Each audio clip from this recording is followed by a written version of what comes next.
Before we begin tonight's story, imagine a town that did not burn down, did not fall apart, and did not fade away with time. Imagine a town that was simply drowned. Roads, porches, fences, names, and graves, all placed beneath a cold lake in northern Maine. Most people call it history, but some locals near Flagstaff Lake still say there are things under the water that do not want to be found. And when my Tran discovers an old key, a rusted tag, and a message left by her dead father, she realizes the lake has not been waiting for tourists.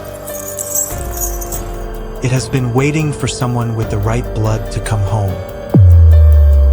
Tonight, we go beneath Flagstaff Lake to the drowned town of Flagstaff Ghost Town, where the dead are not asking to be remembered. Flagstaff was once a settlement in Maine, United States, associated with the Dead River Valley. When the Long Falls Dam project was completed around 1950, the area was abandoned and submerged beneath Flagstaff Lake, a reservoir tied to regulating water flow for hydroelectric power in the Kennebec region.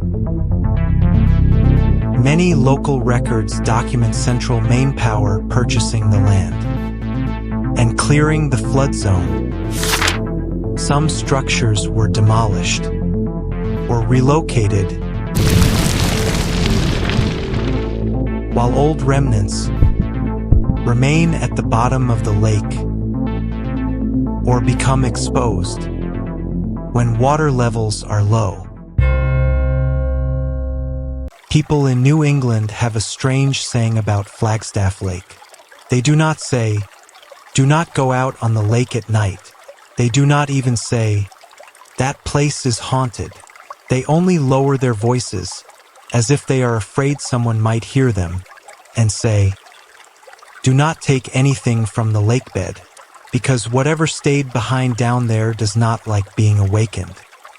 I first heard that sentence on a late October morning, sitting in a small roadside diner off Route 27 in northern Maine. Outside the window, the fog was so thick it swallowed the line of pine trees across the road. Rain from the night before still clung to the roof in long trembling drops. The waitress refilled my coffee, then glanced down at the recorder beside my plate. "You here for a podcast?" she asked. I nodded. "About the town under the lake?" I nodded again. She did not ask another question. She set the coffee pot down and pulled out the chair across from me, even though the diner was almost empty. "Listen to me," she said, her voice rough from cigarettes or too many winters. "People come to Flagstaff Lake to kayak, camp, take pictures of old foundations when the water drops. They think it is history, something sad, something pretty, something they can tell their friends about." She leaned closer. "But some places do not die. They only get covered over." I was used to that kind of introduction. My job was audio editing for a horror storytelling channel. I had interviewed people who claimed to see shadows in old hotels. I had listened to hundreds of recordings whose owners swore they contained the whispers of the dead. Most of the time, it was wind. Most of the time, it was imagination. And sometimes it was living people lying. Break time equals 0. 6s/. My name is My Tran. I am 32 years old. I had lived in Portland, Maine, for almost 6 years. By day, I worked at the city library. By night, I cut audio, built soundscapes, and wrote narration for ghost stories that were either true or told as if they were true. I was not a ghost hunter. I did not believe in ghosts. Not until my father died.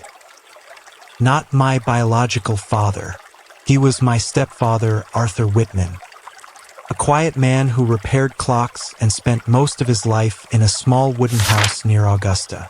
He married my mother when I was 14. He never forced me to call him Dad, and he never seemed hurt when I did not. But he was the only person who knew how to fix my old radio. He was the one who spent 3 months teaching me how to drive. He was the one who always kept a tin of ginger cookies in the kitchen whenever I came home to visit. When he died of a stroke, I was the one who cleaned out his clock repair room. In the bottom drawer, beneath a layer of old polishing cloths, I found a tin box.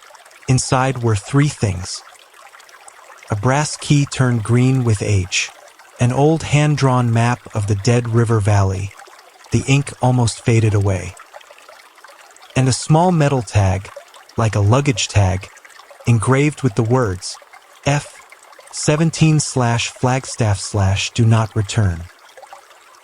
I brought the tag to a friend who worked with a local historical society. He stared at it for a long time before speaking. It could be a marker for a house before the valley was flooded. "What is F17? I asked. "Probably Flagstaff House 17. But I have never seen a tag that says do not return." It should have ended there. A strange keepsake. A small secret. One odd object in the life of a man who had always carried more silences than stories. But that evening, when I went home and placed the brass key on my desk, my recorder turned on by itself. No one else was in the room. There was no flicker in the power. Only the little screen of the recorder with its red light blinking. I put on my headphones and played back what it had captured. At first, there was only static, then water, then a man's voice, distant, as if rising from the bottom of a well. "Bring it home." I rewound it. I listened again. Not bring it away. Not return it. Bring it home. 3 days later, I drove north toward Flagstaff Lake. I went alone because I thought it would help me concentrate. I planned to film a few shots of the shoreline, interview some locals, capture wind, water, and empty spaces, then edit it into a special podcast episode, The Town Beneath the Lake, a story that was just eerie enough and just true enough. I did not plan to stay overnight. But as soon as my car passed the long, empty stretches near Eustis, I began to feel something strange. It was not fear. It was the feeling of entering a place where someone already knew I was coming. Flagstaff Lake appeared below the Bigelow Range like a massive sheet of gray metal. The sky was low. The clouds were heavy. Pine trees crowded the waterline, their dead branches reaching out like old hands. Because it was late fall, the water level was lower than usual. Black mud showed along the shore in long exposed bands. Far away, through a thin layer of mist, I saw low square shapes scattered across the ground, like the old foundations of houses. I set up my camera and recorded the sound of wind scraping through dry reeds. "There used to be homes here," I said into the microphone. "There were kitchen fires, windows, children running in the road, old people sitting on porches, dogs barking at strangers. Then one day the water came up. Everything disappeared." I stopped. Behind me, something made a faint sound. Click. Like a stone being nudged by a shoe. I turned around. No one was there. Only mud, trees, and my car parked more than 20 yards away. I looked down at the wet ground. There were footprints. Not mine. Smaller, narrower, like the prints of a child's shoes. They came up from the waterline and stopped directly behind me. I stood frozen for a moment, telling myself they could be old prints. Maybe a family had passed through before I arrived. Maybe a child had been playing in the mud. But there were no car sounds nearby, no voices. And in the soft mud, the little footprints were slowly filling with water. I took several photos. I lowered the recorder toward the ground. Then I joked, mostly to calm myself, "If someone is here, I am only here to record the story. The wind rose harder. From the lake, a tiny voice answered. It is not your story. My body locked up. The voice did not sound like someone standing nearby. It was thin, warped, and wet, as if someone were speaking through a wall of ice. I pulled off my headphones. The world around me was silent. I replayed the recording. There was only wind, no voice. I almost left right then, but then I thought of the key. I thought of the tag marked F-17. I thought of the voice that had come through my recorder at home. Bring it home. I took the old map from my coat pocket. On it, my stepfather had circled a point in red pencil near the western edge of the water, about 1.5 miles from where I stood. Beside the circle, he had written one word. House. A house. I rented a red kayak from a small lakeside station. The owner was a man named Caleb, maybe 60 years old, with a silver beard and pale blue eyes like winter water. When he saw the map in my hand, he went very still. Where did you get that? From my father's things. Who was your father? Arthur Whitman. Caleb stared at me for a long time. The name seemed to open an old drawer somewhere inside his mind. Whitman, he muttered. That family worked for the power company. You knew him? No, but I knew of them. The way he said them chilled me. I pointed to the red circle on the map. What is this place? Caleb looked at it. Do not go there. Why? Because it is not a place for curious people. I am not curious. I want to understand why my father kept these things. He exhaled slowly. Listen, when the water is low, some old foundations show. People paddle out, take pictures, sometimes pick up bottles, rusted metal, pieces of pans. But the area you marked is deeper. The mud holds tight.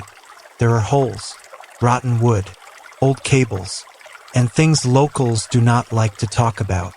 Ghosts. Caleb did not smile. Not the kind of ghosts you are thinking of. He turned away and dragged the red kayak into the water for me. Before I climbed in, he placed one hand on the bow. If you see a wooden post sticking out of the water with white cloth tied to the top, turn back immediately. A wooden post? People call it the flag. I looked down at the metal tag in my pocket. Flagstaff. A flagstaff. Who ties the cloth there? I asked. Caleb stared out over the lake. No one living. I paddled for about 40 minutes before the sky darkened faster than the forecast had promised. Wind pushed the fog lower. On both sides of the lake, the pine forest faded until it was only a smear of black lines through the mist. I was about to turn back when I saw it. A wooden post rising from shallow water. At its top, an old white cloth was tied loose, soaked through, fluttering weakly in the wind. I stopped paddling. Caleb's warning rang in my head. Turn back immediately. But directly beneath the post, under the brown, cloudy water, I could see the square outline of a stone foundation. A house, maybe F-17. I pulled the kayak onto a strip of mud. The water there was only knee-deep. I rolled up my pants and stepped down. Cold mud bit through my rubber boots. I carried my chest camera, my recorder, and the brass key. Part of the foundation was exposed. The stones formed a rectangle, black with moss. In the middle was a sunken pit, probably an old cellar. A short set of stone steps, only 3 of them still visible, descended into the mud. I knelt and placed one hand on the cold stone. In that instant, I heard people, not through my headphones, not inside my imagination. Under my palm, dishes clinking. A chair dragging across a wooden floor. A woman calling out. Eli, shut the door. The wind is getting in. Then a boy answering. I'm waiting for Papa to come home. I jerked my hand back. The sounds vanished. The lake lay flat and silent. I was shaking so hard I nearly dropped the recorder. Then behind me, I heard footsteps in the mud. Slow footsteps. One step, then another. I turned around. About 30 feet away, at the edge of the foundation, stood a man with his back to me. He wore an old dark coat, wide-legged trousers stained with mud, a dented felt hat. His whole body looked soaked, as if he had just walked up out of the lake. I could not see his face, but in his right hand, he held a hurricane lantern. The lantern did not burn yellow. It gave off a pale blue glow, like moonlight filtered through deep water. I could not breathe. Who are you? I asked. The man did not turn around. He only lifted his left hand and pointed toward the stone steps sinking into the mud. Then he disappeared. He did not fade. He did not dissolve. He was simply no longer there. I stood paralyzed. Wind swept across the lake. The white cloth on the wooden post snapped once. From the sunken pit, a metal sound tapped softly. Click, click, click. Just like a key striking a lock. I took out the brass key. It was freezing. Even though it had been in the pocket against my chest all afternoon, it was as cold as if it had been pulled from ice water.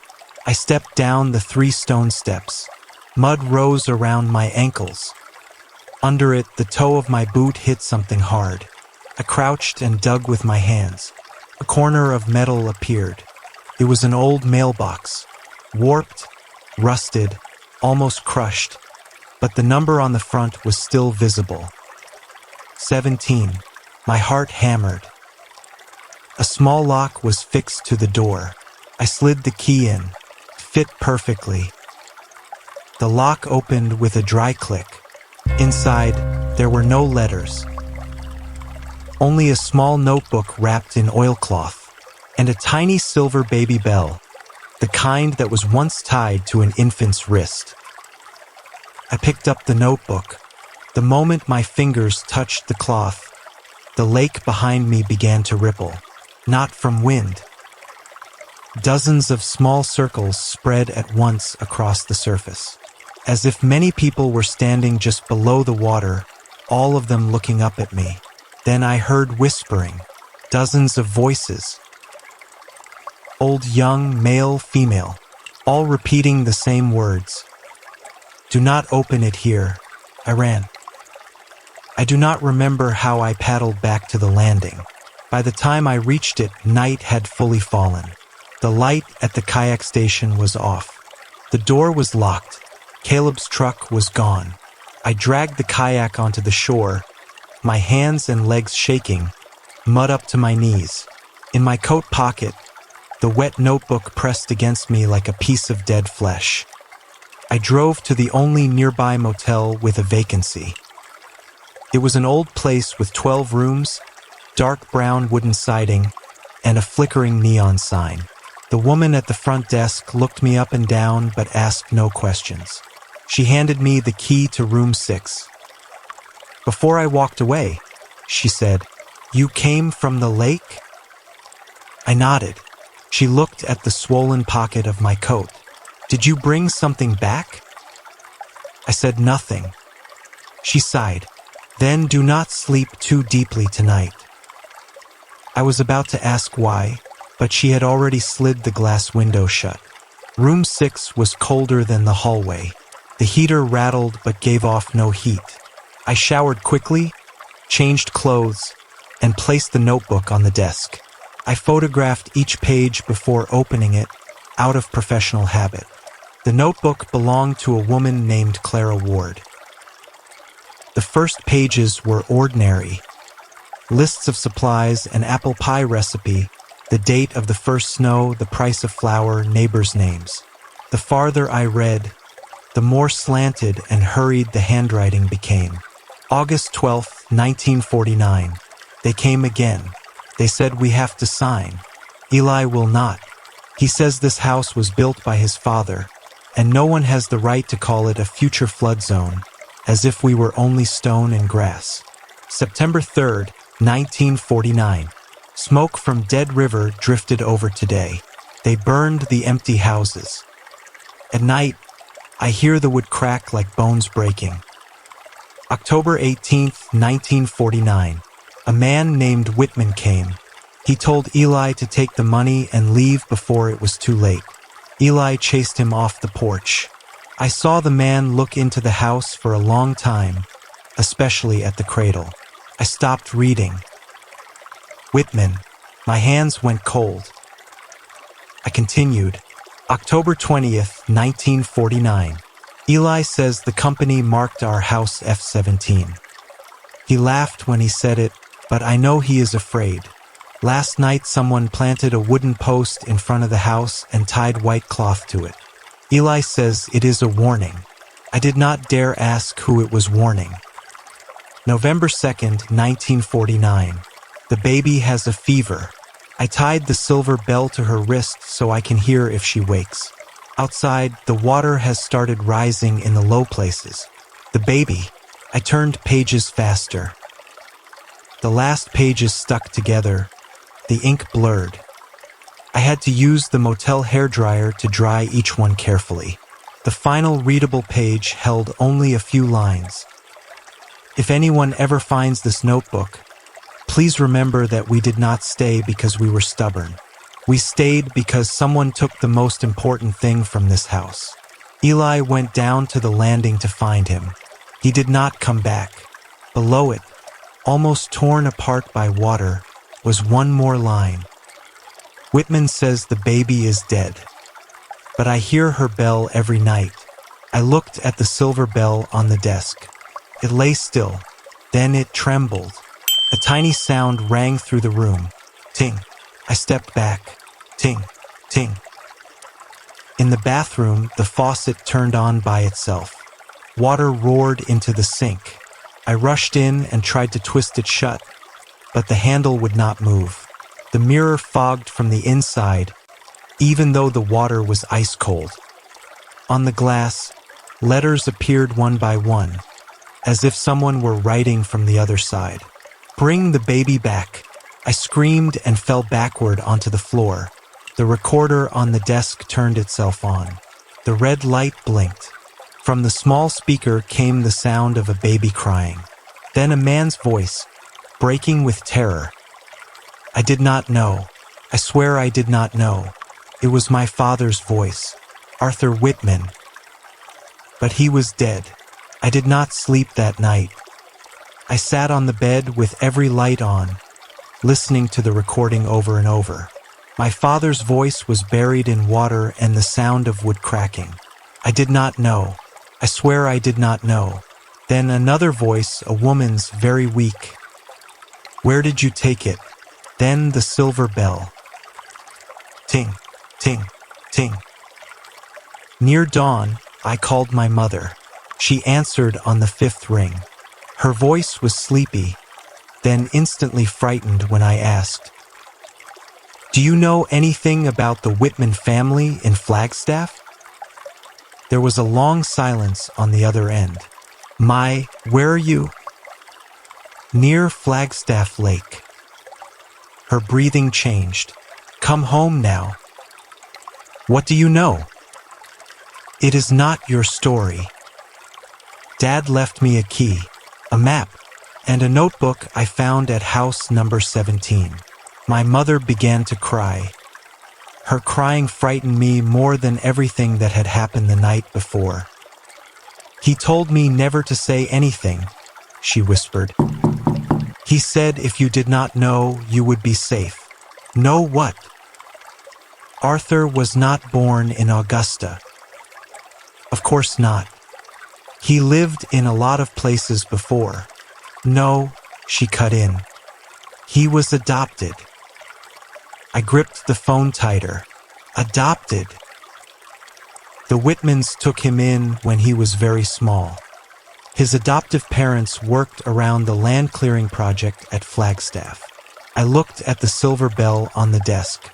Trembled again. Did he know who he was? Part of it, but he was afraid. Afraid to go back. Afraid to find the whole truth. What are you saying? My mother sobbed. Arthur's birth name was not Arthur Whitman. I stopped breathing. Then what was it? There was rustling on the line, as if she were opening a drawer. After a moment, she said, I only saw it once. In papers he kept hidden. His original name was... She hesitated. Elias Ward, Jr. The phone slipped from my hand. Ward. Clara Ward. Eli Ward. The baby in the notebook was not a girl. Or Clara had written it wrong in panic. Or the papers had been altered. I picked up the phone again. Mom, was Arthur the baby taken from that house? She did not answer, but sometimes silence is the clearest answer. I asked again. Then why did the mirror say bring the baby back? My mother's voice was almost gone. Maybe they do not know he is dead. At that exact moment, every light in the room went out. My phone lost signal. Outside the door, someone knocked. 3 knocks. Slow. Knock. Knock. Knock. I did not move. A man's voice spoke from the hallway. Not my father. Not Caleb. The voice of the man with the hurricane lantern at the foundation. You carry its blood. I covered my mouth to keep from screaming. The voice came again. Then you must bring the truth home. When morning finally came, I went to see Caleb. He was standing at the landing as if he had been waiting for me. He did not look surprised by my pale face. I told you to turn back, he said. I need to know about House F-17. Caleb looked out at the lake. No one wants to talk about that house. Why?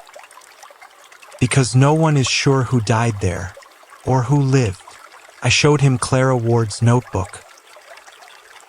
He did not touch it. He only looked at her name on the first page and closed his eyes. My grandmother told stories, Caleb said. The Ward family were among the last who refused to leave. Eli Ward believed the company had forced the price down and mishandled the papers. His wife had just had a baby. There was an argument. Men from the clearing crew came to talk. Whitman. Maybe. That name appears in a few versions. But once the water rose, the lake swallowed every piece of proof. People only knew that Eli disappeared. Clara disappeared too. The child was never found. But what if the child survived? Caleb looked at me. Then someone took it. Why? He stayed quiet for a long time. Some people do evil things out of greed. Some do them out of fear. And some do them, then tell themselves they were saving someone. I thought of my father. His hands patient with the tiny gears inside clocks. The way he had never agreed to travel north into the mountains, no matter how many times my mother asked. He had not been afraid of ghosts. He had been afraid of memory. I have to go back to that house, I said. No. I have to return the notebook and the bell. Caleb shook his head. The things you brought up are not the only things that need returning. What else? He looked at me with an expression that made me wish I had not asked. The name. I frowned. The name. The dead are not only trapped by bones.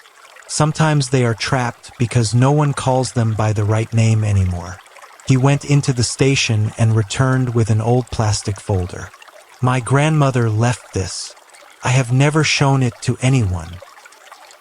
Inside were copies of scattered papers, house lists, compensation notes, maps from before the flooding. On the third page, I found F-17. Householder Elias Ward. Wife, Clara Ward. Child, the line had been blacked out. I held it to the light. Under the black mark, I could still make out faint letters. Anna May Ward. I went still. Anna May, Caleb said. That was the baby's name, according to old stories. But later, in some records, that name vanished. It was replaced with a note. Infant deceased. Infant deceased. But no body. No grave. No complete death certificate. My heartbeat filled my ears. My father's birth name was Elias Ward Jr., I said.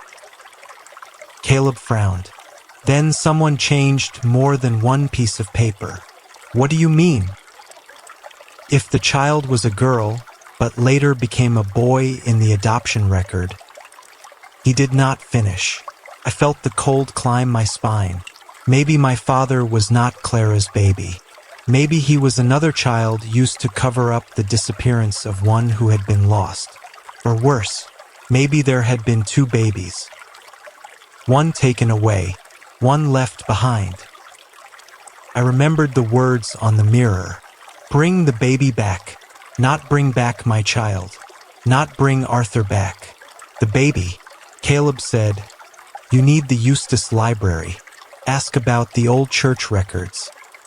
If anything survived, it will be there. You are not coming with me? He looked down at his hands. My family helped ferry people out when the water started coming up. My grandmother said that one night she heard a baby's bell from F-17, but her father would not turn back. He said he would not risk lives because of a sound in the dark. Caleb's voice tightened. Some guilt is inherited through silence. I am not brave enough to go out there. But you are different. Because I am a Ward?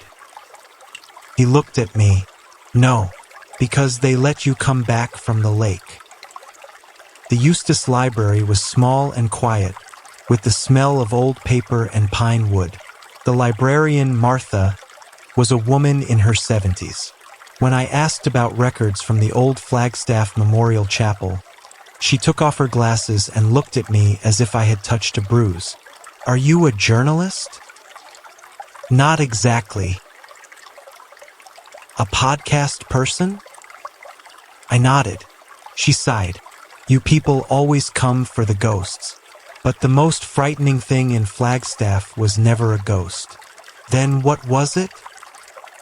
Paperwork.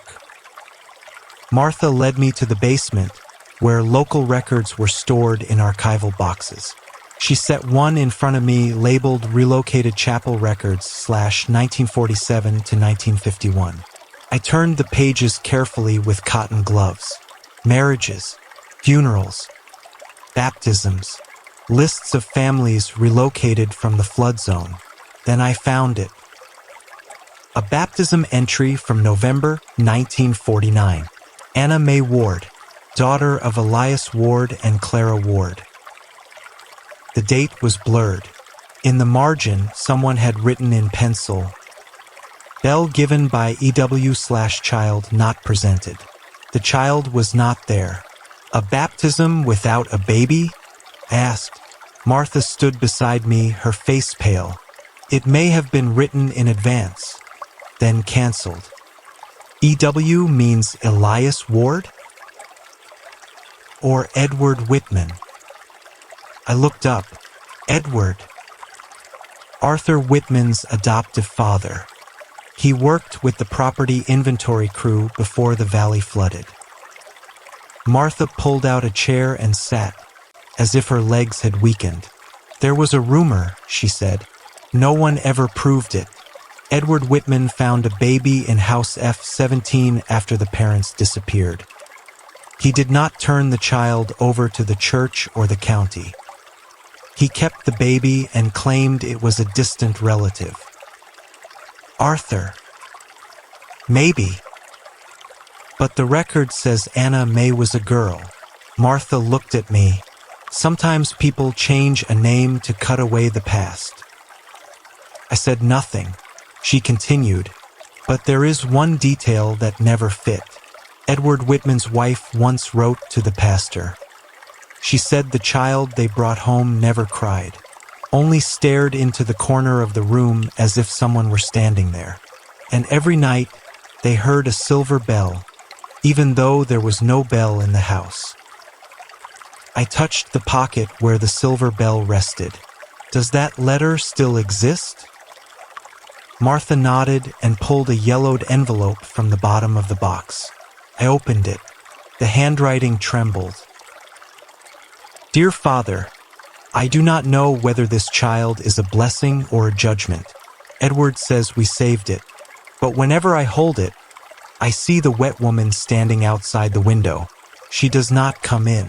She only watches, as if waiting for us to understand on our own. I swallowed hard. At the bottom of the letter, one line numbed my hands. Edward makes me call it Arthur, but when it sleeps, it whispers another name to itself. Anna. The basement seemed to tilt. Arthur Whitman. My stepfather, the man who raised me, fixed my radio and saved ginger cookies for me. He may once have been Anna May Ward. The child taken from House F-17. The child the lake was still waiting to hear named correctly. I do not know how long I sat there. Martha placed a hand on my shoulder. You found the bell, did you not? I nodded. Then tonight they will come. Who? She looked up toward the ceiling, where wind hissed through the cracks. The Guardians. On my second night at Flagstaff, I did not stay at the motel. I returned to the lake. I knew it was a stupid decision. In every horror story I had ever edited, a character who did this usually did not survive to the end. But I no longer felt like I was chasing a story. I was attending a funeral that was 70 years late. Caleb no longer tried to stop me. He only gave me a flashlight, a radio, and a small cloth bag. Inside the bag was a smooth piece of old wood. From the old Flagstaff church, he said. My grandmother kept it when they moved the chapel. If you want to call a name, place it on the foundation. Why? Because the church was the last place where people were named before the water came. I asked, what if I do not come back? Caleb looked at the black water. Then at least you will not be alone. I paddled into the dark. The moon was hidden behind clouds. The lake looked like an enormous sheet of black fabric, barely moving under the blade of my paddle. Each time the paddle touched the water, I felt as if I were disturbing a bedroom where too many people lay still and did not want to wake. When the wooden post with the white cloth appeared, the silver bell in my pocket rang by itself. Ting! I stepped into the water. It was cold enough to bite through bone. Mud pulled at my boots. I switched on the flashlight and swept the beam across the F-17 foundation. This time it was not empty. People stood around it. Not one or two, dozens. They stood motionless in the dark, dressed in old clothes, hair wet against their faces, arms hanging at their sides. A tall man stood near the wooden post. A woman held something against her chest. A child hid behind her skirt. No one came closer. No one spoke. They only watched me. I placed the notebook on the stone step. I placed the silver bell beside it. Then I took the piece of church wood from the bag and laid it on the foundation. I opened my mouth, but no sound came out. I had built hundreds of ghost stories for other people. I had written dramatic, mournful, haunting narration. But standing there, in front of a house swallowed by water, in front of people who had no real graves, every word I knew felt false. At last, I said, I do not know who I am supposed to apologize for. I do not know the whole truth. But I know one thing. The wind stopped. The lake went completely still. I lifted the church record. The child from House F-17 did not die here. The child was taken, renamed, hidden from this place. That child lived another life under the name Arthur Whitman. The woman holding something against her chest began to tremble. I continued, my voice breaking. But the child's first name was... I looked down at the record, then at the watching dead, Anna May Ward. The moment I said the name, the silver bell gave one clear note. Ting. Not the sound of old metal, the sound of a new bell, bright and warm, ringing in a kitchen with a fire. The woman dropped to her knees. The man by the wooden post turned his face away. I thought it was over. I thought they would vanish, but they did not. Every figure around the foundation turned toward the lake. Far out in the mist, a light appeared, not the dead blue glow of the lantern. A yellow light, an old wooden boat drifted toward us. No one rowed it. In the boat was a cradle, and from the cradle came the sound of a baby crying. I stepped back. No, I whispered. The woman, Clara Ward, raised her head and looked at me. For the first time, I saw her face, white and hollow-eyed, not monstrous, only devastated. She said, "One name is not enough." My body went cold. The boat touched the foundation. There was no baby in the cradle, only a set of rotted infant clothes and a piece of oilcloth paper. I knew I should not step closer, but I did. I lifted the paper. It was a page from a property inventory log. The handwriting belonged to Edward Whitman. F-17 cleared. Male infant removed. Female infant unaccounted. I read it without understanding. Then I understood. And I wished I had not. There had been 2 babies. A baby boy taken away. A baby girl left behind.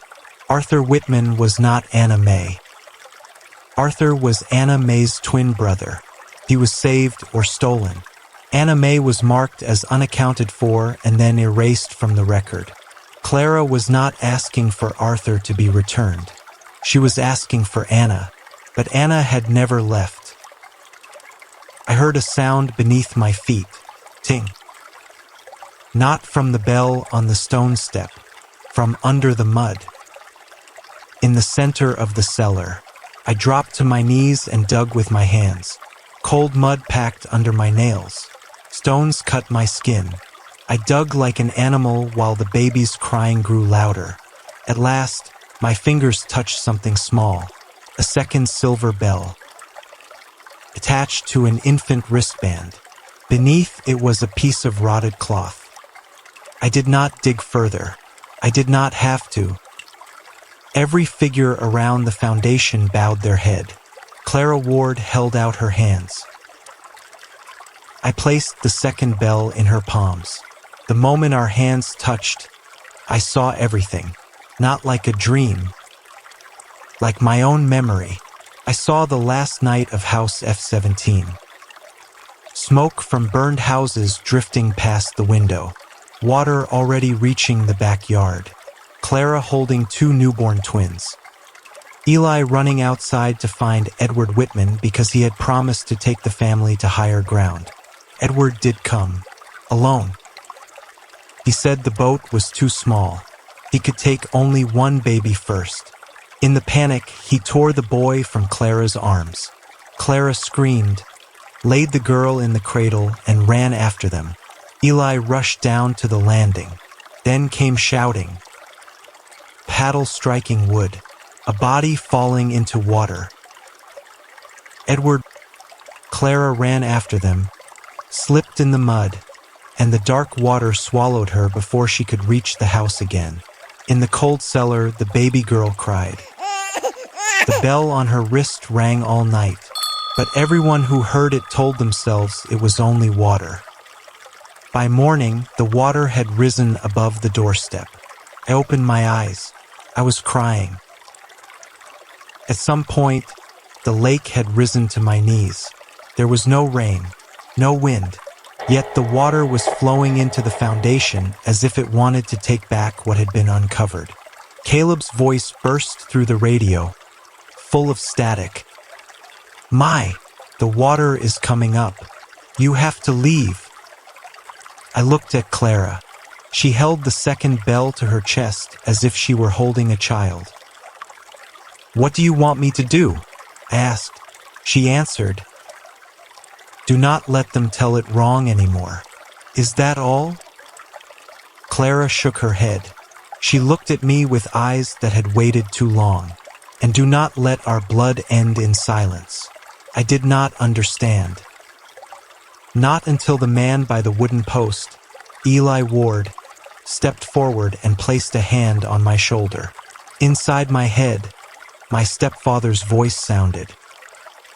Not the ghostly recording from the motel. His real voice, warm and low, as I remembered it. You are not your mother's biological child." I stopped breathing. Memories struck me like cold water. At the small ring my mother gave me when I turned 18, saying it was an old piece from Arthur's family. Inside the band, I had always thought there was only a scratch, but in the blue light of the dead, I saw it clearly. 2 tiny initials. A.W. Anna Ward, not Arthur Whitman. I stepped back. The water had risen almost to my thighs. "No," I whispered. "That is impossible." Clara looked at me, not like a stranger, like a child who had finally come home. I understood. Arthur Whitman had not raised me only because he loved my mother. He raised me because he knew Ward blood had not ended. He had found me, or I had been placed with him, an orphan child from the adoption system, carrying a strand of DNA I had never tested, a face he recognized from old photographs of Clara. He was not my biological father, but he was blood of the Ward family. And so was I. Not through him, through Anna. Through the baby left behind. Not through her body. Through another secret buried deeper than F-17. Martha had said paperwork was the most frightening thing. Maybe before the flood, Clara had not given birth to 2 children, but 3.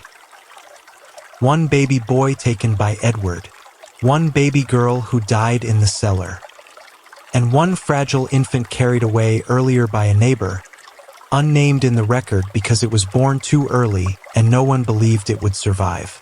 That child had been sent away, grown up, had children, and generations later I stood here. I did not need every detail in that moment. I only knew why they had not killed me, why they had let me rise from the lake, why they had said, "You carry its blood." I was not an outsider walking into a ghost town. I was the last of that town coming home. The water rose faster. The figures began to fade. I reached for the notebook, but Clara shook her head. She pointed to the foundation. I understood. I placed the notebook down. I placed the first bell beside the second. Then I took my stepfather's metal tag from my coat. F-17/Flagstaff/do not return. I turned it over. I had never noticed the back before because rust had hidden it. But now, when I rubbed away the mud, another line appeared. Not a warning, a message. Do not return empty. Arthur had known. He had not been brave enough to return while he was alive, but he had left me the key, not to open a mailbox, to unlock the name that had been sealed away. I placed the tag down. Then, with all the breath I had left, I said, "Elias Ward." The man by the wooden post closed his eyes. Clara Ward. The woman holding the bell bowed her head. Anna May Ward. The water around me began to glow, and the unnamed child who lived. I pressed my hand to my chest. I have come home. A wind rose suddenly, not a cold wind, but a warm breath carrying the smell of hearth smoke, apple pie, dry pine, and a home that should never have been erased from the map. One by one, the figures turned away. They did not walk into the lake. They walked into a road I could see only for a moment. An old dirt road between wooden houses, children running, a dog barking, cloth flying from a post in a yard. Flagstaff did not rise from the water. It only appeared long enough to say goodbye. Then everything vanished. The water lowered. I stood alone on the foundation of F-17. The wooden post with the white cloth snapped in two and sank into the lake. The radio screamed with Caleb's voice. "My, answer me." I picked it up. "I am here." His voice broke with relief. "What did you see?" I looked across the lake. Dawn was rising behind the Bigelow Range. First light spread over the water like a silver funeral cloth. I answered, "I saw home."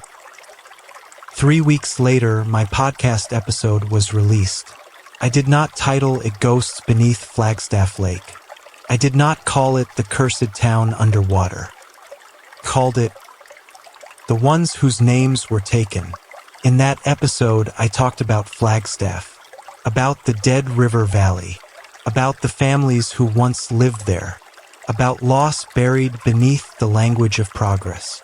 I told the story of F-17 as fiction based on local rumor, because I did not have enough evidence to accuse the dead, and I did not want to turn real grief into entertainment. But at the end of the episode, I read 3 names: Elias Ward,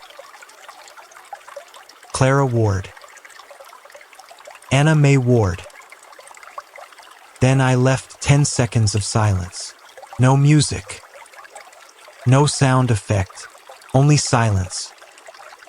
10 seconds for a child who had cried all night while no one came. The episode became the most listened to story on the channel. People sent emails from everywhere. Some said their grandmother had lived near Eustis. Some sent photos of old foundations showing when the water was low. Others said they had paddled across Flagstaff Lake and heard a bell in the fog. I could not answer them all, but one email made me sit still for a very long time. The sender left no name, only one line. "You called the right names. Last night, for the first time, the lake was quiet. Attached was a photograph taken at sunrise. Flagstaff Lake was flat as a mirror. At the water's edge, where there should have been only mud and stone, there were children's footprints. They did not come out of the lake. They went into it, small steps. Clear as day, they vanished in deeper water. Under the photo, the sender had written, 'Maybe the little girl finally went home.' I printed the photograph and tucked it into my private notebook. The brass key now stays in my desk drawer. On nights when I edit audio too late, it sometimes turns cold, as if reminding me that some stories do not belong to the storyteller. Some stories only borrow our voices so they can find their way home. And the bell? I left it under the lake. At least I thought I did.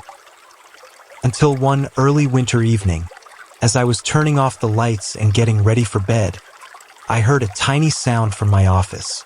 Ting. I froze in the hallway. Ting. This time I was not afraid. I opened the office door. On my desk, beside the recorder, was a round mark of water. In the middle of it lay an old strip of white cloth, and written in wet mud across the desktop were 5 words. "There is one more house." The recorder turned on by itself. Its red light blinked. From the small speaker, My father's voice sounded very close and very sad. Do not go to Dead River. Outside the window, in the first snow of the season, I saw a man holding a hurricane lantern on the street below. Pale blue light. He did not knock. He did not call my name. He only raised his hand and pointed north, toward the lake that was beginning to freeze, toward another town still lying beneath the water, toward the place where the guardians had never left. They only get. If you heard the bell at the end of the story, do not ignore it. Some places are not haunted because people died there. They are haunted because the truth was buried there and everyone agreed to call it progress. If this story pulled you into the fog of Flagstaff Lake, leave a comment with the name you think should never have been erased. Subscribe to Infinite Story Realm for more cinematic horror stories based on real places, forgotten histories, and legends that refuse to stay silent. And tonight, before you sleep, remember this: never take anything from a drowned town. Because sometimes the water lets you leave only so you can bring something back.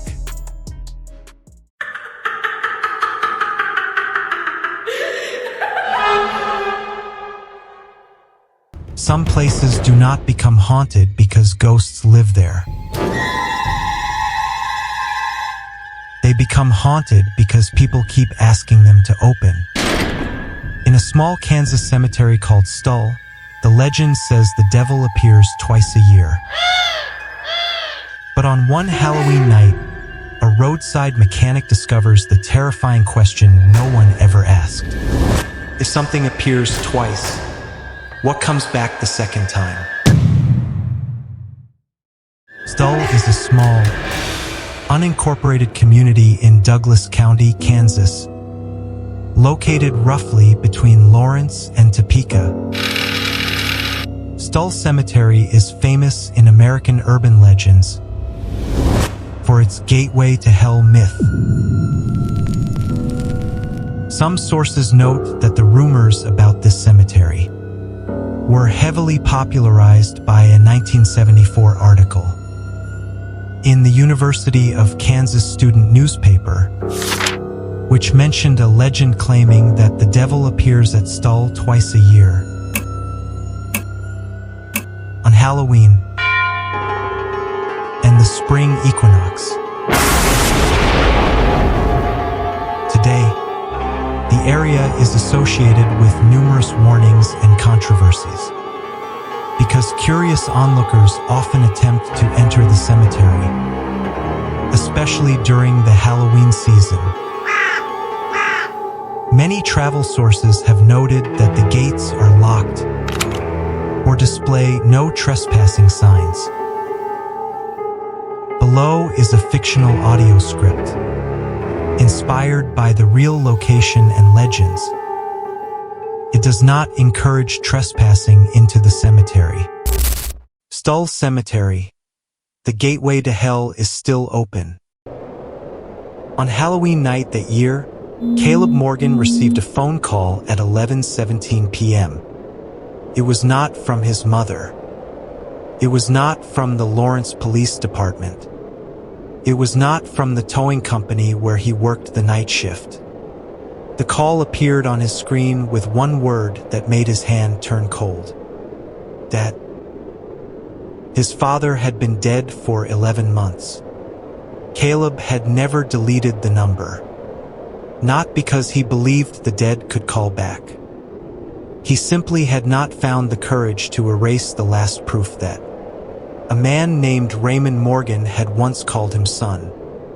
Caleb sat inside his aging white tow truck outside a small gas station on the edge of Lawrence. Late October in Kansas was dry and bitter, and the wind scraping over the empty fields made a long, thin sound, like fingernails dragging down glass. He stared at the screen for a few more seconds. The phone kept vibrating. Outside the windshield, the gas station's neon sign blinked on and off, Each time the light went out, the darkness beyond the fields seemed to thicken, as if something were stepping closer from behind the harvested rows. Caleb answered. No one spoke. There was only wind. Then a tiny sound came through the line. Metal striking stone.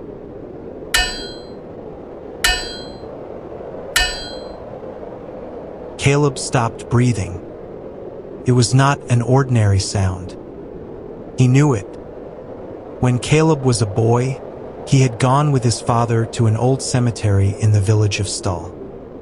Raymond Morgan volunteered with a local historical group and sometimes helped clear weeds, straighten leaning headstones, or inspect damaged fencing after curious teenagers had broken in. Whenever his father tapped the base of a stone marker with a small hammer to check for cracks, it made that same sound.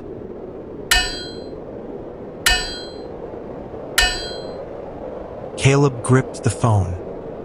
Dad! The other end stayed silent for another moment. Then his father's voice came through. Horse. Far away. Dry, like dirt buried under years of sun. Do not let them open the gate, Caleb. The call died. Caleb sat frozen in the truck. A freight truck passed on the main road, and its headlights swept through the cab, throwing Caleb's face into the rearview mirror for one brief second. His eyes were wide. His skin was pale. He called back at once. The number was no longer in service. A system message appeared on the screen, cold and final. The number you have dialed is no longer in service. Caleb put the phone down and tried to tell himself it was only spoofing. A cheap Halloween prank. People could fake almost any number now. Maybe someone knew his father had been connected to Stull Cemetery. Maybe some drunk kid thought scaring a tow driver would be funny. Then the radio in the tow truck turned on. It had been off. Static hissed across the frequency, then shifted into a warped voice. It was not a late-night host. It was not music. It was his father's voice, coming from the truck speakers. You have 13 minutes. Caleb jerked back, his shoulder hitting the door. On the dispatch screen, a new roadside call appeared. Vehicle stalled. Rural road. Near Stull Cemetery. Caller E. Walker. Note. Gate open. Cannot get out. Caleb stared at the words. Every memory he had tried to bury for almost a year rose up again like graves exposed by rain. Stull. In Kansas, that name needed no explanation for anyone who liked ghost stories. Tiny village. A cemetery on a hill. The remains of an old stone church.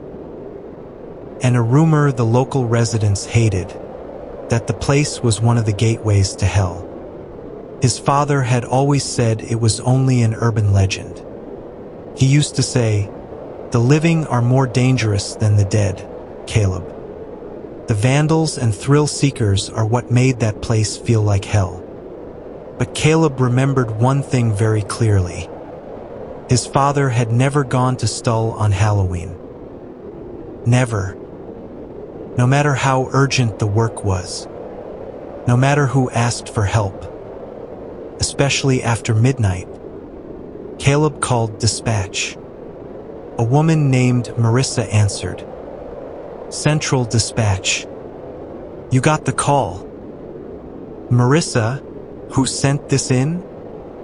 Hold on. Keyboard clicks came through. That's strange. It just entered the system through the customer app. No verified phone number. License plate. None listed. Vehicle type? Not listed. Caleb looked at the address. His throat went dry. Is anyone closer? No. You're the only truck west of Lawrence right now. Did the police get anything?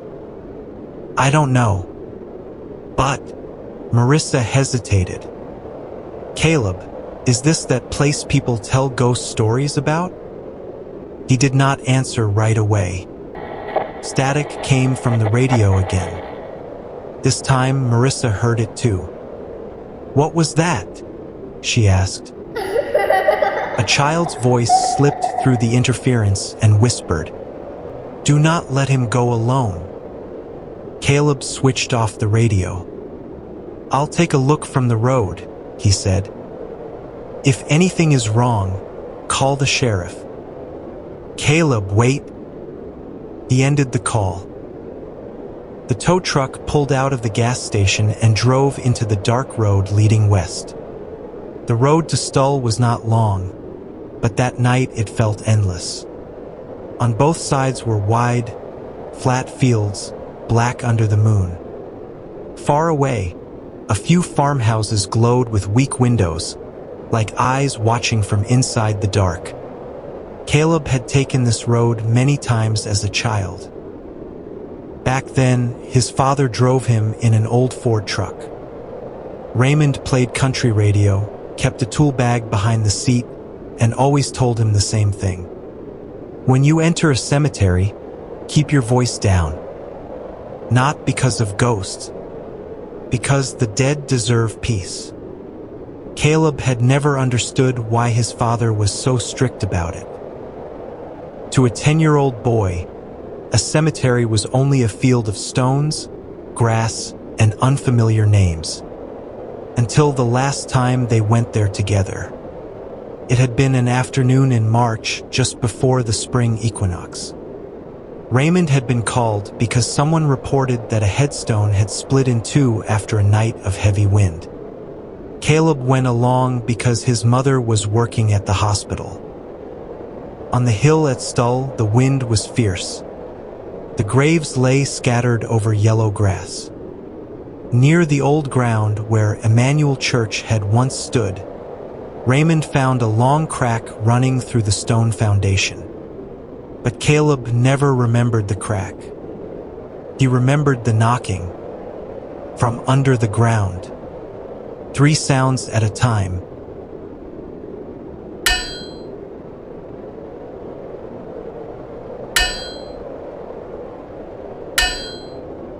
Like someone in a basement tapping a ring against the inside of a metal door. Caleb had asked, "Is there a room under there, Dad?" Raymond turned so fast that Caleb saw something in his father's eyes he had never seen before. Fear. Raymond grabbed his son's wrist and pulled him straight out of the cemetery. He said nothing on the drive home. That night, Caleb heard his parents arguing in the kitchen. His mother was crying. His father kept repeating one sentence. "He heard it. He heard it, Ellen."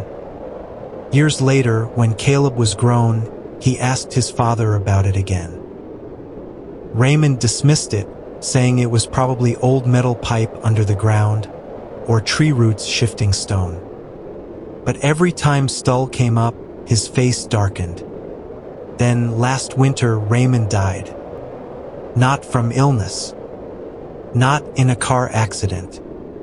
They found Raymond Morgan in the garage behind the house, sitting on a wooden chair with both hands resting on his knees.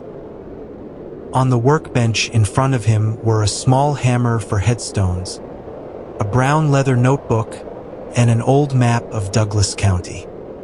The cause of death was listed as a heart attack. But Caleb remembered one detail the police report did not include.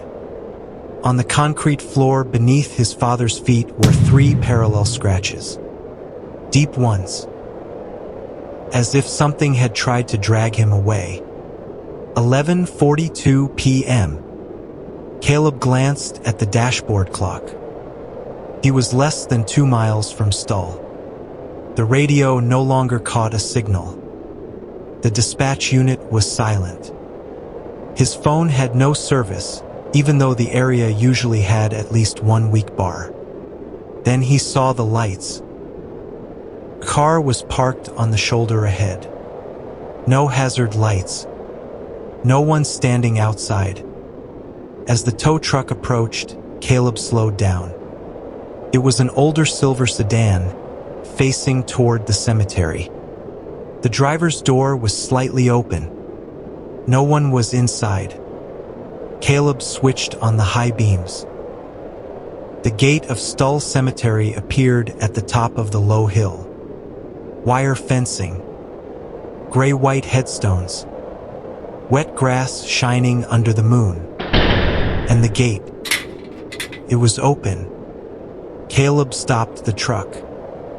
Not half open. Wide open, as if someone had invited him in. He sat still with both hands on the wheel. Part of him wanted to turn around immediately. Call the sheriff. Report an abandoned vehicle near the cemetery. End the job. Then he saw something on the passenger seat of the sedan. A red wool scarf. Caleb opened the tow truck door and stepped out. Cold wind struck his face. The smell of wet earth and rotting leaves moved through the air. He walked to the sedan and shined his flashlight inside. There was a woman's purse on the floor. A phone with a cracked screen.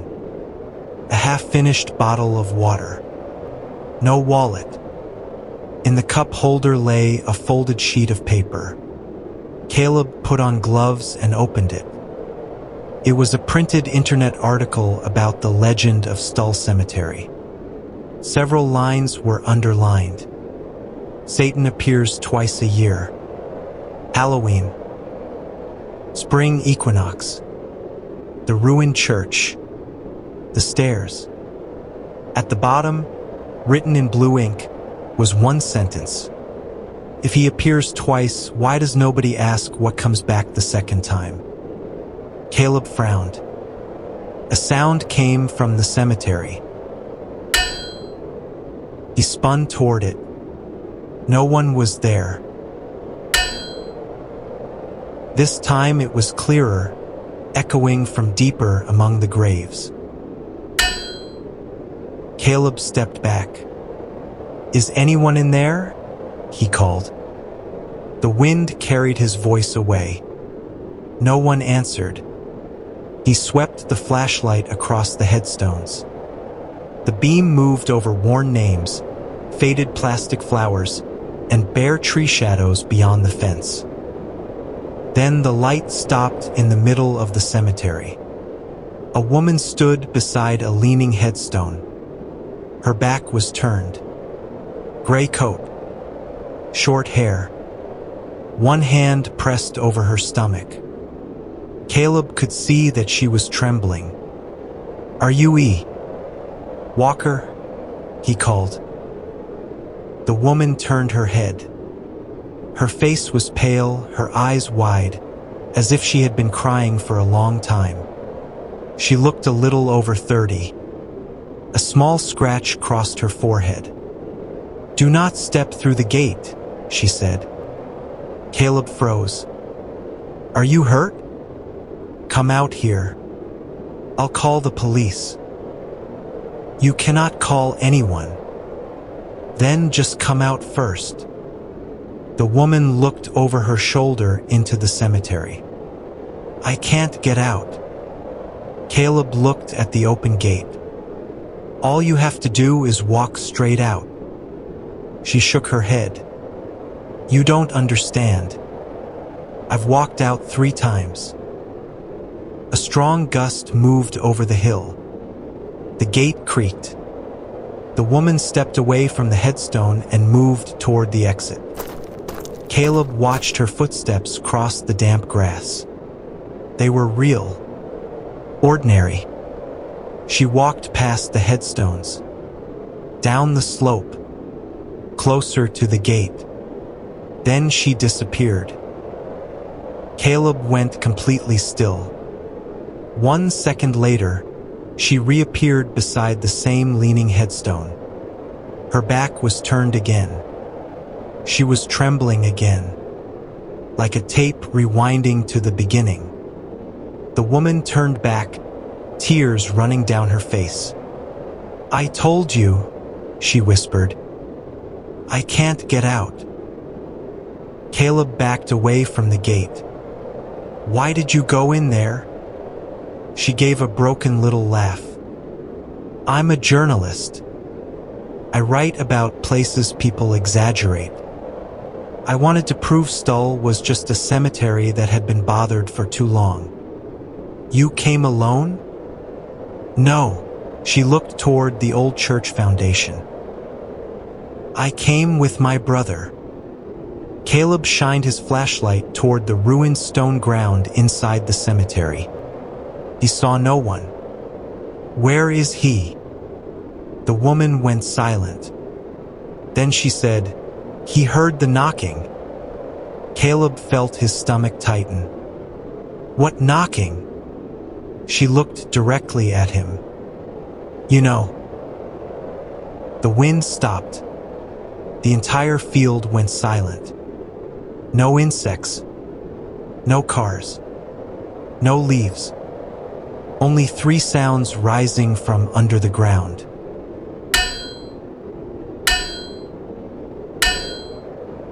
The woman covered her mouth and sobbed. "He said there were stairs under the church foundation. I told him not to go near it, but he just stood there, staring at the ground, like someone was calling his name." Caleb swallowed. "What is your name?" "Emily Walker." "Emily, listen to me. I am not coming in there. I am going to get the sheriff and the rescue team. There isn't time." "There is still. Did you hear your father's voice?" Caleb went rigid. Emily looked at him with pleading eyes. "I heard my mother's voice. She died 6 years ago. She called to me from underneath. She told me to come down and get my brother." Caleb took another step back.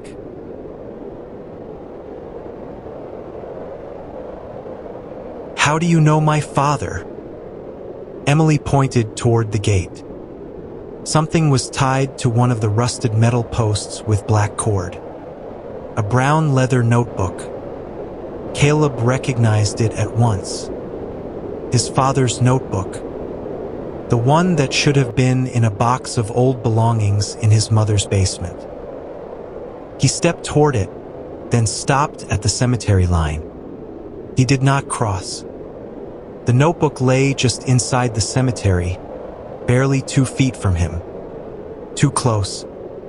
Like bait. Caleb used a metal towing hook from his truck to pull the notebook out. When it dropped at his feet, the gate trembled slightly. From inside the cemetery, Emily shouted, "Do not read any name out loud." Caleb opened the notebook. On the first page was his father's handwriting. "Stull is not a gate. It is a lock." Caleb read silently. Stull was not a gateway. It was a lock. He turned the page. His father had written notes for years about the legend of Stull. Vandalism. Teenagers who vanished for a few hours and came back terrified. People who claimed to hear dead relatives calling their names from under the old church foundation. But after 1974, when the first published story made the place famous, the strange incidents increased. Not because the devil had become stronger, because more people were calling his name. Caleb read on, his heart beating faster. Rumor is food. Fear is the key. The names of the dead are the hinges. Every time someone comes here looking for a gateway to hell, they bring a doorway with them in their own mind. In the middle of the notebook, Raymond had drawn a map of the cemetery. It was not a map of graves. It was a circle. Certain headstones were connected with thin lines. At the center was the old church foundation. Beneath it was a note. The 3 knocks are not a call from inside. They are a test to see if the lock is still holding. Caleb turned to the last page. His father's handwriting there was much shakier. If the gate opens on Halloween, do not look for Satan. He is only the story people invented because it was easier to understand. The thing that truly wants out has no face, no horns, and no name. It borrows the names of the dead to pass through the living. The final line had been scratched so hard it tore the paper. It needs someone to willingly cross the boundary and replace the person inside. Caleb looked up. Emily still stood in the cemetery. Farther away, near the church foundation, a second figure appeared. A boy of 17 or 18. He stood with his back turned, head bowed toward the stone ground. Emily began to cry. "Evan!" The boy did not turn. Caleb understood the trap. If he stepped inside to pull Evan out, he might be trapped in their place. If he left, Emily and her brother might vanish forever. He called out, "Emily! Did either of you read a name from a grave?" Emily wiped her face. Evan read one. He thought it was a joke. "What name?" Emily opened her mouth. Caleb shouted, "No! Don't say it!" Too late. Near the church foundation, Evan turned his head. His face was no longer the face of the living. His mouth stretched open as if something inside him were pulling it wide. But the voice that came out was not his. It was Caleb's father's voice. Raymond Morgan. All the blood in Caleb's body seemed to freeze. The tow truck headlights went out. Darkness dropped over the hill.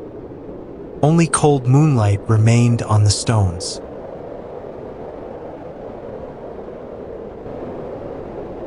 From every side of the cemetery, voices began to whisper. Not clearly male or female. Not clearly old or young. All of them blending into one thick current of sound. Raymond Morgan. Raymond Morgan. Raymond Morgan. The notebook grew hot in Caleb's hand. He dropped it. Under the old church foundation, the stone began to crack. A fracture ran through the grass, past the headstones, straight toward the gate. Wherever it passed, the ground lifted slightly, as if something beneath it were crawling just below the surface. Emily screamed. Caleb ran to the truck, opened the equipment box, and pulled out a long steel cable. He locked one end onto the tow frame and threw the other end through the gate. "Emily! Tie it around him." Emily stared at the cable, then at Caleb. "You're not coming in?" "If I come in, it gets what it wants." "But Evan won't listen to me." Caleb remembered his father's words. The names of the dead are the hinges. Fear is the key. He looked at the shadow of the boy by the church foundation. "Evan Walker," Caleb shouted.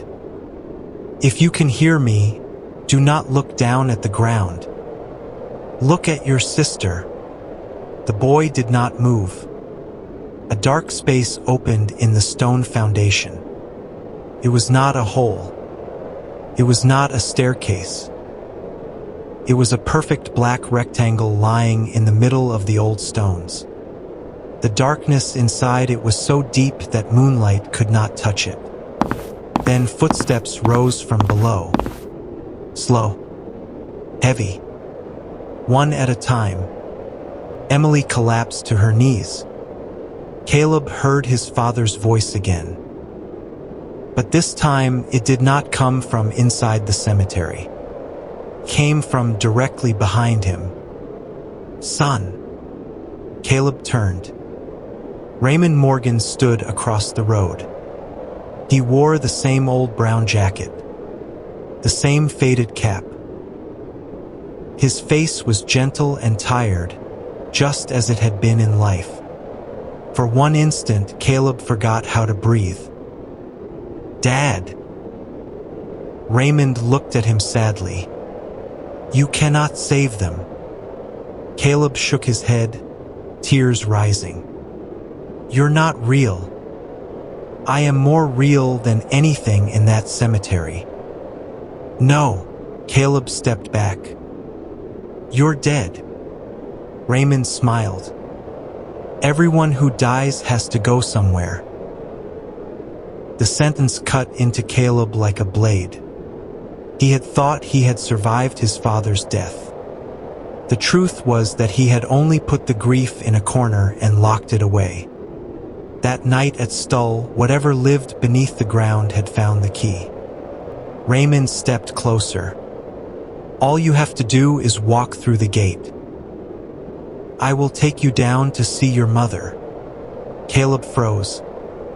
"My mother is alive." Raymond's smile vanished, only for a split second. But it was enough. Caleb backed farther away, his heart hammering. "My father would never get that wrong." Raymond's face began to shift.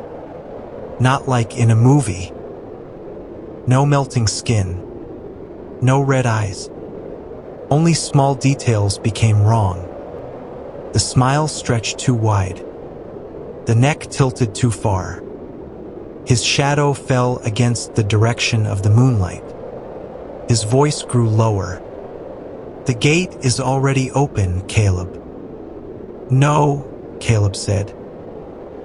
He picked up his father's notebook and turned back to the map. 3 locations had been circled in red ink. 3 headstones around the old church foundation.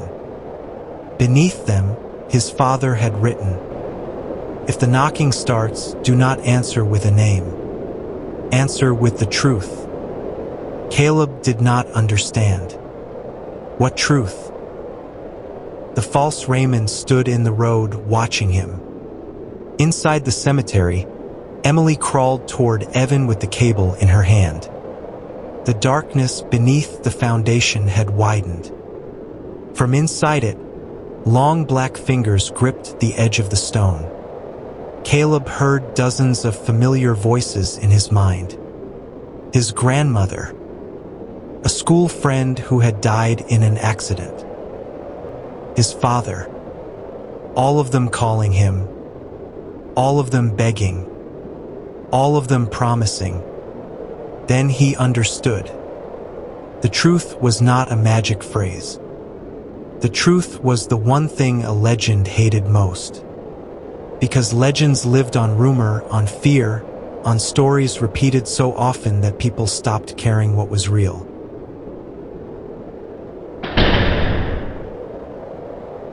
Caleb stood before the cemetery gate and shouted, "This is not your house."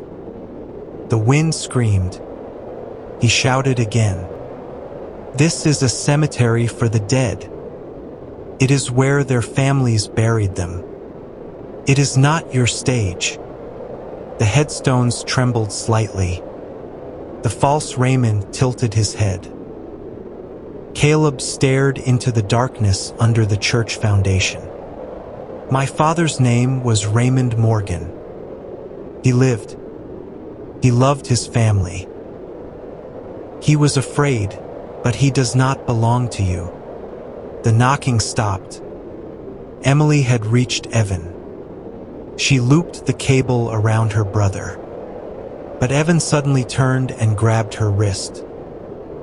His mouth opened. Many voices came out together. "Trade one." Caleb saw Emily being dragged toward the stone foundation. He lunged forward by instinct, but stopped at the gate line. One more step. Only one. The false Raymond whispered behind him. Are you going to let them die? Caleb shook. He knew that if he stepped through, the thing would win. But he also knew that if he stood still, Emily and Evan would be pulled below. He looked at the cable running from Evan to the tow truck, then at the winch control in his hand. Caleb pressed the button. The winch motor roared. The cable snapped tight.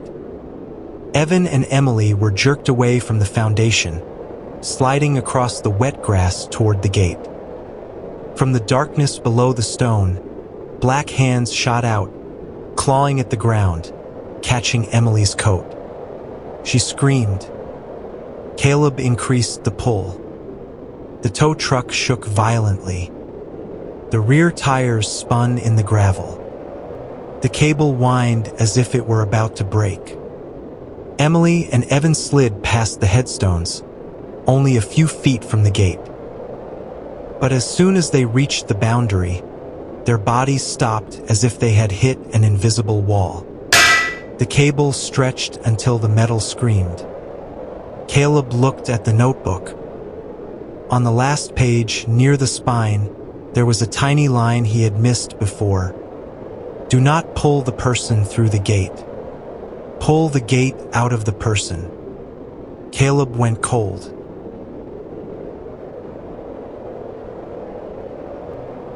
Pull the gate out of the person. He looked at Emily, then Evan. Then he saw what clung to the boy's back. It was not a shadow. It was not a demon. It was a small door made of darkness, burned onto Evan's back like a brand. It was open just a crack, and fingers were reaching through it. Evan was not trapped in the cemetery. The gate was inside him. Caleb released the winch button. Emily, he shouted.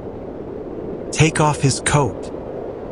Emily stared at him in terror, but obeyed. She pulled at Evan's zipper.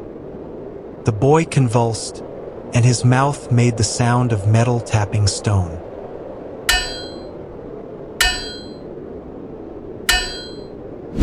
Emily yanked the coat off her brother. On the back of it, exactly where Caleb had seen the mark, the fabric was burned into the shape of a black door. The coat stood upright in the grass by itself, as if an invisible person were wearing it. Caleb hit the winch again. The cable pulled hard.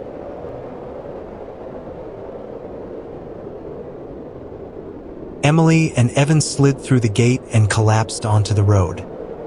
At the same moment, the coat was sucked backward toward the old church foundation.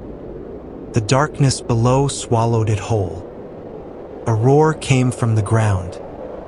Not loud, not sharp, deep enough that Caleb felt his ribs shake. The cemetery gate slammed shut.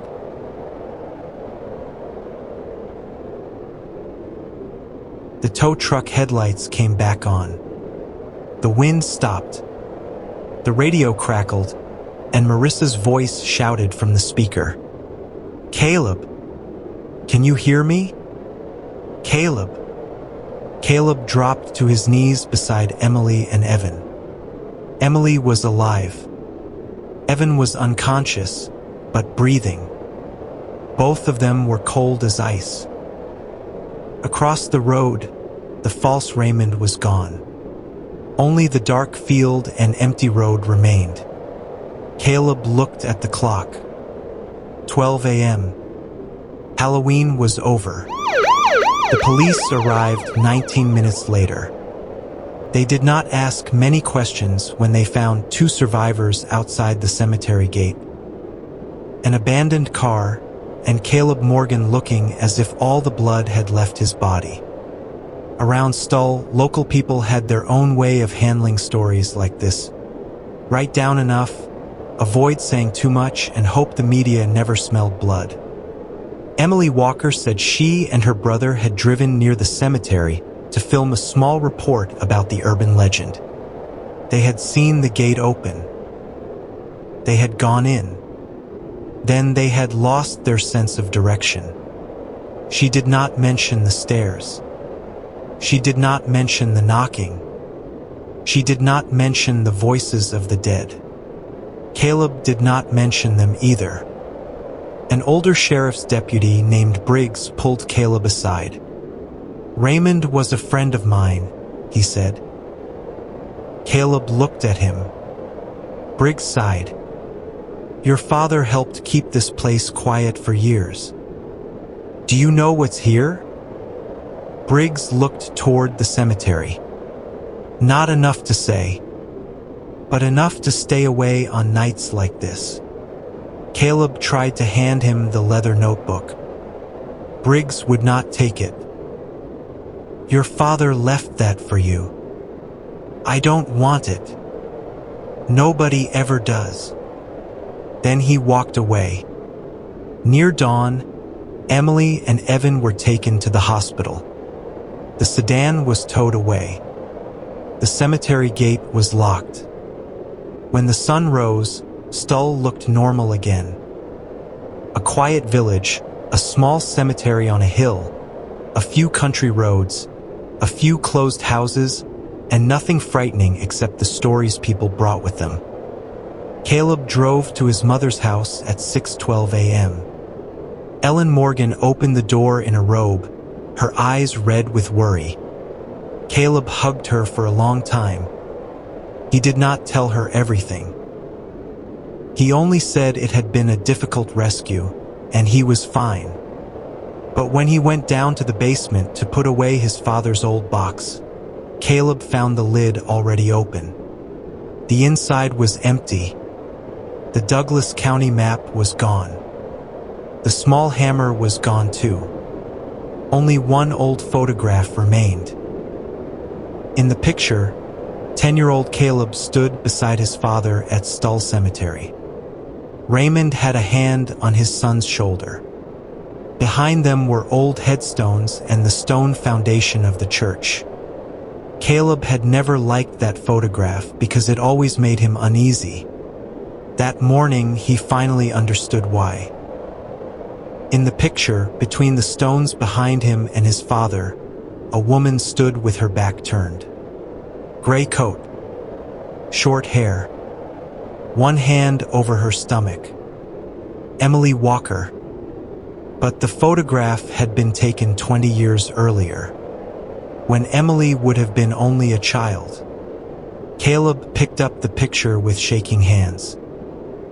On the back, his father's handwriting had appeared. It was not old ink. It was fresh. The first time, it borrows the voices of the dead. The second time, it borrows the living. Caleb heard a sound from the ceiling. His mother was walking in the kitchen. Slowly. Very slowly. 3 steps at a time. Thud. Thud. Thud. Caleb put the photograph down. He climbed the stairs. "Mom!" No one answered. In the kitchen, morning light came through the curtains. His mother stood with her back turned at the sink, both hands under the running faucet. "Mom, are you okay?" She did not turn. The water kept running. Caleb stepped closer. On the window glass in front of his mother, fog had gathered into a line of words. It did not look handwritten. It looked as if someone had tapped the message from the other side of the glass. "The gate is not in Stull anymore." Caleb stepped back. His mother slowly turned her head. Her face was still his mother's face, but the smile was not. She spoke in Raymond Morgan's voice. "You open the way home, Caleb." The phone in Caleb's pocket vibrated. He did not want to look, but his hand pulled it out on its own. One new message. From his father's number. "See you at the spring equinox." If the story kept you listening in the dark, leave a comment with the word stall. Tell me what you think Caleb should do before the spring equinox arrives. And if you want more true place horror stories built from real legends and impossible endings, subscribe to Infinite Story Realm. Some gates are not meant to be found. Some are already looking for a way home.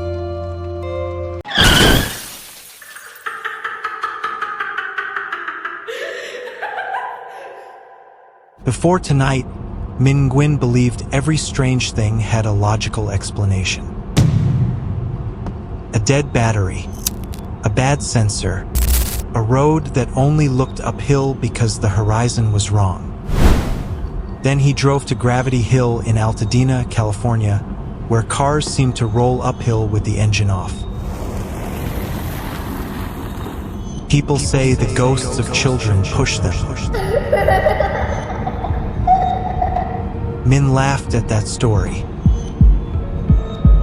until the handprints appeared on the inside of his rear window. Until a missing girl from 1987 climbed into his backseat. And until he learned that Gravity Hill was never trying to save everyone. It only pushes the cars of those willing to listen. People in Altadena say that if you drive to Gravity Hill at midnight, turn off the engine, release the brake, and shift the car into neutral, the car will roll uphill. No engine. No one pushing.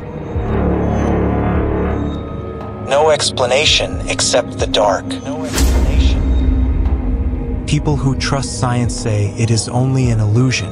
They say the road is not really climbing. They say the eye is fooled by the trees, the banks of earth, the slope of the mountain, and the missing horizon. But people who have gone there at the right hour on the right night, when the wind comes down from the canyon, tell a different story. They say that if you dust the rear window with a thin layer of baby powder, then let the car roll on that hill, you will find tiny handprints on the glass the next morning. Children's handprints. Many of them. Gravity Hill is located in Altadena, California, an area near Pasadena and Los Angeles. It is a real road, frequently associated with the area around Loma Alta Drive, where cars appear to roll uphill, all by themselves. Local legend has it that the spirits of children who died in a bus crash push vehicles up the incline to save others. Some variations of the story even mention sprinkling baby powder on the car to reveal tiny handprints. Scientifically, this phenomenon is commonly explained as an optical illusion caused by an obscured horizon, which makes a road that is actually sloping downward look like it is sloping upward. Some people add one more detail, though they rarely say it out loud. If the handprints are on the outside of the glass, you are still lucky. If they appear on the inside, then the children were in the car with you. Min Nguyen did not believe in ghosts. He believed that dirty spark plugs could make an engine misfire. He believed that an old battery would betray its owner on the coldest night of the year. He believed that a bad oxygen sensor could keep the check engine light glowing for weeks. But ghosts? No. To Min, every strange thing in the world had a cause. Most people simply did not want to open the hood and look. He was 36 years old and lived in a small apartment in Alhambra. He drove late-night deliveries for an app after losing his job as a mechanic at a garage in Pasadena. His gray Toyota Camry had more than 200,000 miles on it. The passenger door squeaked. The air conditioner sometimes smelled damp. The trunk had a small dent from the previous owner.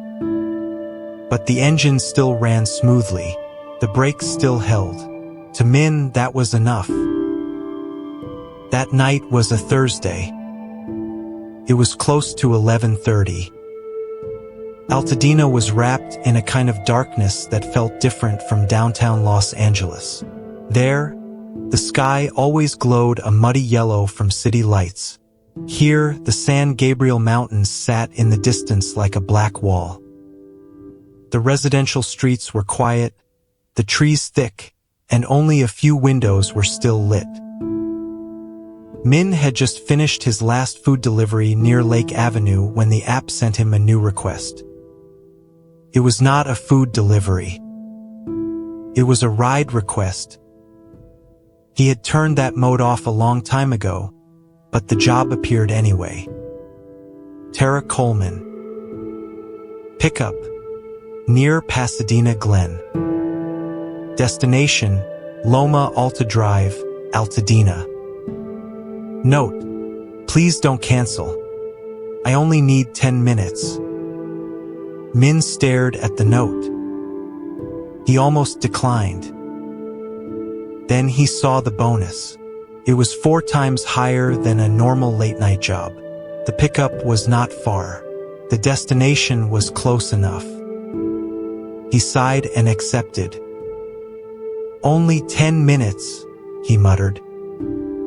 10 minutes later, he would regret saying that. The pickup point was on a narrow road buried under trees. Min slowed down because the streetlights there flickered weakly, as if a layer of dust had settled over them. The woman was standing beneath an old sycamore tree. She wore a pale brown coat. Her black hair was tied low behind her neck. She held a white cloth bag against her chest. She was thin and pale, but she did not look drunk or lost. She walked toward the car when Min stopped. "Are you Min?" she asked. Her voice was low and slightly hoarse. "That's me, Tara Coleman." She nodded, opened the rear passenger door, and slid into the back seat. As soon as the door closed, Min smelled something faint. Baby powder. Not perfume, not soap, baby powder. Old, dry, cold, like the smell of a nursery that had been closed for too long. Min glanced at her in the rearview mirror. Tara held the white bag on her lap. Both of her hands gripped the opening tightly. "You want to go to Loma Alta Drive?" Min asked. "Yes. It's pretty empty up there this late." "I know. Is there a specific house?" Tara was silent for a few seconds. Then she said, "Gravity Hill." Min gave a short laugh. "The place where cars roll uphill?" Tara watched him through the mirror. "You know it." "Everybody around Pasadena knows it," Min said. "Kids go up there to try it. Turn off the engine, put the car in neutral, and the car rolls. It's just an optical illusion." "Are you sure?" "Very sure. I used to be a mechanic. Cars don't climb hills by themselves. Not unless someone pushes them." As soon as he said that, the air inside the car seemed to get colder. Tara lowered her head. "That's why I need you to take me there." Min did not answer.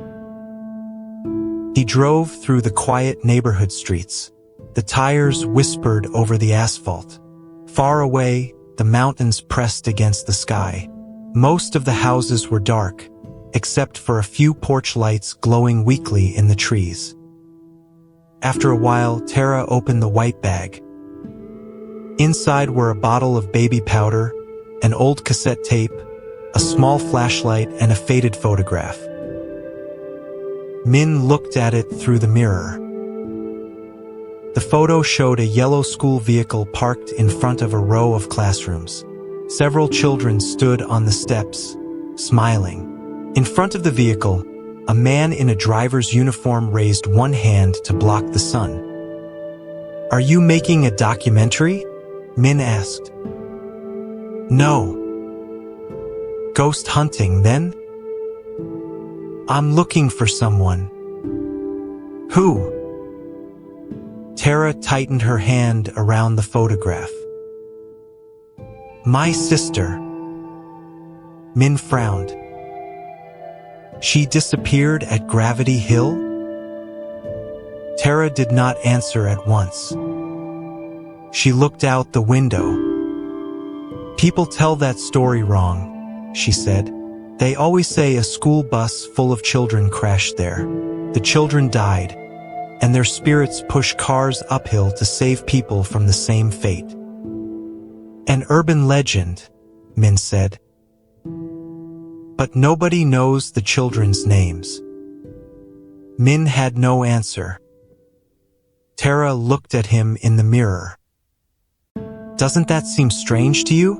A school bus crash that kills a whole group of children, but there is no public list of victims, no memorial, no clear newspaper article, no parents speaking about it." Min stayed quiet.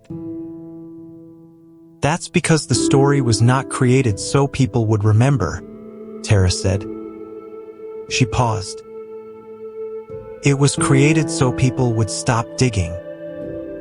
Min reached the Gravity Hill area at 11:58 p.m.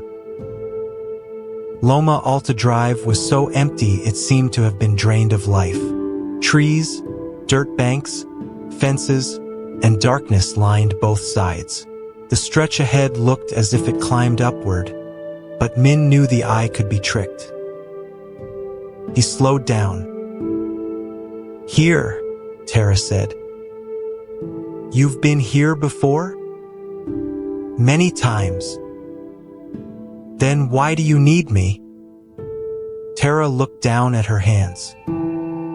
"Because my car never rolls." Min narrowed his eyes. "What do you mean?" "Other people's cars roll. Mine doesn't." "Maybe your brakes were sticking. Maybe you weren't in the right spot." "No," she said. "They don't want me to leave." Min wanted to laugh, but his throat had gone dry. He stopped where Tara told him to. Around them, the night was so quiet he could hear the faint ticking inside the dashboard. "Can you turn off the engine?" Tara asked. "You paid me to do this?" "I paid you to witness it." Min sighed. He shifted into park, set the parking brake, and turned off the engine. Silence flooded the car. No engine.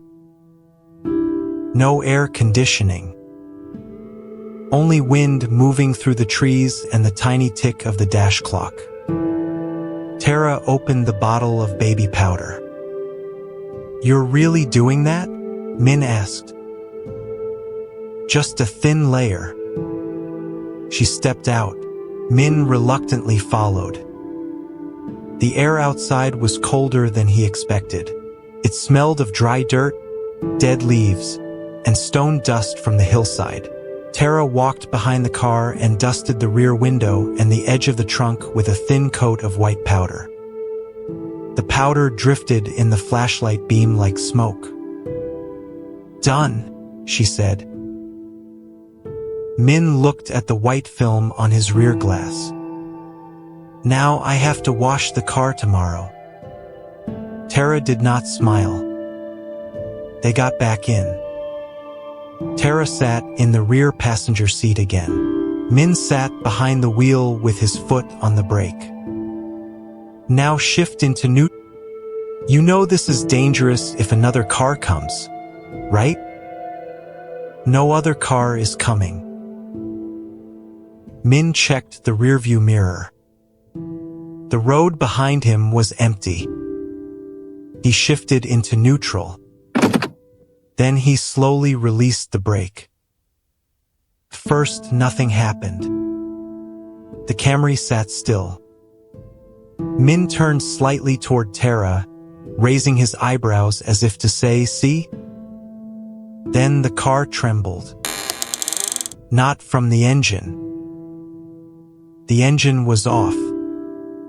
It was a gentle movement, as if someone had placed both hands on the trunk and tested their weight against it. The car moved backward. 1 inch. Then another. Min sat up straight. The car began to roll. Slowly. Very slowly. But it was clearly rolling backward in the direction Min's eyes insisted was uphill. Tara said nothing. Neither did Min.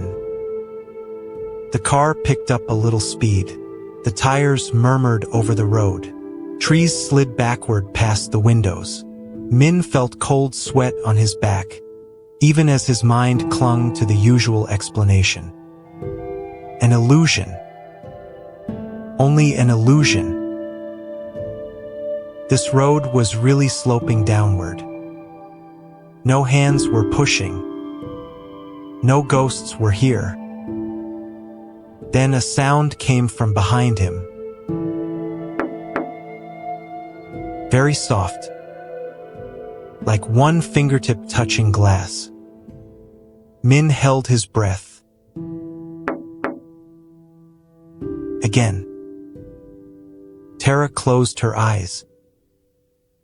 "Don't turn around," she whispered. Min looked at her in the mirror. "What?" "Don't turn around." More knocks. Not one finger anymore. Many small hands were patting the rear window. Min gripped the steering wheel. The car continued rolling uphill. Then a child's voice came from the back seat. Very close. So close Min thought the child was sitting behind his neck. "Mister." Min slammed the brake. The car stopped hard. The silence exploded around them. Min spun around. Only Tara was in the back seat. But Tara was crying. No sound came from her. Tears slid down her face and glimmered in the dark. "What did you just say?" Min asked. Tara shook her head. "That wasn't me." Min swallowed. He looked through the rear window. The white powder had been disturbed. Dozens of tiny handprints covered the glass. Children's handprints. But not on the outside. They were on the inside. Right behind his head. Min did not clearly remember how he drove away from Gravity Hill. He remembered starting the engine, shifting into drive, and hitting the gas so hard the tires squealed. Tara sat in the back without speaking as they came down from the hill. "You saw it," she said once they reached a larger road. Min did not answer. "Did you hear the voice?" "No." It was the worst lie he had ever told. Tara watched him in the mirror, but she did not challenge him. "Please stop at the gas station up ahead." Min pulled into an old gas station near the foot of the hill. The dashboard clock read 12:24 a.m. The place was almost empty. Inside the convenience store, an elderly man sat behind the counter watching an old baseball game on a small television. Tara got out first. Min followed. When he passed the rear window, he stopped. The powder was still there. The handprints were still there. But from outside the car, The marks looked blurred and warped, as if they were not on the surface of the glass at all.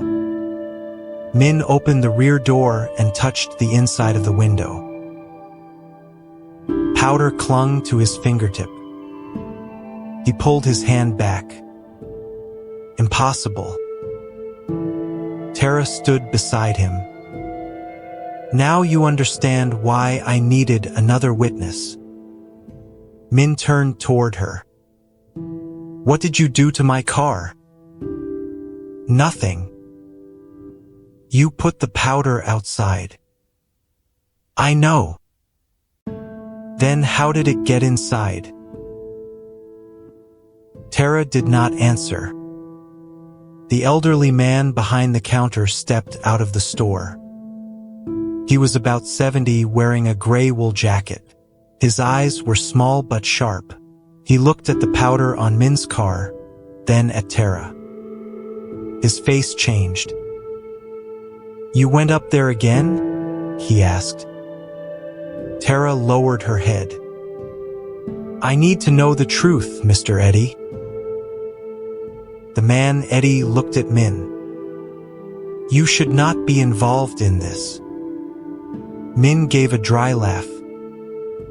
A little late for that. Eddie stepped closer to the car but did not touch it.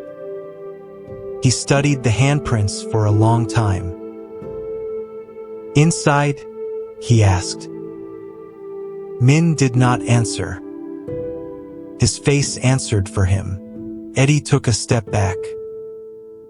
Then they let you in. Tara's voice trembled. You told me if the handprints appeared inside, it meant one of them wanted to talk. No, Eddie said. It means one of them followed the car down. A blade of cold ran along Min's spine. He looked at the back seat. It was empty. But the left rear seat belt had been pulled out and left hanging, as if someone had been sitting there. Min remembered clearly that Tara had sat on the right. He reached in and tugged the belt. It zipped softly back into place. Something small fell from the gap in the seat. A blue plastic button. A faded little rabbit was printed on it. Tara saw it and covered her mouth. That's impossible. Min picked it up. You know this. Tara took the old photo from her bag and turned it over. On the back were several faded lines of blue ink. Room 7, Spring Trip, April 18th. Tara pointed to a little girl standing near the door of the yellow school vehicle. The girl wore a pale blue coat, and the collar had a row of rabbit-shaped buttons. That's Emily, Tara said. My sister. Min stared at the photo. Then he looked at Tara. In the photograph, Emily was about 8. Beside her stood another girl, a little taller, with black hair tied low. She held a white cloth bag. She looked like Tara. Too much like Tara. Min looked up. Tara. She put the photo away quickly. We need to go back. Min shook his head. No, absolutely not. Eddie cut in. Do not go back after 1 o'clock. Tara looked at him. Why? Eddie was silent. Tara stepped closer. You know something. You always have. The old man looked toward the road. Under the yellow gas station lights, his tired face seemed to fold in on itself. There was no recorded school bus crash on Loma Alta, he said, at least not in any public record. But something happened. Eddie nodded. Yes. Min asked, what? Eddie looked at him. In 1987, a group of children from an elementary school in Altadena disappeared on a field trip. It wasn't a big bus. It was a small yellow school van. 11 children, 1 teacher, and 1 driver. Tara whispered, "Nobody ever told me it was a van."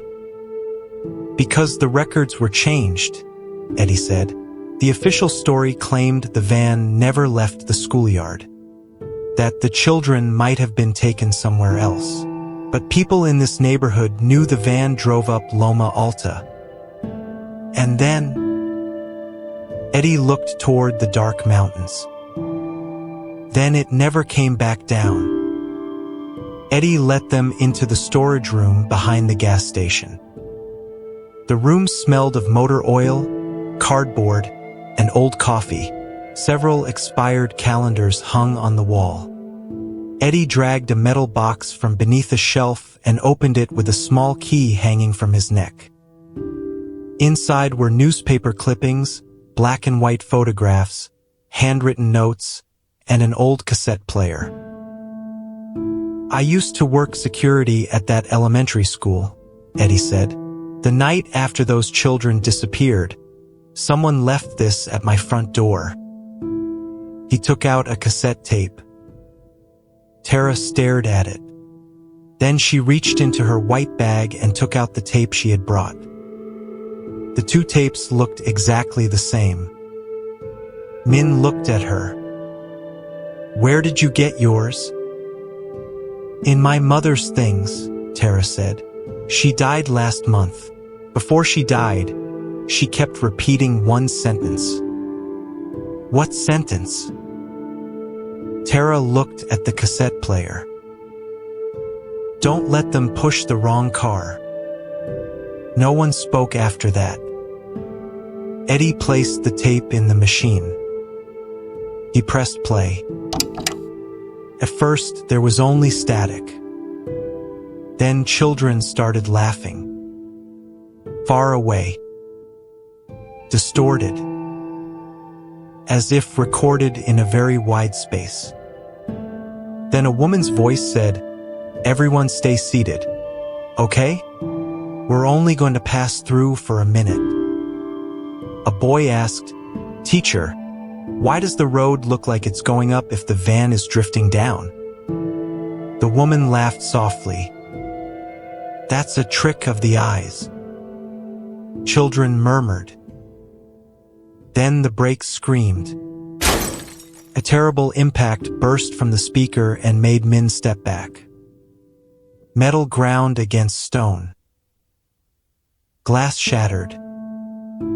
Children screamed. Then silence. For a long time, Min thought the tape had broken. Then, under the static, a little girl's voice appeared. "Weak. Don't let the car go down anymore." Another child cried, "Push it." More voices joined. "Push up, push up, push up."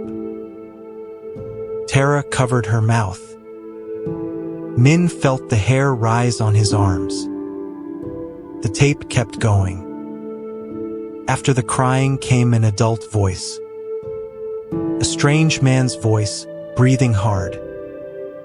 "Is anybody alive?" A child groaned. "I'm here." The man cursed. Then came the sound of a vehicle door being forced open. Min expected the man to help the child. Instead, the man's voice turned cold. "No, if anybody lives, they'll investigate." Tara snapped her head up. Eddie closed his eyes. Children screamed on the tape. Then came the sound of dirt and rocks falling. Layer after layer. As if someone were filling a hole. The little girl's voice faded. "Push up." Then it vanished. The cassette clicked. The tape stopped. No one in the small storage room seemed able to breathe. Min spoke first. "Did you tell the police?" Eddie nodded. "I gave them the tape. And they said it was fake. They said I made it." A week later, the school closed part of the old building for repairs. 2 months after that, a drainage project started near Loma Alta. Concrete was poured. Dirt was moved. Everything disappeared. Tara shook. "So the children..." Eddie looked at her. "They may still be down there." Min stood up fast. "We need to call the police again." Eddie gave a tired smile. "How many years do you think people have tried? Now there's a tape. There are handprints. There is." Min stopped. He heard himself sounding insane. Handprints inside his car were not evidence. A child's voice on an old tape was not enough. A local legend could not force anyone to dig up a road. Tara looked at Min. "But you have a car. What does my car have to do with it?" "Your car was allowed in." Min shook his head. "No, I'm not going back there." At that moment, a sound came from outside the gas station. All three of them turned. A knocking sound. Not on the storage room window. On Min's car outside. They ran out. The Camry sat under the yellow lights. No one was around it. But inside the rear window, the white powder was moving by itself.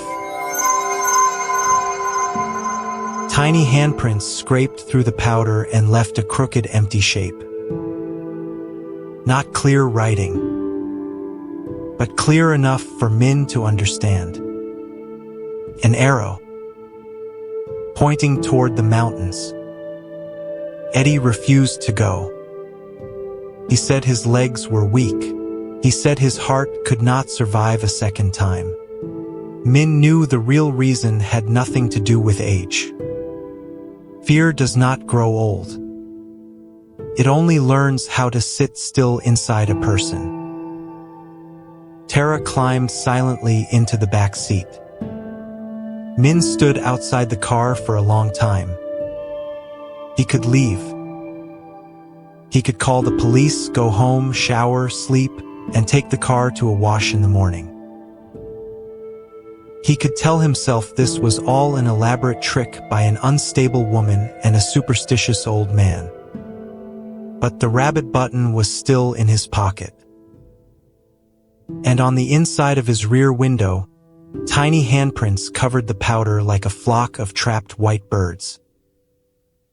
Min opened the door and got in. "One time," he said, "we go back, we see what's there, and then we call the police."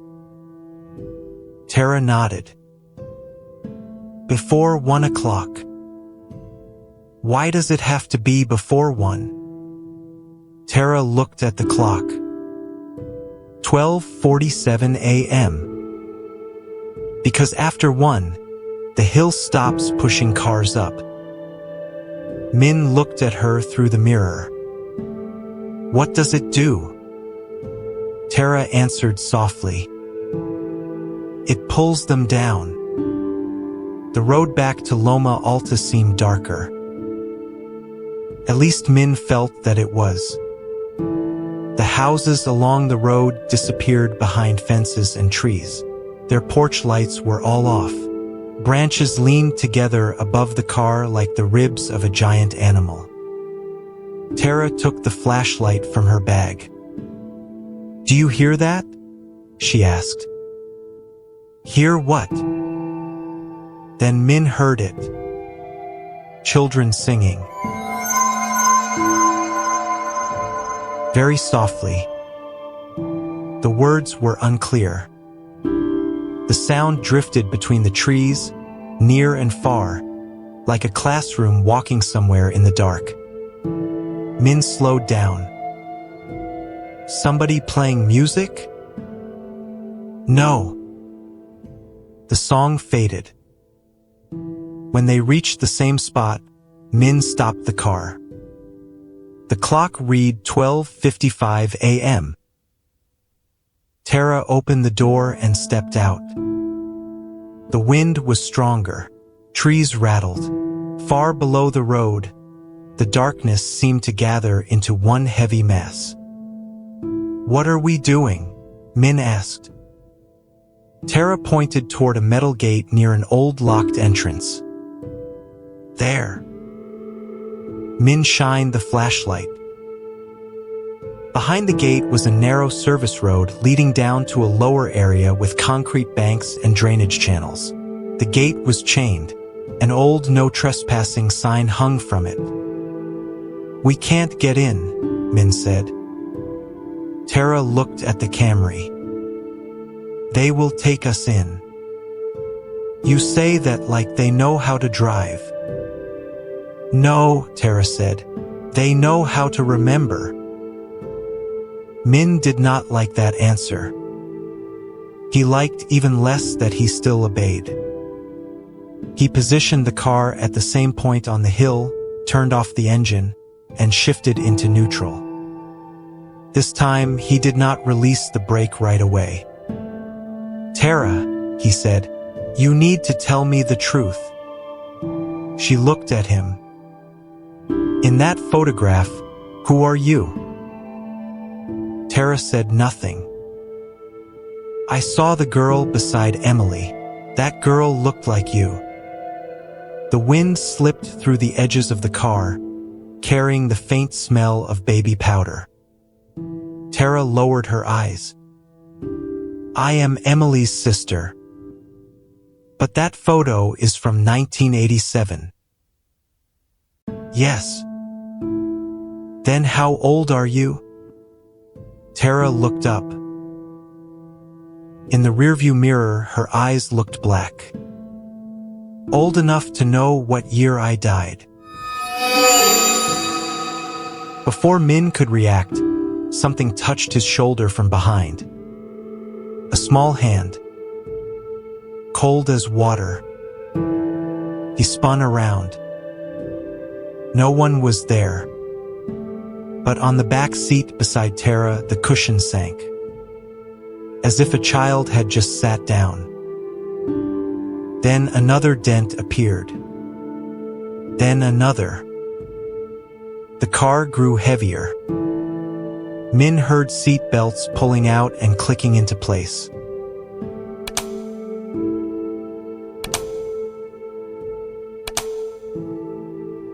One after another.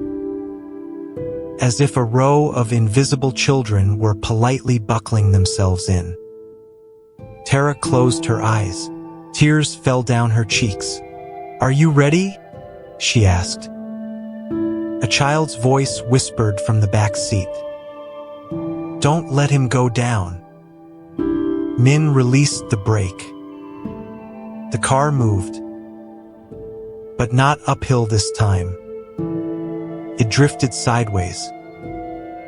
Slowly. Not along the main road. Toward the metal gate. Min grabbed the steering wheel. "No, we're going to hit the gate." "Don't steer," Tara said. "Are you insane?" "Don't steer." The Camry kept drifting. The front wheels reached the edge of the road and climbed a low ridge of dirt. Min felt the steering wheel turn under his hands. Not strongly, but firmly, as if many small hands were guiding it together. The car aimed straight at the gate. Min shut his eyes. Metal shrieked. But there was no crash. When he opened his eyes, The gate was open. The broken chain lay on the ground. The Camry rolled through the service entrance and down the narrow road covered with dry leaves. The clock read 12:59 a.m. Tara whispered, "1 minute left." The service road led down to an old drainage area. Min turned on the headlights. The beams swept over cracked concrete, weeds, scattered rocks, and dead tree trunks. It was not far from the main road, yet it felt like a different world. The car stopped before a low concrete wall. The engine was still off. No one pushed anymore. No children sang. No wind moved. Min opened the door and stepped out. His legs were weak. Tara stepped out behind him, holding the white cloth bag. "Here," she said. Min shined his flashlight at the wall. First, he saw nothing. Then the beam caught a patch of old yellow between the grass and loose dirt. Not paint on the wall. Piece of metal. Min moved closer and brushed the dirt away. Yellow paint appeared. School vehicle yellow. He dug faster. Tara knelt beside him and clawed at the dirt with both hands. Beneath wet soil and broken stones was a curved metal surface, rusted and crushed. Min touched it and found the edge of a rotted rubber seal. A window. A vehicle window. His heart pounded. "Tara." She did not answer. She was crying. Not from fear. Like someone who had finally found a lost home. Min stepped back and took out his phone to call 911. No signal. He stared at the screen. No service.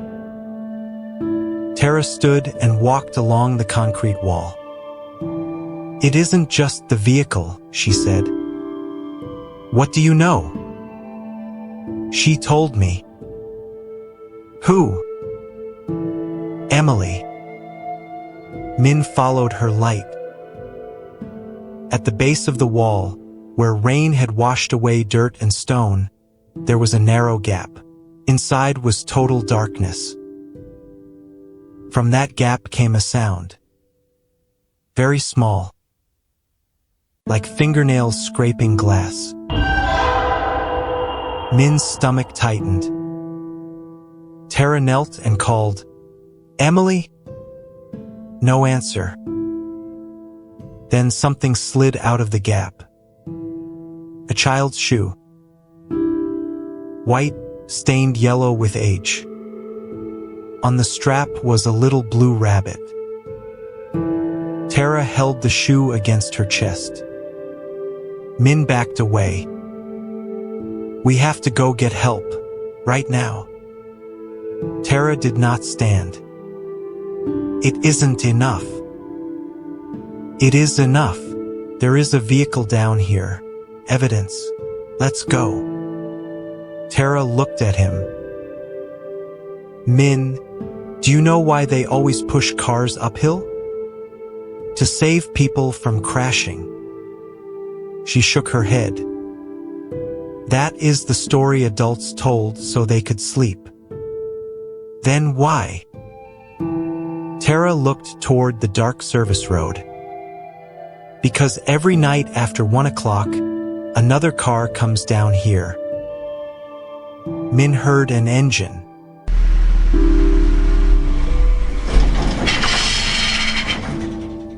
Far away. Then closer. Yellow headlights appeared at the top of the service road. A vehicle was coming. Min pulled Tara to her feet. "Who is that?" Tara whispered, "The man who buried us." Min stared at her. That was almost 40 years ago. The vehicle slowly descended. Old headlights shook over the ground. It was a dark pickup, very old, its body covered in dust. It moved too slowly, as if no living driver controlled it. Min dragged Tara back toward the Camry. "Get in." Tara did not move. The pickup stopped about 20 yards away. His headlights burned into Min's eyes.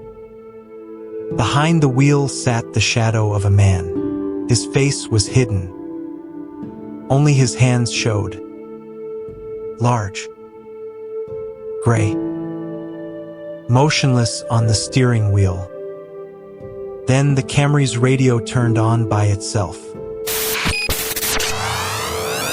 Through the static came children's voices. "Push up." More voices joined. "Push up, push up, push up." The pickup roared. Min jumped into the driver's seat and turned the key. The engine would not start. He tried again. Nothing. The pickup's headlights flared. Charged. Min stepped on the brake by instinct, though his car was not moving. Tara sat in the back, holding the white bag. "Neutral," she said. "What?" "Put it in neutral." Min shifted. The moment the gear slipped into neutral, the Camry shot backward. It did not roll. It was shoved. The pickup scraped past the front of the car and slammed into the concrete wall. But there was no sound of crushing metal. No glass exploded. The pickup passed through the wall like a shadow and vanished into the place where the yellow vehicle was buried. Min gasped for air. The dashboard clock changed to 1 a.m. Immediately, everything changed. The service road ahead seemed to tilt downward into something deeper. The darkness below opened like a mouth. The Camry began to drift back, but not towards safety. Down. Min hit the brake. Useless. The tires slid over dirt. "No!" he shouted. Tara looked at him through the mirror. "Now you have seen it. Help me." Tara gave him a sad smile. "It isn't me who helps you." She turned toward the back seat. "It's them." In the mirror, Min saw them for the first time. Children filled the back seat. Pale faces. Dusty clothes. Wide black eyes. A little girl in a pale blue coat sat by the door. One rabbit button was missing from her collar. She looked at Min. Then she placed both small hands on the glass. The other children did the same. They all pushed. Not against the car. Against the inside of the glass. As if trying to hold back the hill itself. The Camry shook violently. Min felt a force pushing from behind, from the sides, from beneath the tires. Children's sobs, radio static, wind, and old metal groans rose together into one impossible sound. Then the car surged upward. This time, Min did not think about science. He did not think about illusions. He only gripped the wheel and begged those tiny hands not to let go. When Min opened his eyes, daylight had come. He was sitting in his car on the shoulder of Loma Alta Drive. The engine was off. His throat was dry. His hands ached from gripping the wheel too tightly. Outside, pale sunlight fell through the trees. Everything looked normal in a cruel way. No ghosts, no pickup, no children's voices. Only white powder covered the inside of his rear window. And dozens of tiny handprints. Min turned around. The back seat was empty. Tara was gone. The white bag was gone. Only the old photograph lay on the seat. Min picked it up. It showed the small yellow school van in front of the schoolyard. Not a big bus. A small van. 11 children stood around it. One teacher. One driver. And in the front row, 2 sisters. Emily in her pale blue coat. Tara with her black hair tied low, holding the white cloth bag. On the back of the photograph, there was a new line of writing. The ink was fresh. "Thank you for taking us home." Min dropped the photo onto the seat as if it had burned him. He opened his phone. Signal had returned. He called 911. This time, someone answered. When the police and rescue crew arrived, Min could hardly speak. He led them down to the service gate and showed them where the yellow paint had appeared under the dirt. At first, they looked at him like he was a madman. Then one rescue worker brushed the dirt aside. More yellow paint appeared. Then a window frame. Then part of a crushed vehicle body. By noon, the area was sealed off. By evening, local news began reporting that an old buried vehicle had been discovered near a drainage site in Altadena. No one mentioned ghosts. No one mentioned Gravity Hill. No one mentioned the tiny handprints on Min's rear window. That night, a police officer called Min back for another statement. The officer placed a thin folder in front of him. "We found several personal effects," he said. "I need you to confirm whether you have ever seen this woman." He slid over a copy of a missing person photograph. Min looked at it. His body went cold. It was Tara Coleman. But not the 30-something-year-old woman who had sat in his car the night before. It was Tara Coleman at 9 years old. Missing since April 18, 1987. Along with her sister, Emily Coleman. Min sat frozen. "No," he said, his voice hoarse. "No, that's impossible. I drove her. She was in her 30s. She talked to me. She." The officer watched him carefully. "Mr. Nguyen, your app shows no ride request from last night." Min opened his phone. The ride history was empty. No Tara Coleman. No pickup point. No Loma Alta Drive. Only one error notification from 11:41 p.m. Connection lost. Min left the police station after dark. He drove home in silence. He did not turn on the radio. He did not play music. He did not accept another job. When he pulled into the parking lot beneath his apartment, he sat for a long time before turning off the engine. Then he heard a knock. Tap. From the back seat. Tap, tap. Min slowly turned his head. The seat was empty. But on the inside of the rear window, among the powder that remained, a new handprint appeared. Smaller than all the others. Beneath it lay a rabbit-shaped button. Min picked it up with trembling fingers.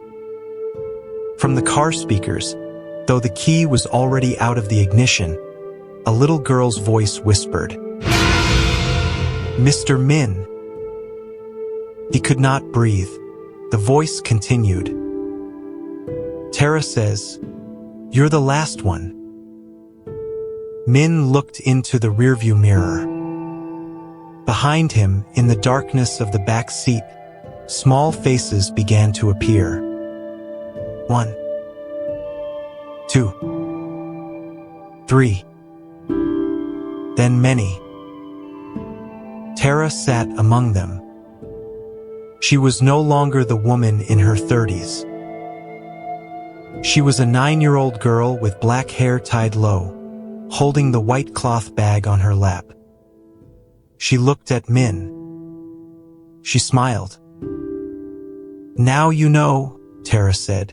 "We don't push cars to save everyone." Min opened his mouth, but no sound came out. Tara tilted her head. "We only push the cars of people willing to listen." The light inside the car went out. Outside the parking lot, every sound vanished. Then the Camry, with no key in the ignition and no engine running, began to roll backward.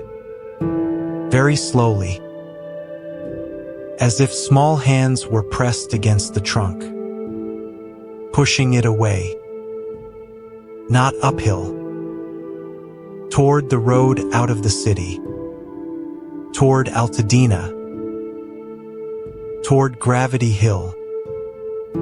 Where, beneath the cold concrete, one last child had not yet been found. And this time, Min was the one chosen to bring that child home.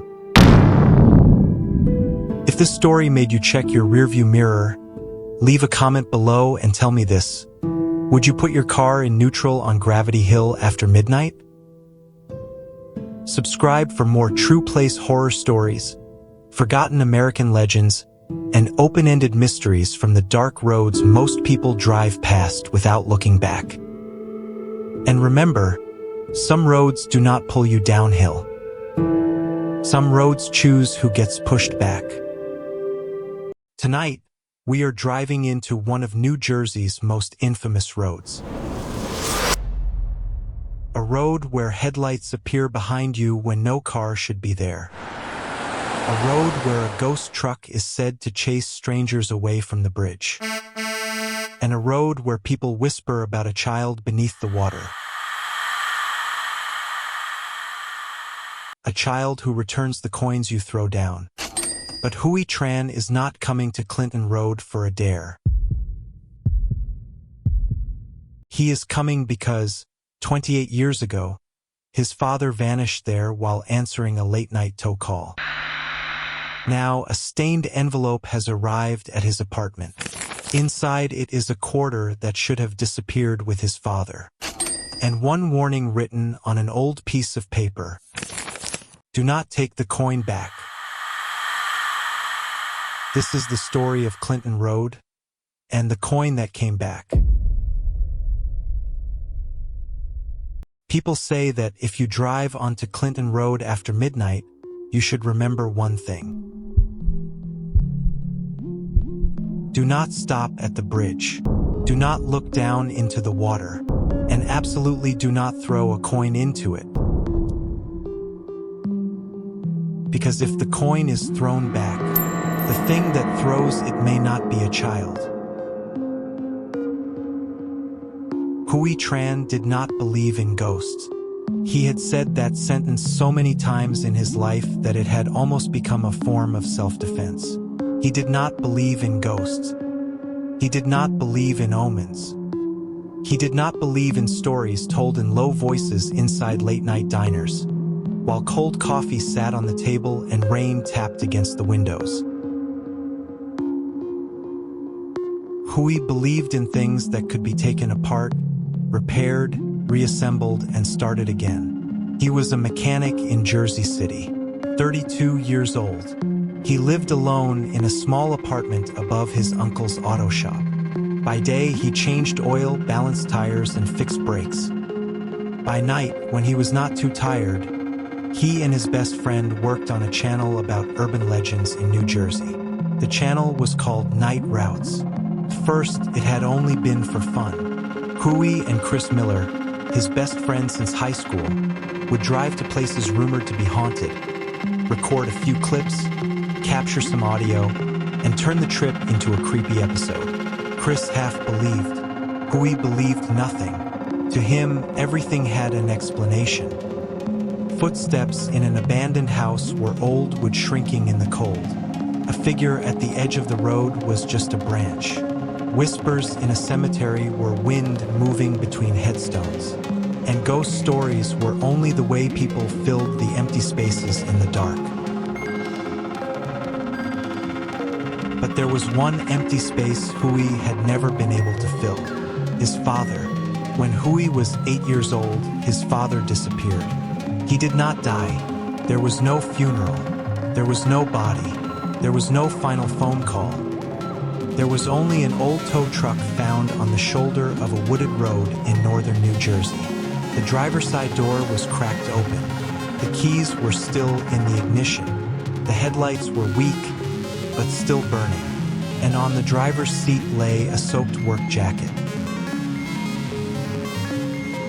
Huey's father, Min Tran, had worked nights as a tow truck driver.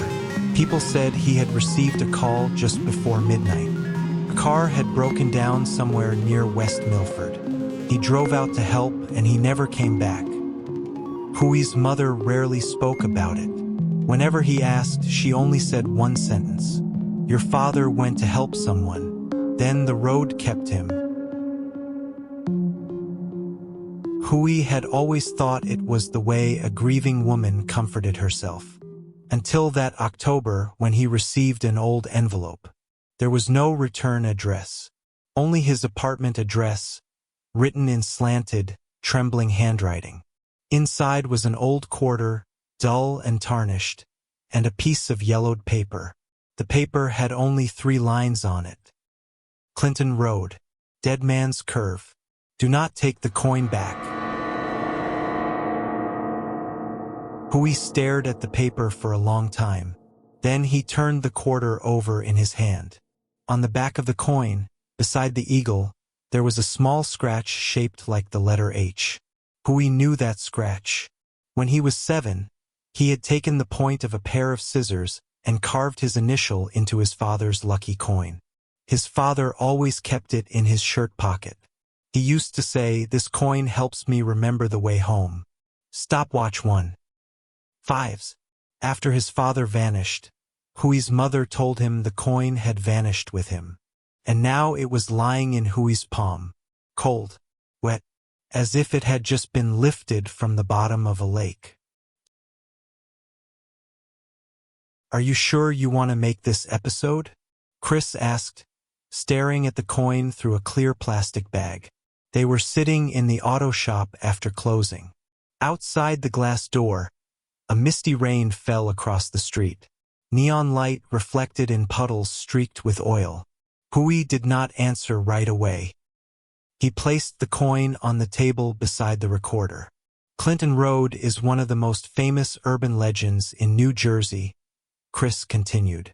The Ghost Boy Bridge, the Phantom Truck, the coin thrown into the water and thrown back.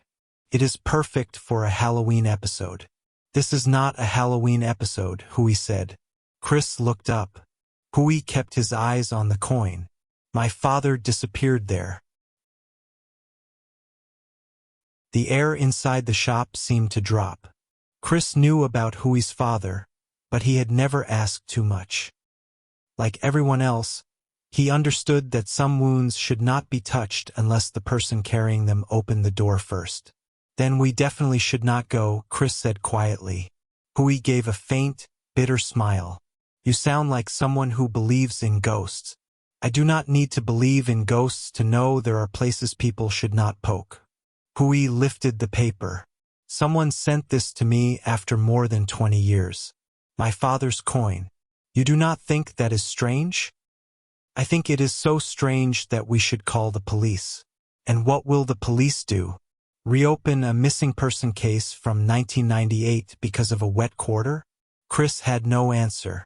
Hui sat down. I just need to know where it came from. And if it really came from Clinton Road, then I need to go even more. Chris sighed and opened the map on his phone. It is about an hour and a half from here to West Milford if traffic is light. Clinton Road is long, isolated, and the phone signal gets bad.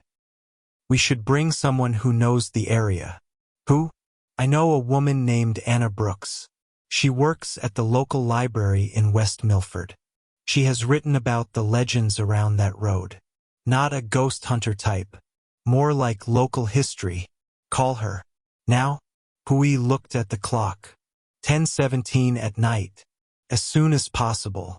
The call lasted less than 2 minutes. When Chris hung up, his face had gone pale. She agreed to meet us. Where? A diner near Newfoundland. When? Chris swallowed. Midnight. The diner sat beside the road, not far from Clinton Road. The sign flickered, half lit and half dead. In the parking lot were 3 old pickup trucks, a silver sedan, and a yellow lamp post swarmed by insects. Hui and Chris arrived at 11:46. Anna Brooks was already sitting in a corner booth. She was in her early 30s with brown hair tied low, a long gray coat, and a cup of hot tea she had not touched. On the table were a thick folder, a paper map, and a small flashlight. When Hui showed her the coin, Anna did not touch it. She only leaned down and looked at it. For a long time. Where did you get this? She asked. Someone mailed it to me. Who? I do not know.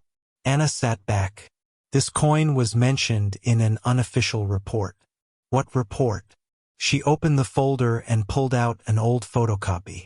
The page was faded, and some lines had blurred, but Hui could still read the date. October 18th, 1998. The night his father vanished. Anna pointed to a paragraph. Tow truck operator Min Tran disappeared while responding to an emergency call near Clinton Road. Mud, water, and the circular impression of a small object were found on the passenger seat. Possibly a coin. Hui felt his throat tighten. Why have I never seen this? Because it was not an official case file. It was an internal note kept by a retired deputy. He died last year. His papers were transferred to the local library. Chris leaned over the map. Where is Dead Man's Curve? Anna circled a stretch near a reservoir and a small bridge over dark water. Somewhere around here. The legend changes depending on who tells it. Some people say if you place a quarter in the road at midnight, it vanishes and comes back. Others say if you throw it into the water, a little hand throws it up again. Some say if you stare over the side of the bridge too long, something pulls you down. Chris forced a laugh. Very welcoming. Anna did not laugh. What about the ghost truck? Hui asked. Anna turned another page. People say a truck or pickup appears behind them, rides their bumper, floods the car with headlights, and forces them to speed up. But when the driver is about to pull over or crash, the truck disappears. Chris looked at Hui. Could be local kids messing with people. Could, Anna said. But if you ask people who live around there, many of them say the same thing. What thing? Anna looked out through the diner's window. Outside, the rain had stopped. That truck is not chasing people off the road. She turned back to Hui. It is trying to keep people from stopping at the bridge. Hui drove his old SUV. Chris sat in the passenger seat, holding the camera. Anna sat in the back, a paper map spread across her knees. The coin lay in a plastic bag inside the cup holder between the front seats. When they left the diner, the clock on the dashboard read 12:08. The road toward Clinton Road was darker than Hui expected. Not the darkness of a neighborhood after a power outage. This was the thick darkness of the woods. The trees closed in on both sides. Their black branches interlocked overhead, forming a suffocating tunnel. The headlights showed only a short stretch of pavement before everything disappeared into empty dark again. Chris switched on the recorder. October 18th, 12:14 a.m. We are entering Clinton Road in West Milford, New Jersey. In the car are Hui Tran, who has a personal connection to a 1998 disappearance, Anna Brooks, a local researcher, and me, Chris Miller. Hui glanced at him. You do not have to sound like we are making a murder documentary. Chris shrugged. Maybe this episode will finally blow up. From the back seat, Anna said, try not to joke too much once we are on the road. Chris looked back at her. You really believe these stories? Anna stared out the window. I believe some places keep memories longer than people do. No one said anything after that. They drove for several more minutes. The phone signal vanished. The radio began switching by itself into static. Hui turned it off. A second later, it came back on. Not music. Not a station. Just a long burst of static with a faint clicking underneath, as if someone were pressing the button on an old radio handset. Chris looked at the dashboard. Did you turn it back on? No. Hui shut the radio off again. This time it stayed silent. For exactly 3 seconds. Then a man's voice came through the speakers. Far away. Very faint. Tow truck 7. Heading to Clinton. Hui slammed the brakes. The SUV stopped in the middle of the road.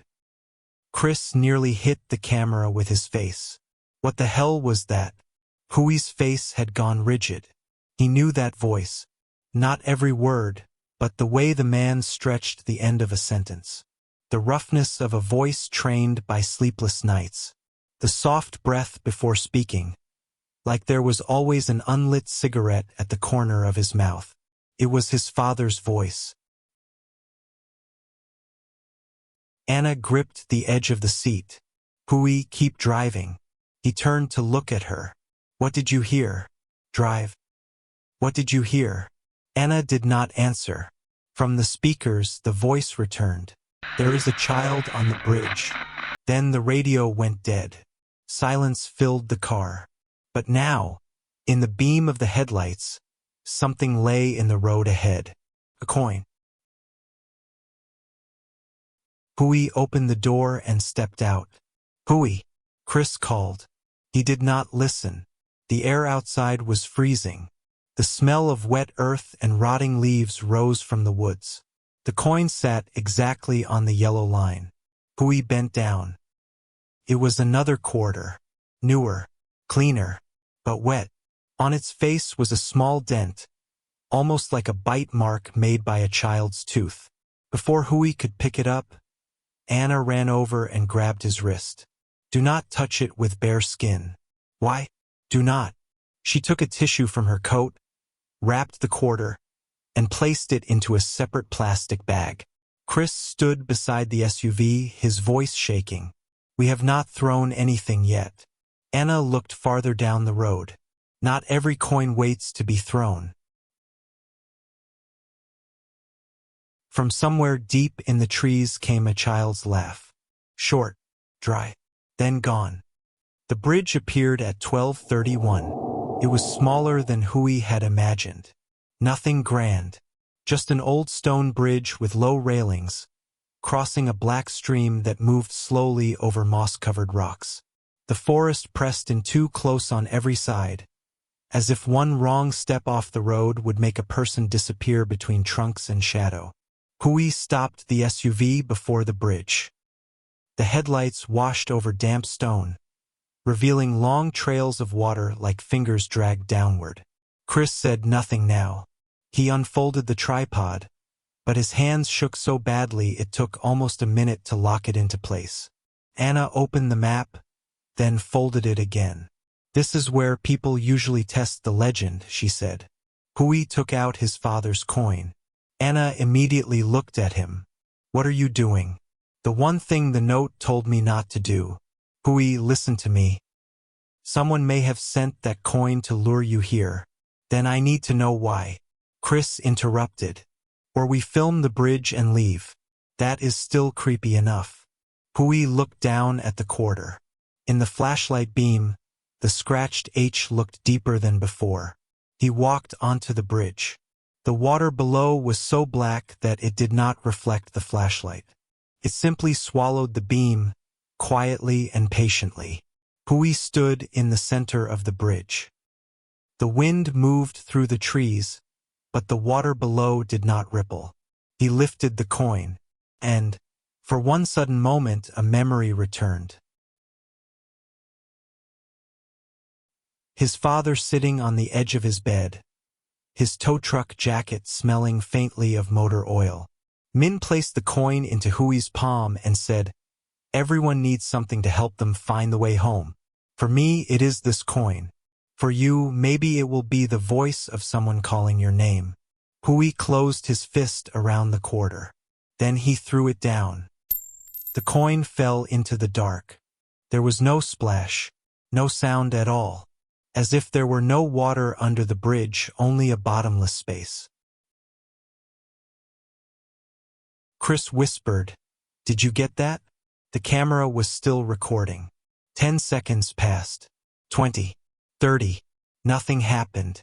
Hui exhaled, half relieved, half disappointed. "See?" he said. "It is just..." A sharp metallic clink rang out behind him.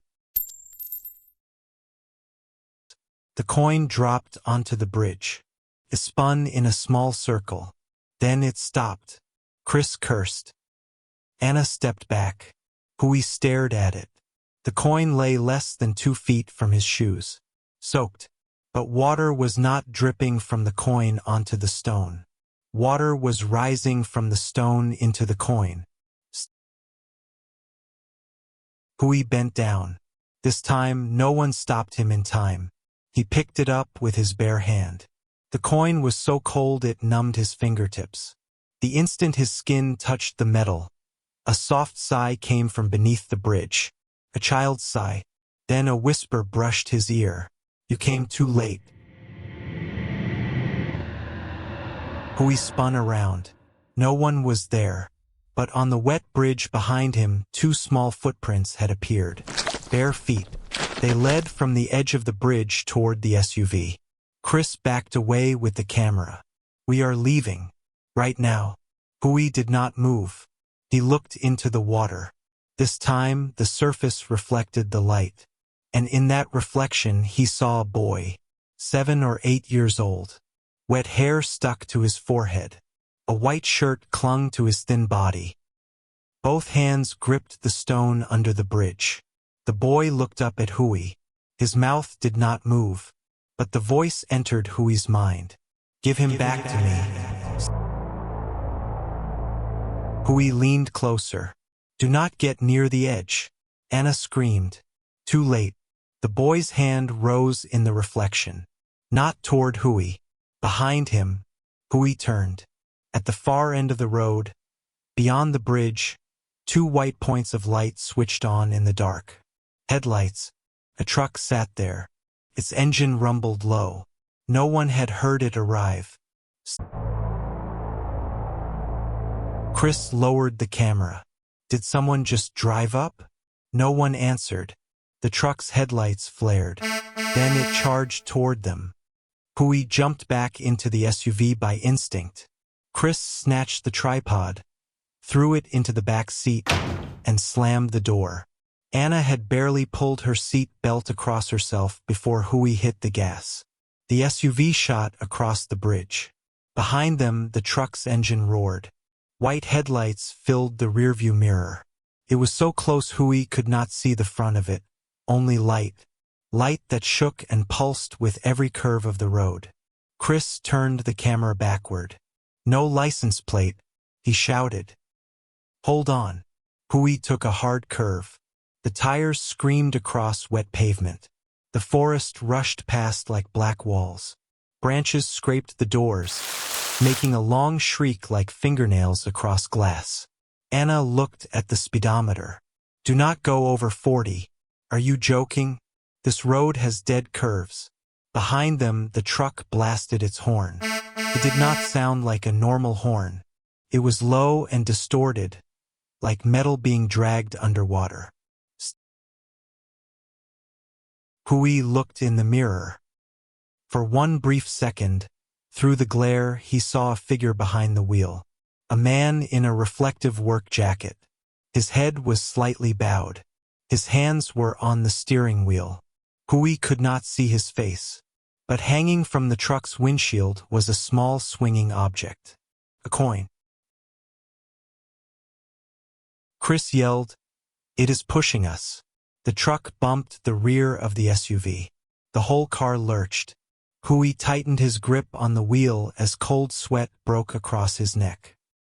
Anna suddenly said, "It is not trying to hit us." "What?" "It wants you to turn." Ahead, a narrow dirt path opened on the right, almost hidden by trees. Hui had no time to think. He swung the wheel. The SUV left the road, bouncing over dirt and stone. Behind them, the truck followed for a few more seconds. Then the headlights disappeared. They did not turn off. They did not stop. They simply vanished, as if swallowed by the dark. Hui slammed the brakes. The SUV slid forward, then stopped before an open patch of ground. In the headlights, they saw collapsed stone walls, moss, and thick vines. An old structure stood in the trees, like the ruins of a kiln or a forgotten foundation. Anna whispered, "Impossible." Chris was breathing hard. "Where are we?" Anna stared ahead, her face drained of color. "We should not be here." I asked where we are. She looked at Hui. "The Druidic Temple." "It is not really a temple. It is an old industrial ruin. But in local legend, people say this is where things from Clinton Road gather." Chris gave a broken laugh. "Wonderful. The ghost truck just brought us to the spiritual welcome center." No one laughed, because at that moment, from inside the ruins, a child coughed. A wet, choking cough. Then a small voice said, "Uncle Min?" Hui opened the door. Anna grabbed his arm. "Do not." The voice came again. "Uncle Min, I am so cold." Hui pulled free. "That is my father's name." He stepped out. The air here was colder than it had been at the bridge. It smelled of wet stone, rotting moss, and rusted iron. Chris followed with the camera. "Hui, do not go alone." They entered the ruin. Inside, the flashlight swept over low stone walls, black openings, and old char marks on the ground. There was no child, but there were footprints. Small, wet footprints on dry stone. They led to a collapsed corner wall. There, half buried under soil and dead leaves, was an old rusted metal box. Hui knelt and pulled it free. On the lid were two carved letters. Mt. Min Tran. Hui could barely breathe. He opened the box. Inside were a notebook wrapped in plastic, a mini cassette tape, a faded tow truck driver's badge, and a photograph. The photo showed Hui's father standing beside his tow truck. Beside him was a wet-haired boy in a white shirt, the boy from the reflection under the bridge. Chris stared at the photo. When was this taken? Hui turned it over. There was a line in his father's handwriting. "If anyone finds this box, do not let the boy return the coin a third time." Anna stood behind him, silent. Hui turned toward her.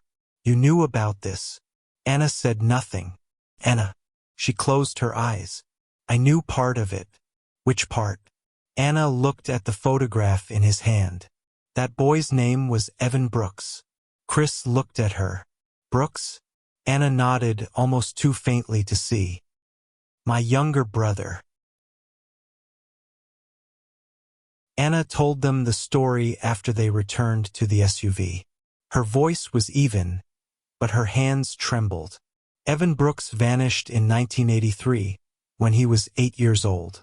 Anna's family lived not far from West Milford. One late autumn afternoon, Evan went fishing near Clinton Road with their father. Their father fell asleep in the car. When he woke up, Evan was gone. Police searched for days. In the end, they decided the boy had probably slipped into the water near the bridge and been carried away. No body was ever found. 15 years later, in 1998, Hui's father received a tow call at midnight. The caller said a car had broken down near the bridge, and a child was cold. Min Tran went there. Then he disappeared. After that, Anna said the coin legend became stronger. People had whispered about the bridge before, but the stories were scattered. After the night your father vanished, everyone started talking about the boy who returned coins and the truck that chased people on the road. Hui opened his father's notebook. The first pages were ordinary logs from a tow truck driver. Vehicle numbers, call times, locations, customer problems. The later pages were different. The handwriting was rushed and crooked. Day 1. I think I drove out of Clinton Road, but I came back to the bridge. The clock runs. Fuel burns. But the road does not change. Day 2. The boy says he does not want to hurt anyone. He only wants to return what people throw away. Day 3. My truck starts by itself when someone gets too close to the bridge. I am not driving it. Something else makes it move. Hui turned the page. Day 4. I understand now. The coin is not a joke. It is an invitation. Whoever throws one down to test the legend, if they take it back, the road remembers them. Chris whispered, "What does that mean?" Hui kept reading. But it is not the boy who chooses them. The boy only tries to return the coin before the thing beneath the water takes their name. A strong gust slammed into the SUV. All three of them flinched. Through the windshield, the stone ruins stood motionless outside. But on the rear window, moisture began to gather from the outside. Letters appeared one by one, as if a small finger were writing on the glass. Give Uncle Min back. Chris began to cry. No, I am done. I am not filming anymore. We are leaving. Hui closed the notebook. Where is the way out? No one answered, because when Hui started the SUV and backed away from the ruins, the dirt path they had followed was gone. In front of them was only forest. No road, no tire tracks, no sign that the SUV had ever driven in. Anna looked around. We are in the loop. What loop? Chris asked. The Clinton Loop. Locals use that name for people who get lost out here. They say they drive for miles and end up at the same place. The bridge, the curve, the ruins. Different people see different points. Hui looked at the dashboard clock. 12:31. He frowned. Impossible. Chris followed his eyes. It was 12:31 when we reached the bridge. The clock had stopped, but the engine was still running, and from the radio came the old sound of a two-way handset. His father's voice, clearer this time. If you can hear this, do not take the coin back a third time. Hui leaned forward. Dad? Static stretched through the speakers. Then Min's voice came again. It is not the boy. Anna covered her mouth. Chris whispered, What is not the boy? The radio hissed harder. The thing under the bridge uses his voice. A heavy impact struck the roof. All three screamed. Hui switched on the interior light. Something moved slowly above them. Not footsteps. Two small wet hands patting the metal. Thump, thump, thump. Then a child's face appeared upside down against the windshield. Pale skin, wet hair, wide eyes. Evan Brooks stared at Huey. His mouth opened, but the voice that came out was Min-Trans. Huey, drive. Behind them, white headlights flared. The truck had returned. Huey stopped thinking. He hit the gas. The SUV drove straight toward a wall of trees. But the moment the wheels touched the darkness between the trunks, the ground became asphalt. They were back on Clinton Road. The truck behind them roared. This time it did not only follow. It rammed them. The SUV lurched forward. Chris slammed his shoulder against the door, and the camera fell to the floor. Anna shouted, "Do not let it force you back to the bridge. You said it was keeping us away from the bridge." "I am not sure anymore." Huey looked in the rearview mirror. Through the glare, he saw something sitting on top of the truck. Evan. But the body was no longer human. The arms and legs were too long, soaked black, clinging to the cab like a spider. The head was still a child's head, but the neck bent at the wrong angle, and the mouth smiled far too wide. Huey's spine went cold. Inside the truck's cab, the driver still sat with his head bowed. A man in a tow truck jacket. His father. The truck was not chasing them. It was trying to shake that thing off. Huey understood. "My father is driving." Chris shouted, "You are insane." "No, he is not trying to hit us." Anna looked out the back, then at Huey, then the thing on the truck. "It is not Evan." The road curved ahead. Dead man's curve. The bridge appeared again. But this time it no longer looked small. In the headlights, the bridge seemed to stretch impossibly long. The stone rails were soaked. The water below had risen almost to the edge. And there were coins on the bridge. Dozens. No. Hundreds. They lay scattered across the stone, glittering in the light. Every coin was a challenge someone had thrown into the dark. Every coin was a person who had wanted to prove they were not afraid. Anna said, her voice tight, "We have to return your father's coin. But do not take it back again. And if it throws it up, do not look. Do not touch it. Do not call anyone's name." Huey stopped the SUV in the middle of the bridge. As soon as the engine died, every other sound died with it. No truck, no wind, no water, only Huey's heartbeat in his chest. He stepped out. Anna followed, carrying his father's notebook. Chris stayed in the car. "I am sorry," Chris said, his voice breaking. "I cannot." Huey did not blame him. He held the coin. This time it was not cold. It was hot. Hot as if someone had held it in a living hand for a long time. From below the bridge came the child's voice. "Uncle Min promised to take me home." Huey stood at the edge. "If you are not Evan, then what are you?" The water below stirred. One child's face appeared. Then another. Then a third. Then a fourth. All of them looked like Evan. All of them smiled. "I am what was left behind." The voice came from every direction. "I am the call beneath the water. I am the hand that pulls adults down when they lean too close. I am the thing that returns what people think they have lost." Anna opened the notebook to the last page. There was a line Huey had not noticed before. "To escape the road, do not return the coin to the water. Return it to the one who kept it first." Huey froze. The one who kept it first. He turned toward the truck. It was parked at the end of the bridge, its headlights off. The driver opened the door and stepped down.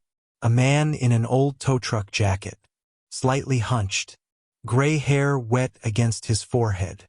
His face was blurred by darkness, but Huey recognized him anyway. He did not need to see clearly. Some people only have to stand there for your heart to know who they are. "Dad." The man did not answer. He only held out his hand. Hui stepped toward him. Anna grabbed his arm. Be careful. Can imitate voices. Can imitate faces. Hui looked at the figure. No, this is my father. How do you know? Hui swallowed back tears. Because he did not call my name. Anna did not understand. Hui whispered, my father once told me that if I ever got lost, I should not trust a voice calling my name in the dark. Someone who wants to lead me home will stand still and wait for me to recognize him. The figure by the truck remained still. His hand was still extended. Hui placed the scratched quarter into his father's palm. At that moment, all of Clinton Road trembled. Not the ground. The darkness. The water under the bridge began to boil. Children's voices screamed together, but the screams quickly twisted, aged, and deepened until they no longer sounded like children at all. They became hundreds of voices whispering from the bottom of the water. No, that is ours. The living threw it down. The living must take it back. Hui's father closed his fingers around the coin. For the first time, he lifted his face. Hui saw him clearly, older, exhausted, but the eyes were the same. The same eyes that had watched him over the breakfast table, under the hood of old cars, and through all those afternoons when Min had taught him how to change a tire. Min spoke very softly. Go home, son. Hui stepped closer. Come with me. His father shook his head. I took the coin back once. Hui understood. In 1998, his father had thrown or dropped the coin into the water. The thing under the bridge had returned it. Min picked it up, and Clinton Road kept him. No, Hui said. I found you. You found the road home, his father answered. Not me. Behind them, Anna screamed. Wet hands reached up through the stones of the bridge. Not children's hands. Adult hands, long and gray, with black mud under the nails. They gripped the railing and dragged warped bodies onto the bridge. Chris burst from the SUV. Hui, go. One hand seized Anna's ankle. She fell. Hui lunged and grabbed her, but the pull from below was too strong. Anna was being dragged toward the edge. She screamed, Evan. The moment she said the name, everything stopped. From the water, the real boy appeared, not the twisted, smiling thing. A small child, shaking, his eyes full of fear. He stood on the water as if it were glass, looking at Anna. Annie? He whispered. Anna broke into tears. Evan. The boy looked at her, then at Hui, then at Min Tran. Uncle Min said you would come. Anna shook her head, tears falling. I am sorry. I did not find you. Evan gave her a sad little smile. You looked. The road just would not let you see. The hands beneath the bridge started moving again. The thing in the water growled with the voices of hundreds of children. Evan turned toward the darkness below. I do not want to return coins anymore. He bent and picked up a quarter from the bridge. Then another. Then another. The coins began to tremble, roll, and gather around him. As if every dare, every joke, every coin thrown down by someone who wanted to challenge the dark had finally come to be collected. Min stepped onto the bridge and stood beside Evan. He placed the scratched quarter with the H in the center of the pile. Then he looked at Hui one last time. Run. This time, Hui did not argue. He pulled Anna to her feet and pushed her toward the SUV. Chris was already in the passenger seat, crying without sound. As Hui slammed the door, his father's truck reversed on its own and blocked the bridge. The headlights switched on. Not toward them, straight down into the water. For the first time, Hui saw what was truly beneath the bridge. It was not a child. It was not a ghost. It was a vast black opening under the water, spread wide like a mouth. Inside it glittered thousands of round things. Coins. Eyes. Or both. Evan threw the handful of coins down. This time the water made a sound. Not a splash. The sound of metal falling into the bottom of a coffin. The truck's engine screamed. Min drove straight into the darkness under the bridge.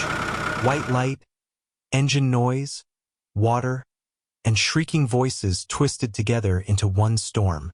Hui hit the gas. The SUV shot off the bridge. Behind them, Clinton Road disappeared into light. The living room light flickered. Walter sat on the floor. And at the end of the hall, a man stood with his back turned, wearing Noah's jacket. Martha opened the journal. My husband called it the memory door. It doesn't take you somewhere else. It takes you to the place the world cut away. Allison looked through the door. Her face went white. I see my house, Martha said. Everyone sees what they still owe. Noah swallowed. What do you see? Martha did not answer. She only stared through the frame with red eyes. Maybe she saw her husband. Or maybe she saw herself when she was young. Noah stepped toward the door. Martha grabbed his hand. Remember your mother's warning.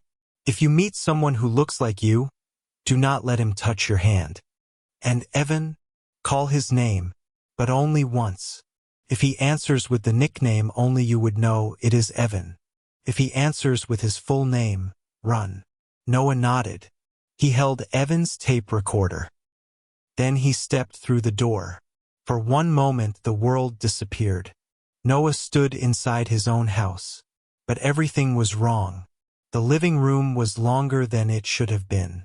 The walls were damp, the wallpaper swelling like diseased skin. Family photos hung crooked, but every face in every photo had been erased. The television was on, showing only a black screen. In that screen, a person stood behind Noah. He spun around. No one was there. From upstairs came knocking. Knock! Knock! Knock! Noah climbed. Each stair made the sound of water. The wood beneath his feet turned to mud. The second floor was no longer his house. It was the hallway of the high school where he worked. Fluorescent lights flickered overhead. Lockers stretched into forever. From one classroom came the sound of a tape recorder running. Noah pushed the door open. Inside was the forest. Hockomock in 2003. Evan stood in the middle of a classroom full of reeds. Blue jacket. Tape recorder in his hand. His face was pale, but it was Evan. Noah could barely speak. Ev. The boy lifted his head. His eyes filled with tears. Noah. Noah almost ran to him. Then he remembered Martha's warning. He stopped a few steps away. Are you real? Evan gave a sad smile. I wish I wasn't. Noah began to cry. I'm sorry. I led you in there. I didn't listen to you. I know. I'm going to take you home. Evan shook his head. You still don't understand. The ground trembled slightly. Far away came the sound of enormous wings. Evan looked behind Noah. It is looking for you too. What is? Evan answered. The one who came back. From the end of the classroom, a shadow stepped forward. Noah saw himself. 17 years old. Wet jacket. Mud up to his knees. Dried blood on his forehead. The copy of Noah smiled. Not cruelly. Not angrily. An empty smile. You're late, it said.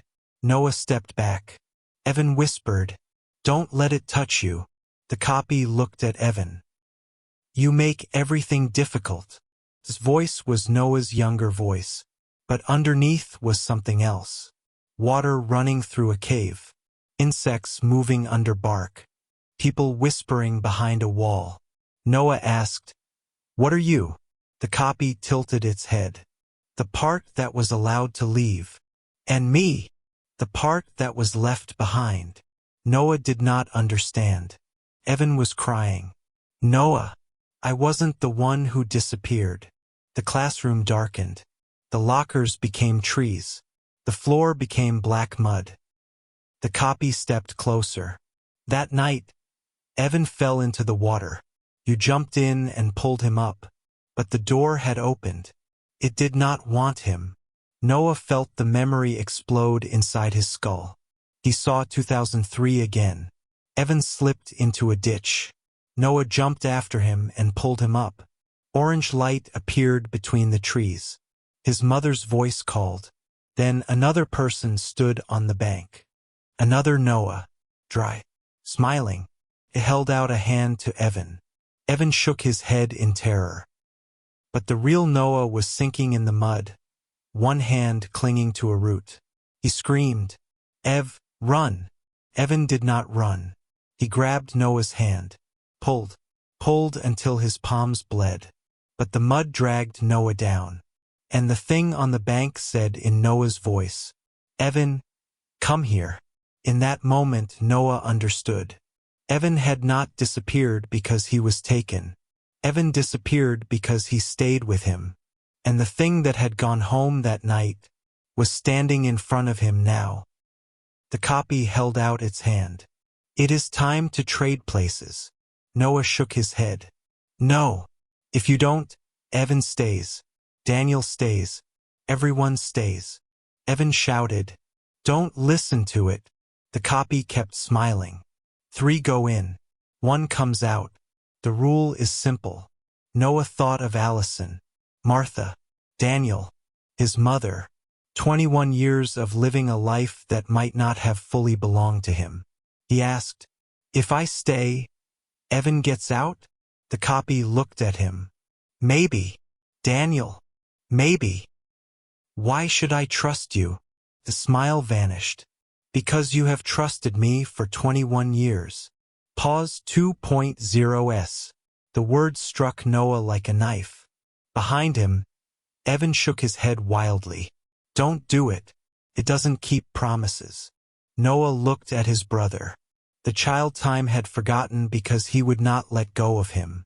"Ev," Noah said softly, "that night, I failed to protect you." Evan cried, "I didn't need you to protect me. I needed you to remember." Noah froze. Remember, not rescue. Not trade places. Remember. Pause 1.5s. He looked at the copy. He looked at the hand it held out. Then he turned on the tape recorder. Static hissed. He spoke into it. "My name is Noah Mercer. On October 19, 2003, I entered Hockomock Swamp with my brother, Evan Mercer. I was afraid. I forgot. But now I remember." The copy of Noah stopped. The space around them trembled. Noah continued, louder now. "Evan did not run away. Evan did not leave home. Evan stayed because of me. And the thing that returned that night has no right to wear my face anymore." The copy roared. The classroom cracked open. From the walls came countless voices. Names. The names of the missing. The names of the forgotten. Noah heard Allison from far away. "Noah!" He turned. The door had appeared behind him. Allison stood on the other side, holding a red flare. Martha stood beside her, ringing the bell again and again, blood running from her nose. And behind them, Daniel Park stood in the dark. The real Daniel, eyes wide with terror. Allison saw him and almost ran forward, but Martha held her back. "Say their names," Martha shouted. "Say their names out loud." Noah understood. He looked at Evan. "Do you remember the others?" Evan nodded. One by one, people stepped from the dark. The hunter, the milkman, the little girl, the ranger. Their blurred faces sharpened as Evan spoke their names. Noah repeated them. Allison said Daniel's name. Martha said her husband's name. With every name, the forest cracked again. The copy of Noah was pulled backward into the dark. It screamed with Noah's mother's voice. Are you going to leave me again? Noah closed his eyes. Tears ran down his face. She wouldn't say that. He opened his eyes. My mother would say, bring your brother home. Evan ran to him.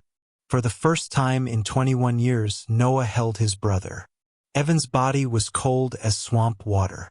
But he was real. The door behind them began to close. Allison pulled Daniel through. Martha pulled an older man Noah guessed was her husband. Evan pushed Noah toward the door. Go! What about you? Evan smiled. The same tooth-missing smile from the old photograph. I already did. Noah did not have time to understand. Evan placed the tape recorder in his hand. This time, don't forget. Then he pushed Noah through the door. Noah woke on cold mud.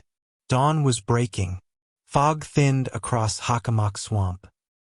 Allison lay a few yards away, holding Daniel Park.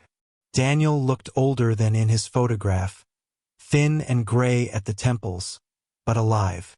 Martha sat beside an old man who was crying silently. Her husband. Noah sprang up. Evan. No one answered. He ran around the mound. The door was gone. Only a few rotting wooden posts rose from the mud. In his hand was the tape recorder. Noah pressed play. Evan's voice came through. No static. Not far away. Clear, as if he were standing beside him. Noah. If you can hear this, then you remembered. Noah fell to his knees. I'm not angry at you. I never was. But there is something you need to know. The tape went quiet for a moment. Then Evan said, that night, it wasn't one person who came back. Noah lifted his head. A cold wind moved through the swamp. There were two. Pause 2.0s. The tape crackled softly. The one wearing your face went home. The other one followed Mom. Noah stopped breathing. The recorder continued. You thought Mom died because of cancer. But after that night, every year, she heard your voice calling from the basement. She knew something lived in the house. She tried to keep it there, so it would not go back to the swamp and look for you. Noah felt the ground tilt beneath him. When Mom died, it wasn't being held anymore. The tape reached its last seconds. Noah, if you are hearing me outside the swamp, don't go home yet. A sound came from behind them. Everyone turned. At the edge of the trees, a woman stood in the fog. She wore a gray nightgown. Silver hair hung over her shoulders. Her head was bowed. Noah recognized her before she lifted her face. Mom! Allison raised her gun, her hands shaking. Martha began to cry. The woman lifted her face. It was Clara Mercer, Noah's mother, but her mouth opened too wide. And the voice that came out was not hers. It was Noah's voice. You're home late. The recorder in Noah's hand turned itself back on. Evan's voice came through one last time, urgent, nearly screaming. Run! Behind the woman, the tree line began to move. Not from wind. The whole forest was stepping forward. Tree trunks rose from the ground like the legs of something enormous. Above them, the shadow of a great bird blocked the newborn sun. Allison dragged Daniel away. Martha and her husband stumbled after them. Noah stayed frozen for one more second. The thing wearing his mother's face stepped closer. Mud did not stick to her feet. She held out her hand, just as the copy of Noah once had held its hand out to Evan. Noah, it said, this time, you bring your mother home. Noah looked at the hand, then at the tape recorder. He stepped back. One step, two. Then he turned and ran. Behind him, his mother's laughter echoed through the swamp. It was not the laugh of the living. It was the sound of a rotten wooden door opening underwater. 3 days later, Daniel Park was taken to the hospital. Doctors said he was badly dehydrated, severely weakened, and covered with old wounds. They could not explain why a man missing for 3 years showed biological signs of having been lost for only a few weeks. Martha's husband was the same. He could not remember how long he had been gone. He only remembered many people standing in the dark, waiting for someone to say their names correctly. Allison wrote the report. She wrote only that a search group found 2 missing people in the swamp after receiving new information. She did not mention the door. She did not mention the copies. She did not mention the woman wearing Clara Mercer's face. Martha burned her husband's journal. She said some doors exist only because people keep drawing maps to them. Noah did not go home for a week. He stayed at Allison's house. Then one afternoon, he decided to return to South Elm Road and gather his things. Allison went with him. Noah's house was silent. The front door still hung slightly open from the night he ran. Inside, the air smelled damp. Walter was gone. Muddy footprints covered the living room floor. Many of them, adult size, child size, bare feet, all circling the house as if they had been searching for him night after night. Noah went upstairs. The storage room stood wide open. The brown shoebox lay in the middle of the floor. There were no photographs of Evan inside. Only an old newspaper clipping. Noah picked it up. It was a local article from 2003. The headline read, "Teenager Noah Mercer Missing in Hockomock Swamp." Pause 2.0s. Noah stared at the words. Not Evan. Not 2 brothers missing. Only Noah. Below the headline was a photograph of him at 17. The first paragraph said, according to the statement of the victim's younger brother, Evan Mercer, Noah followed a strange light into the woods and did not return. Evan was found near the main road the next morning in a state of extreme panic. Noah stumbled backward. His hand shook so badly that the article fell to the floor. Allison picked it up. She read it. Her face went white. Noah! He shook his head. No, that can't be right. Evan disappeared. I lived 21 years. He ran to the basement. He did not know why. Only that something was pulling him down there. The basement was freezing. A single ceiling bulb swayed. On the concrete wall at the far end were carved marks. Hundreds of them, like someone had been counting days. In the middle of the wall, one sentence had been scratched so deep that the concrete had cracked around it. Evan, do not trust the one wearing your brother's face. Noah touched the words. At that instant, the final memory returned. Not Noah's memory. The memory of the thing that had lived as Noah. It remembered a door opening in the swamp. It remembered a boy named Evan pulling his brother from the mud. It remembered the real Noah being dragged into the dark. It remembered stepping out of the door, learning how to breathe, learning how to cry, learning how to call the woman in front of it Mom. It remembered Clara Mercer looking at it and understanding at once. It remembered her locking it in the basement for 3 days. It remembered crying with Noah's voice. It remembered her finally opening the door. Because she could not lose both of her sons. Pause 2.0s. Noah collapsed to his knees. Allison ran down and held him. You are Noah, she said. Whatever happened, you are Noah. But under the swinging light, Noah looked at his hands. And for the first time, he was not sure. From upstairs came the sound of the front door opening. Knock, knock, knock. 3 taps on the floor. Allison drew her gun. Noah, get behind me. A child's voice called down from the living room. Evan's voice. But not from the recorder. Noah. Noah stopped breathing. The voice continued. I'm home. Allison shook her head. Don't answer. Noah looked up the dark staircase. Tears ran down his face.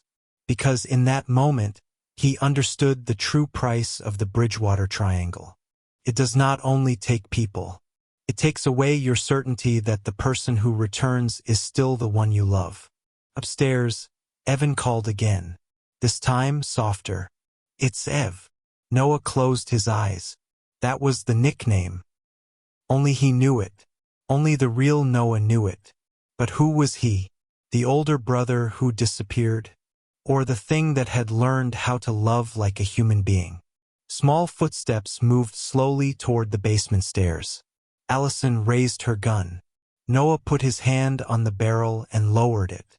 Don't. Noah. He stepped onto the first stair. From the darkness above, a small hand reached down. Muddy. Trembling. Evan's voice whispered, "You promised." Noah stared at the hand for a long time. Then he reached up. Right before their fingers touched, the basement light went out. In the dark, Allison heard Noah say, "I remember now." Pause 2.0s. When Huey opened his eyes, the sun had risen. The SUV was parked on the side of a small road near a neighborhood. Birds were singing somewhere overhead. Morning light pushed through the trees. The phone signal had returned. The dashboard clock read 7:12 a.m. Chris sat in the passenger seat, pale, holding the camera like a child clutching a pillow. Anna sat in the back, both hands wrapped around Min Tran's notebook. No one spoke for almost 10 minutes. At last, Chris turned on the camera. The screen was cracked, but it still worked. He rewound the footage. The bridge was there. The coin fell. The truck appeared. They ran.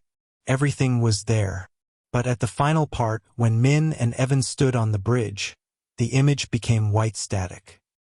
Inside the static, a man's voice whispered, "Do not turn grief into evidence." Chris shut the camera off. Anna cried silently. Huey did not cry. He only looked at the road ahead. An ordinary road. Houses. A mail truck. A man walking a dog. The world had continued as if nothing had happened. They drove Anna back to the library. Before she got out, she tried to return the notebook to Huey. "You should keep it." Huey shook his head. "No, it belongs here, but not to the bridge anymore." Anna understood. She held the notebook to her chest. "Do you think they are free?" Huey looked at his hands. The fingers that had touched the coin had returned to normal. No cold. No watermark. "I do not know," he said. Anna nodded. Maybe that was the truest answer. 3 weeks later, Huey posted the final episode of Night Routes. There were no clear ghost shots. No usable image of the truck. No proof. Only Huey's slow narration about a road in West Milford. The legends people still tell. The bridge where coins are said to come back. And the fact that some things are better left unproven. The episode did moderately well. It did not go viral. It did not cause a storm. Some viewers said they were disappointed that there was no real evidence. One person commented, "If you went to Clinton Road and did not throw a coin, what was the point?" Huey stared at that comment for a long time. Then he deleted it. He stopped making ghost hunting videos after that episode. Chris did not argue. Some people only need to pass through one night like that to have enough darkness for the rest of their lives. Huey's mother watched the episode one Sunday afternoon. She did not ask many questions. She only sat beside him in silence. When the episode ended, she placed her hand over his and asked, "Did your father find the way home?" Huey looked at the small shrine in his apartment. There was an old photograph of his father there, the same one his mother had kept for years.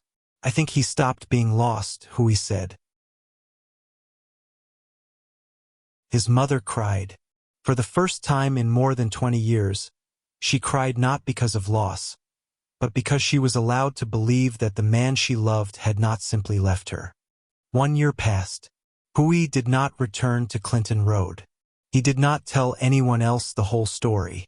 But every October, he still received emails from strangers. Some asked where the bridge was. Some bragged that they had thrown coins and seen nothing. Some sent videos of headlights behind their cars. Hui never replied. Then, on a late October night, he received an audio file with no title.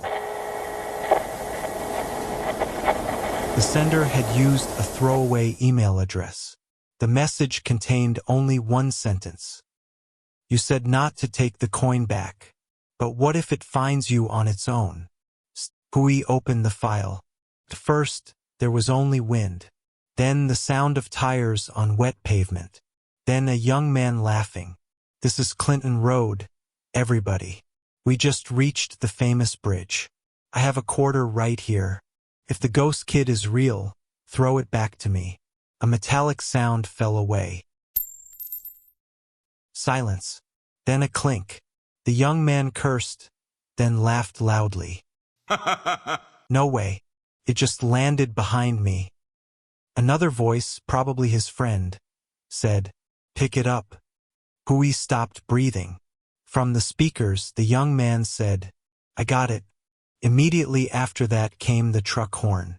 Low, warped, like metal dragged underwater. Then screaming, tires shrieking, someone crying, It is behind us. It is behind us. The chaos lasted nearly a minute. Then everything cut off. Hui thought the file was over. But then a voice came through. A middle-aged man's voice. Tired. Very far away. Do not stop at the bridge. Hui stood up. It was his father's voice. No, not exactly. It sounded like his father, but rougher, distorted, as if it were coming through a radio that had been underwater too long. Then came a child's voice, very small. Uncle Hui. The blood in Hui's body went cold. He had never said his full name in the episode. He had never publicly revealed enough for that voice to know him. The child whispered. Someone threw another one down. A pause. Then the sound of metal rolling across wood. Clink. Hui slowly turned his head. On the kitchen table behind him, a quarter lay inside a perfect ring of water. He was certain it had not been there before. His apartment was on the second floor.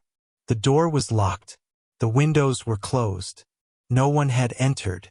The coin was still slowly spinning. Hui walked toward it. He did not touch it.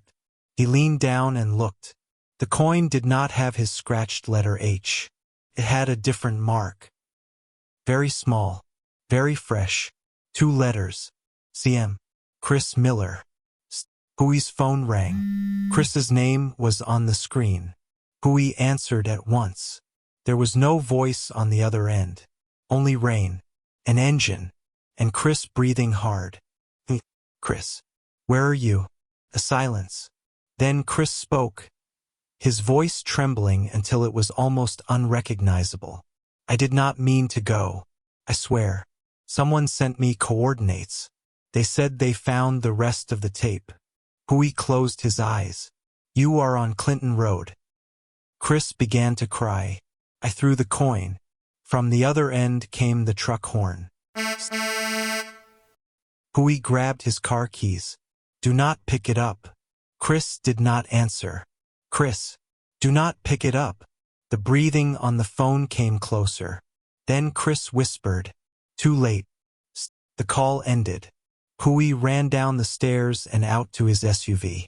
But when he opened the door, he froze. The driver's seat was soaked. On the inside of the windshield, written in fog, was a line of slanted, trembling handwriting. It looked exactly like the note he had received 1 year earlier. This time, do not come too late. Hui looked at the dark street ahead.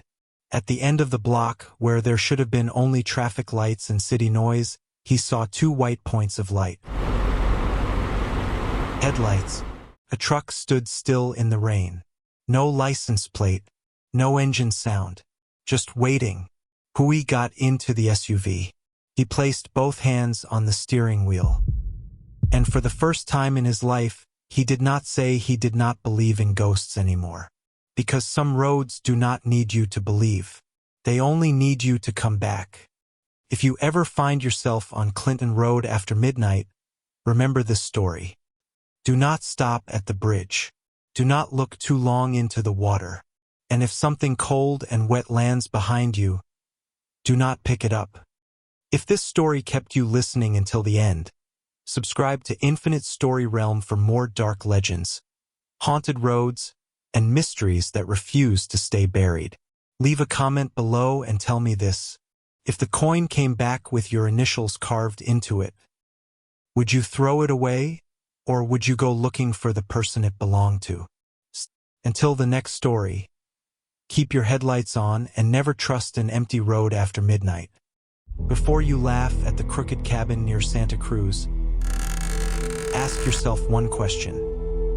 What if the place is not bending your eyes, but bending the moment you are standing in? At the mystery spot, tourists see balls roll uphill, people lean without falling, and gravity seems to forget its own rules. But one man arrives with an old tape recorder, a missing sister, and a warning that should have been impossible. His tour begins at 4:40 p.m. And once it begins, time itself starts to tilt. There are places in the world that make people believe their own eyes have betrayed them. A crooked cabin. A ball rolling uphill. A person standing still, yet looking taller or shorter in a photograph depending on where they stand. And somewhere in the redwoods near Santa Cruz, there is a patch of forest where thousands of tourists have walked in laughing, stepped out dizzy, and said the same thing. It's just an illusion. But what if everything we call an illusion is only the brain's last defense against a truth too large to accept? What if gravity does not disappear at the mystery spot? What if it is simply pulling everything towards somewhere else? Tung did not believe in ghosts. He did not believe in haunted attractions, cursed roads, crooked cabins, or places where people claimed cars rolled uphill by themselves. He did not believe that invisible forces tugged on the living from under floorboards. To him, everything had an explanation. Light, angle, a slanted floor, a tricked horizon. A human brain desperate to make sense of bad information. He had said those words in dozens of short videos. Tung lived in San Jose and ran a small YouTube channel about strange locations across America. His videos were not famous, but they earned enough to help with rent, gas, camera gear, and the occasional decent dinner. His style was simple. Visit a place with a legend, film the experience, then explain how the legend probably began. That morning, he received a message from Lynn, his ex-girlfriend. They had not spoken in nearly 2 years. The message contained only one sentence. If you still have Han's tape, don't post anything about the mystery spot. Tung stared at the words until they no longer looked like language. Han was his older sister. 17 years earlier, Han had visited the mystery spot during a college trip. After that trip, she came home different. She stopped sleeping in dark rooms. She refused to stand near mirrors. She never sat with her back to a door. 3 weeks later, she disappeared. No goodbye note. No security footage. No sign of a kidnapping. Only an old tape recorder was found in the trunk of her car. Inside it was a damaged. Tung had listened to it hundreds of times. On the tape, Han was breathing hard. Her voice shook so badly it barely sounded human. Don't follow the cabin. Don't trust the floor. If you see someone standing straight in there, that person is no longer in the same direction as you. Then came the sharp groan of wood. Something rolled across the floor. Han whispered one final sentence. Something is keeping us from falling. The recording ended with Han screaming Tung's name. For 17 years, Tung had told himself his sister had suffered a breakdown, run away, and vanished somewhere on her own. It was the only explanation that let him keep living. But Lin's message dragged the past back into the room. He called her immediately. She did not answer. 10 minutes later, she sent another message. I saw her in your photo. The picture arrived beneath the text. It was an old promotional photograph of the mystery spot. A small group of tourists stood near the famous crooked cabin. A guide pointed toward the roof. Behind them, tall redwood trees rose straight into gray afternoon light. At first, Tung did not understand what Lin wanted him to see. Then he zoomed in. Break time equals 0. 6s/. At the far left edge of the image, beneath the cabin's porch, a woman stood half-hidden in shadow. Faded denim jacket. Shoulder-length hair. A silver bracelet shaped like a maple leaf on her left wrist. Tung's body went cold. He had given Han that bracelet for her birthday the year she disappeared. The photograph had been taken 3 days ago. The next morning, Tung drove from San Jose towards Santa Cruz. On the passenger seat sat his camera, a microphone, a flashlight, a small level, a compass, and Han's old tape recorder. He told no one where he was going. Late October in California was not truly cold, but the closer he got to Santa Cruz, the thicker the fog became. Trees stood along the road like dark pillars. The sky narrowed between their branches. When the sign for the mystery spot appeared, a weight settled inside his chest. He had been there once as a child. It was the last family trip before Han disappeared. He remembered only broken images. Wet earth. A crooked wooden building that made his mother nauseous. A tour guide joking that gravity had gotten drunk. And Han standing alone near the edge of the path, staring into the space between 2 redwood trunks. When their father asked what she was looking at, Han answered, "Someone is walking down," but in front of her the trail went up. Tung parked in the visitor lot, grabbed his backpack, and walked toward the entrance. In daylight, the mystery spot did not look frightening. There were families with children, couples taking pictures, groups of students laughing, a gift shop selling t-shirts, mugs, stickers, and magnets. Everything looked ordinary. That was what unsettled him most. A place that had swallowed his sister was still selling tickets. Still making people laugh. Still turning dread into a souvenir. Tung bought a ticket for the last tour of the day. The girl at the counter wore a green cap and had the practiced smile of someone who had said the same sentence 1,000 times. When she handed him the ticket, her eyes briefly dropped to the old tape recorder visible inside his backpack. Her smile faltered. "Have you been here before?" she asked. "A long time ago. Then you remember the rules?" "What rules?" She lowered her voice. "Stay with the group. Don't separate from the guide. Don't go behind the cabin after closing." Tung frowned. "Do people do that often?" The girl did not answer right away. She looked past him toward the trees. "Sometimes people think they hear someone calling." Tung wanted to ask more, but another visitor stepped up behind him. He took the ticket and moved aside. Printed across it was the tour time. 4:40 p.m. Tung stopped breathing for a second.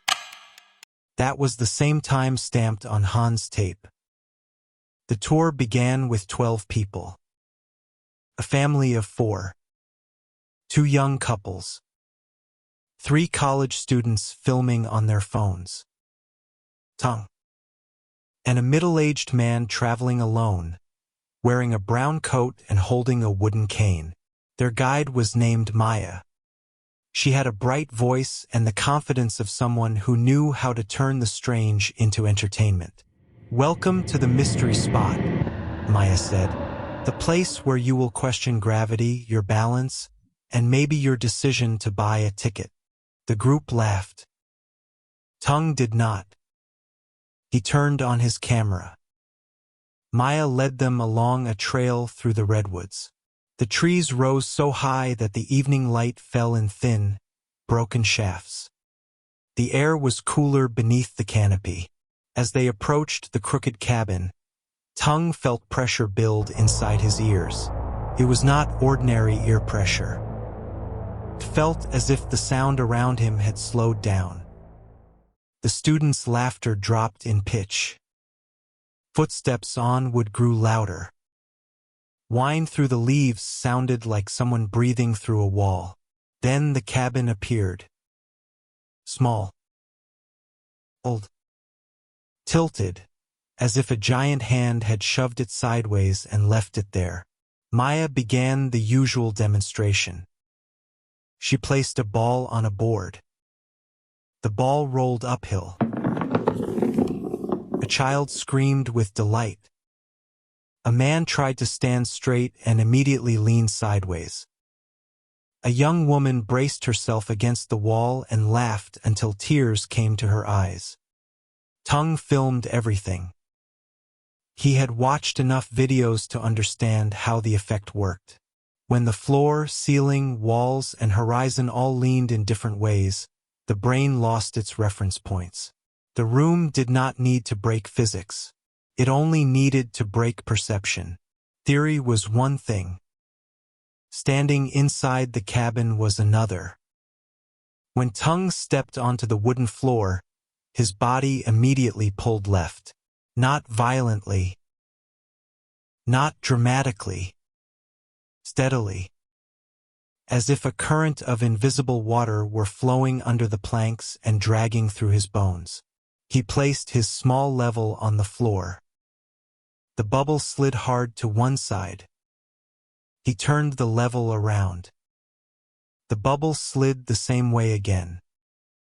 Tung frowned. He opened a leveling app on his phone. The numbers jumped wildly. 1 degree. 17 degrees. -4. 23. Then, for one heartbeat, the screen displayed something that was not a measurement at all. For 40. Tung froze. He blinked. The app returned to normal. Maybe he had imagined it. Break time equals 0. Success/. Maya continued deeper into the cabin. Many people feel their bodies leaning here, she said.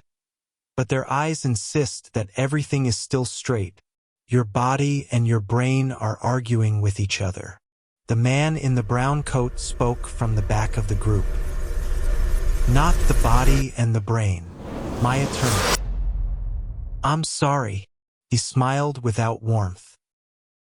"The body and this place." The group fell quiet for a moment. Maya forced a light laugh. "Sounds like you've been here before." The man did not look at her. He looked directly at Tung. "Many times. But every time, I forget I came." The camera in Tung's hand suddenly felt like ice. The tour ended a little after 5:20. The tourists drifted back toward the gift shop. Maya reminded everyone not to enter restricted areas, then turned away to speak with another employee. Tung searched for the man in the brown coat. He was gone. Not lost in the crowd. Gone. 1 second he had been standing near the wooden steps. The next, only a few dry leaves twisted in the place where his shoes had been. Tung reviewed the footage. The man was there. Break time equals 0. Success/. But his image looked wrong. Everyone else in the frame appeared normal. The man in the brown coat seemed stretched. His head subtly pulled toward his left shoulder. The shadow beneath his feet did not fall across the floor. Climbed the wall. Tongue skipped to the moment when the man said he forgot each visit. The audio failed. His voice did not come from Tung's phone. It came from the old tape recorder inside Tung's backpack. Tung yanked the backpack open. Han's tape recorder was running. He was certain he had never turned it on. The tape moved slowly. Static hissed through the tiny speaker. Then a woman's voice emerged. Small. Far away. Tom. He stopped breathing.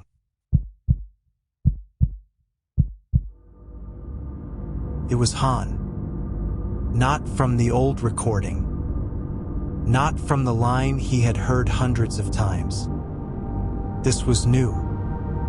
Tom, don't point the camera at the floor. His fingers shook as he pressed stop.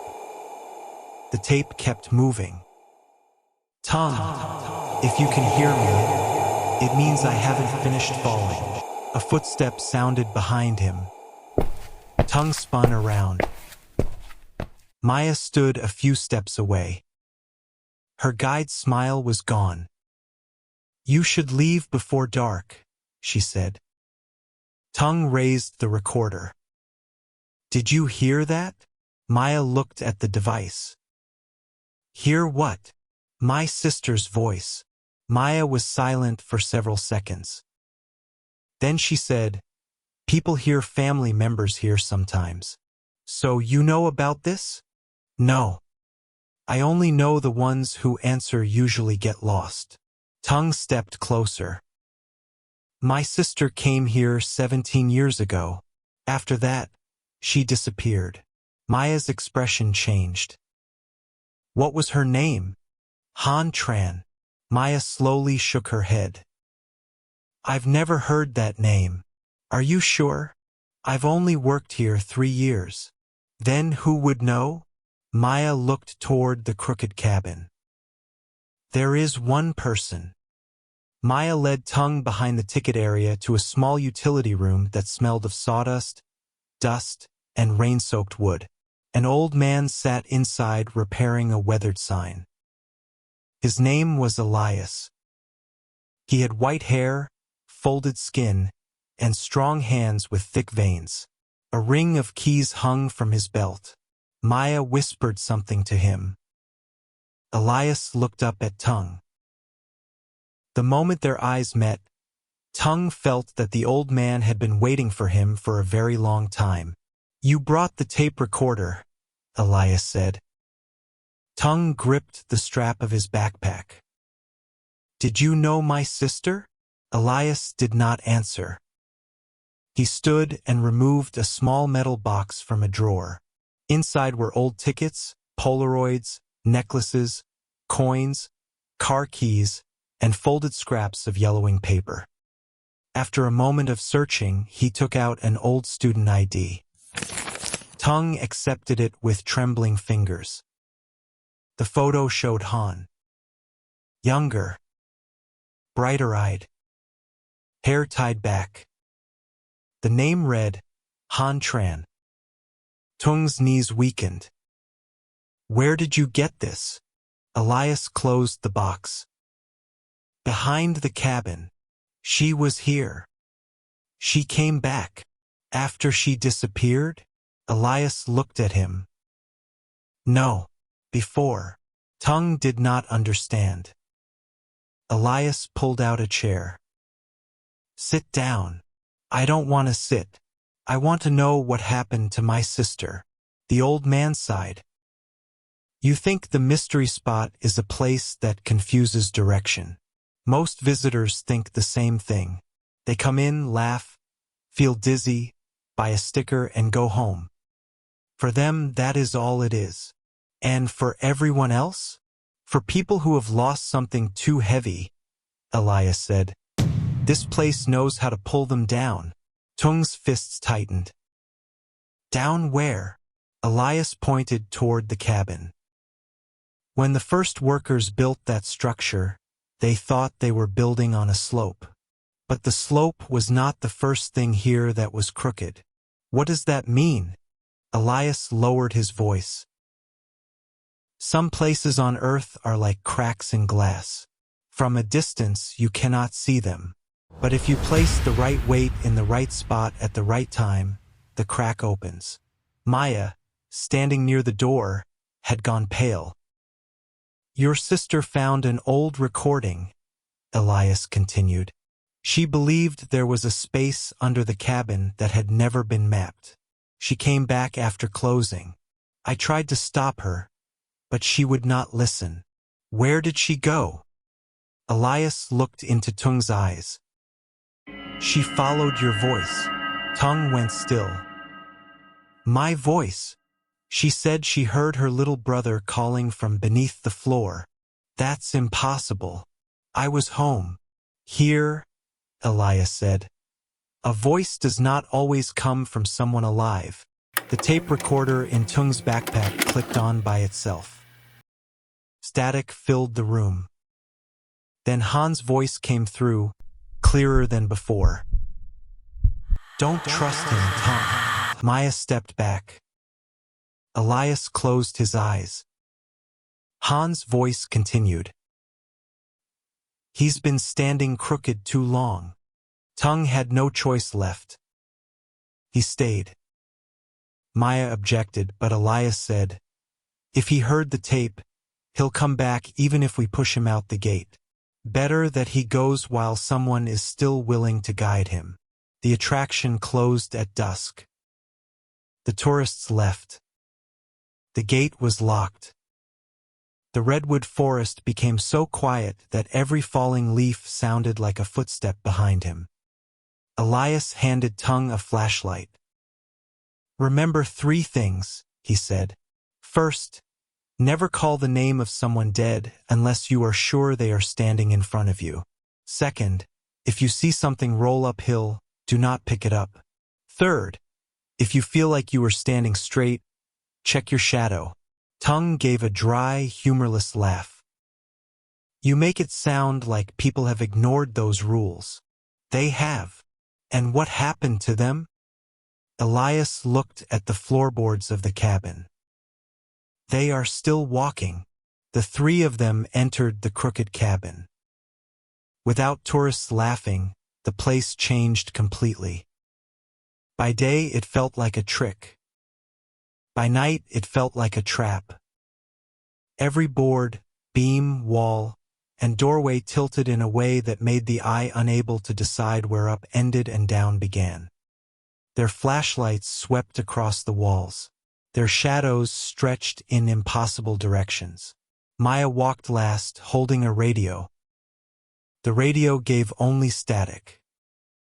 Elias led Tung to the rear corner of the cabin, where an old rug covered part of the floor. He pulled it back. Beneath it was a square wooden hatch with an iron ring. Tung had never seen that detail in any video about the mystery spot.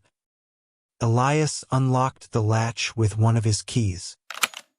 A smell rose from below, wet earth, rotten wood, and cold metal. Tung shined his flashlight down. It was not a basement. It was not a hole. A narrow staircase descended at an angle that his eyes could not properly measure. The strangest part was the dust on the steps. It did not sit still. It drifted. Slowly. Like dust suspended underwater. Where does this go? Tung asked. Elias answered, not always to the same place. Maya gripped the railing. We shouldn't go down. Elias looked at her. You can stay. Maya was silent for a moment. Then she switched on her own flashlight. I'm not letting you 2 go alone. Tung did not know whether to thank her or tell her to run. But the moment had passed. Elias went first. Tung followed. Maya came last. Above them, the wooden hatch closed by itself. No one touched it. The staircase was longer than Tung expected. They descended for at least 5 minutes, but the sounds from the cabin above did not fade the way sounds should fade with distance. Sometimes Tung heard children laughing. Sometimes he heard Maya giving a tour. Sometimes he heard his mother calling Han to dinner. He knew none of it could be real. His heart believed otherwise. The stairs ended in a small stone room. Low ceiling. No windows. No visible doors except the staircase behind them. In the center hung a metal plumb bob, the kind of tool used to find the direction of true vertical. But the plumb bob did not point toward the floor. Pointed straight at the left wall. Its cord stretched horizontally through the air. Maya covered her mouth. Tung stepped closer. The plumb bob trembled. Not from wind. It trembled as if something inside the wall were breathing. The stone walls were covered with carvings. Names. Dates. Short warnings. 1940. We heard them below. 1968. My father stood straight and vanished sideways. 1995. Do not answer the child. 2007. The floor remembers weight.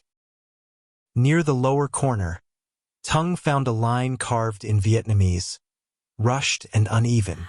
Tung, if you can read this, do not go any farther. He knelt. The flashlight shook in his hand. It was Han's handwriting. He had kept her old letters, notes and books, birthday cards. He could not mistake it. Maya whispered behind him, "Your sister was here." Tung touched the carved words. The stone was cold as a grave. The tape recorder clicked on again. This time there was no static. Han's voice spoke right beside his ear. "You came too late." Tung spun around. In the darkest corner of the room, where Maya's flashlight did not reach, someone was standing. A woman in a faded denim jacket. Shoulder-length hair. A silver maple leaf bracelet on her left wrist. Tung could not breathe. "Han!" Maya backed into Elias. Elias shouted, "Do not say the name!" Too late. The woman in the corner lifted her face. It was Han. Not older. Not younger. Break time equals 0. 6S/. The same 24-year-old face from the student ID. Only her eyes were different. They were the eyes of someone who had seen too many directions that human beings were never meant to know. "Tung," she said, "you shouldn't have come." Tung stepped forward. Elias grabbed his shoulder. "No." Tung pulled free. "Shut up. That's my sister." Han looked at Elias. "Are you still keeping people here?" Elias said nothing. Tung looked between them. "What is happening? Where have you been for 17 years? Han looked at him for a long time. Then she said, "For me, it has only been 40 minutes.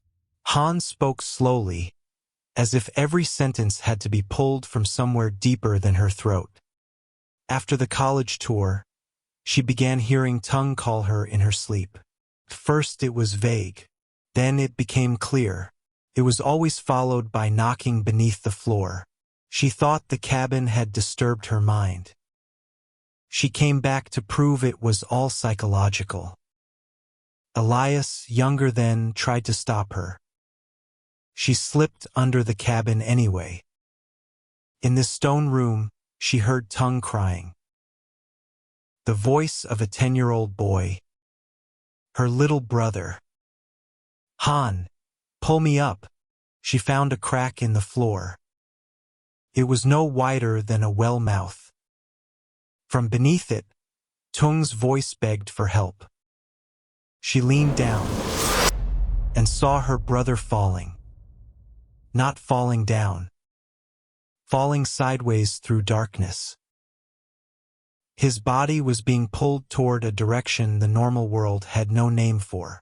I reached down, Han said. But the person in the crack was not you. Tung's skin went cold. Who was it? Han looked directly at him. It was you, older than you are now. Maya gasped. Elias closed his eyes as if he had expected this. Tung shook his head. That's impossible. Han stepped out of the corner. The flashlight hit her face. The face was real. The tears on her cheeks were real. The bracelet on her wrist was real. There is no before and after here the way there is outside, she said. Everything is tilted. Space is tilted. Time is tilted. Things that have not happened can roll toward things that already did. Things that are lost can slide back if they are heavy enough. Tung did not want to understand. But some part of him had already begun. So you're trapped here? Han nodded. With many others. The missing people? Not only missing people. Some are still alive outside. Some are dead. Some have not been born yet. This place does not keep bodies. Keeps moments. Maya whispered. What kind of moments? Han looked at the plumb bob pointing into the wall. Moments when someone refuses to accept that they are falling. The room went silent. Then footsteps came from the staircase. Not one person's footsteps. Many. Shoes. Sandals. Bare feet. From above. From below. From inside the walls. Elias aimed his flashlight at the stairs. No one was there. The footsteps kept coming. Han spoke quickly. You have to leave now. Tung grabbed her hand. I'm not leaving without you. The instant their hands touched, the entire room tilted violently. Maya screamed. The stone floor under Tung's feet rose like a wall. He fell sideways, but instead of hitting the ground, his body was dragged toward the plumb bob. The world turned over. A flashlight slipped from Maya's hand, but it did not fall. It rolled through the air and struck the wall. Tung held on to Han's wrist. She shouted, Let go! No! It doesn't want me. It wants you. Tung froze. What? Han cried as she said it. All these years, I thought I came looking for you, but it used your voice to call me down because you were the one it was waiting for. He tore. He stood beside the metal plumb bob. He had not come from the stairs. He appeared as if the room had suddenly remembered he belonged there. Maya raised her radio with a shaking hand. Only static came out. Then her own voice played from the speaker. Welcome, everyone, to the mystery spot. She dropped the radio. The man looked at Tung. You still don't recognize it? Tung clenched his teeth. Who are you? The man smiled sadly. Someone who once thought he was only here for a tour. Han stepped back. Don't listen to him. But the man continued. I came here in 1978 with my wife and daughter. My little girl heard me calling from under the floor. She followed. I went after her. Then I met myself, 30 years older, telling me not to keep going. He looked down at his hands. I thought I could break the loop. Tung asked, What loop? The man pointed at the plumb bob. Look at it. People think it points down because the earth pulls it. But what if something else pulls harder? Another place, another time, another possibility. Elias snapped, "Enough!" The man turned to him. "You still lie to them like you did back then." Elias took an old compass from his pocket. The needle spun wildly. He muttered something like a prayer. The man in the brown coat laughed. "You think a compass will save them? A needle is only another thing begging for direction. Here, every direction is hungry." Tung suddenly remembered something. In photographs from the mystery spot, tourists often laughed because they looked as if they were leaning. But what if someone stood perfectly straight? He looked at the man. The man stood straight. Completely straight. His shadow fell upward onto the ceiling. Maya noticed it too. "You're not human," she whispered. The man turned slowly toward her. "I was, like all of you." Then he looked back at Tung. "Like you." Han's tape recorder made a sharp click. A new voice came out. Not Han's. Not the man's. Tung's. His own voice, but weaker and farther away. "I've been here before." Tung felt his blood turn cold. The voice on the tape continued. "I've gone down these stairs. I've met Han. I've believed I could save her." He stepped back. "No," the recorder said, "and every time I forget." Elias snatched the recorder, trying to turn it off. The old device burned hot and he dropped it. The tape kept rolling. Tung's recorded voice trembled. "If I can hear this again, it means I've reached the end of the tilt." Maya began to cry. "We have to get out." She ran toward the staircase. But the staircase was gone. In its place stood the door of the crooked cabin above ground. Outside the door, daylight shone. The tour group waited. Maya stared, horrified. It was the 440 tour. They were looking at themselves from earlier that day. Past Maya stood in front of the visitors, smiling. Past Tung raised his camera. The man in the brown coat waited at the back of the group. Then the doorway vanished. The staircase returned. Tung swayed and grabbed the wall. Han caught his shoulder. "Listen to me. It is showing you tilted pieces of time, so you will lose your direction. Don't look too long." "How many times have I been here?" Tung asked. Han did not answer. "Break time equals 0. 6s/. Han." She looked down. "I stopped counting." That answer struck harder than any explanation. Tung staggered to the crack in the stone floor that Han had described. The crack was narrow and black. A reverse wind breathed up from within. Tung knelt and shined his flashlight into it. The light disappeared. But something lay near the edge. An old Polaroid. He picked it up. The picture showed the mystery spot parking lot. A silver car had been crushed at the front. The windshield was shattered. The driver's door hung open. A smear of blood dragged across the pavement toward the trees. The date written at the bottom was October 31st, 2026. Tung looked at the date. Break time equals 0. 6s/. Today was October 31st, 2026. He turned the photograph over. A message was written in his own handwriting. "Do not drive home." A car horn blared from the crack. Tung fell backward.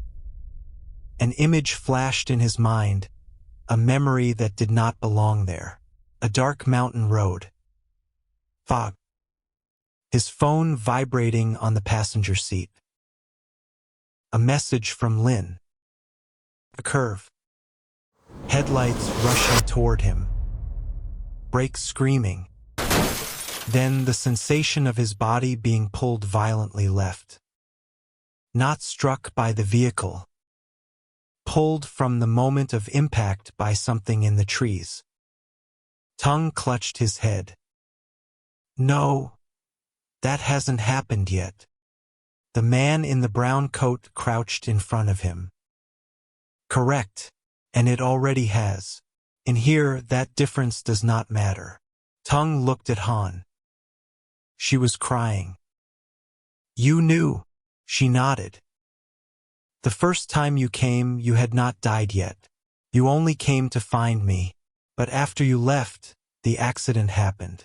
This place kept the moment before your death and pushed you back to the start of the day. Every time you return, you forget.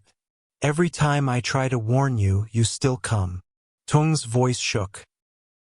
Why? Han looked at the crack. Because it needs someone who has not finished falling. The room began to shake. Not like an earthquake. Like something huge beneath them had turned in its sleep. Dust rose from the stone, but it did not fall back down. It gathered in small spirals around the plumb bob. Elias shouted, "It's awake!" Maya tried her radio again, but dozens of tourist voices overlapped through the speaker. Look, the ball is rolling uphill.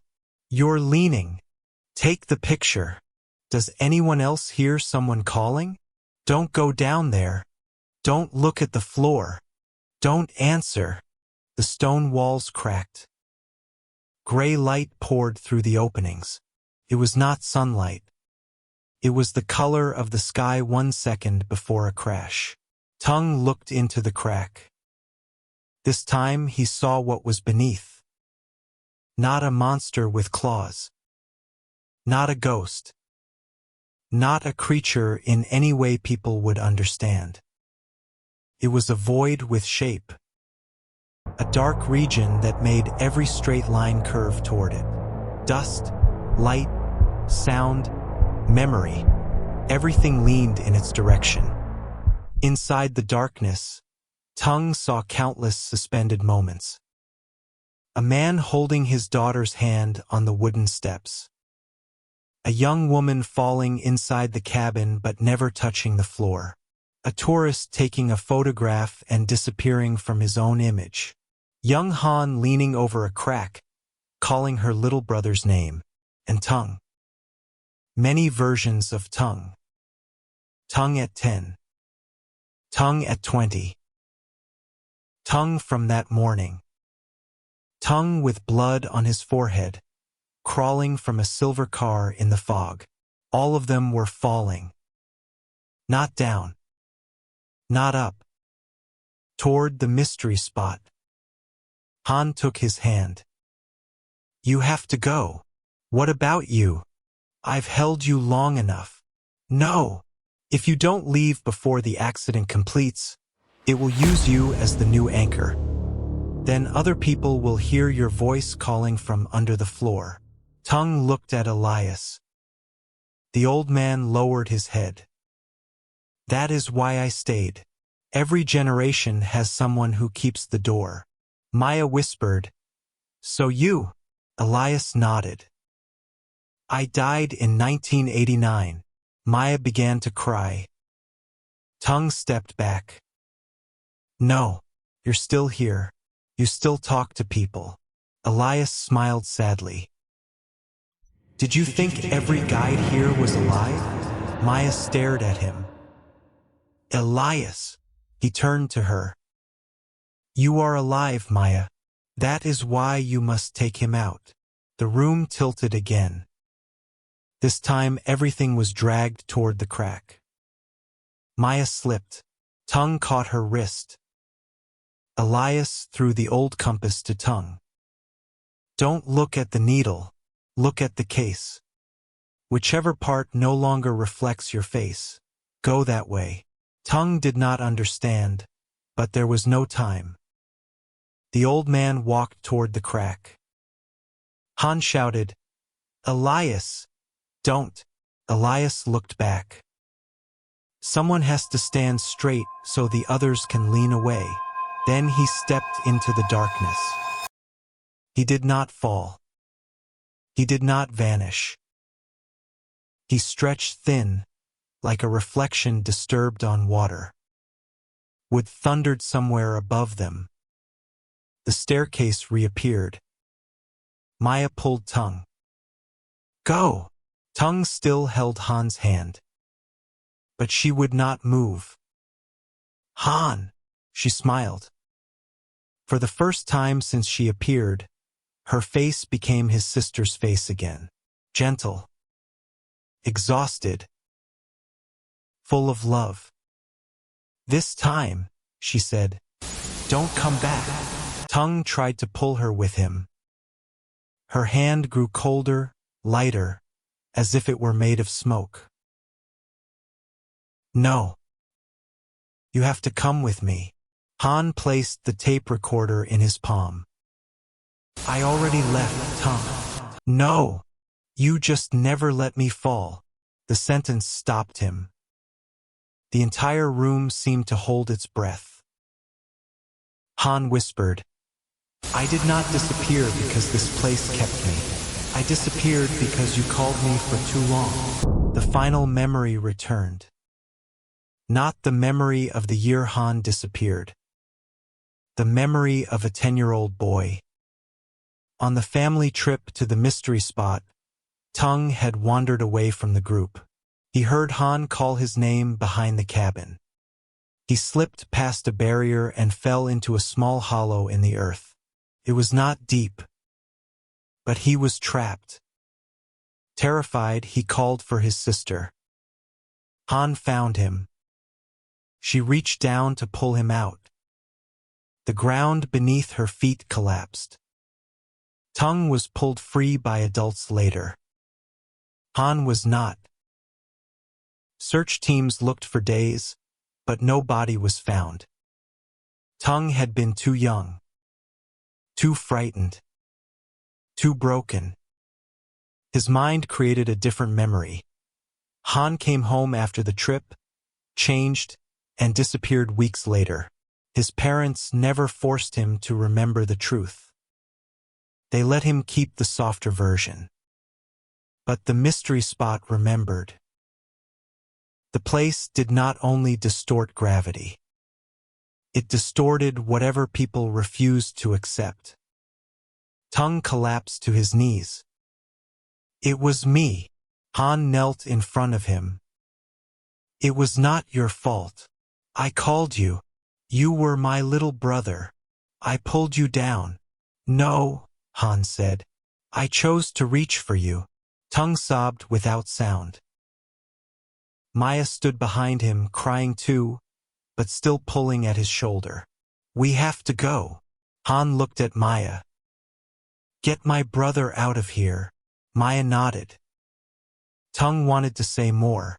He wanted to apologize, hold her, undo everything. But for the first time in his life, he understood that some things pull harder the longer you try to hold them. He let go. Han smiled.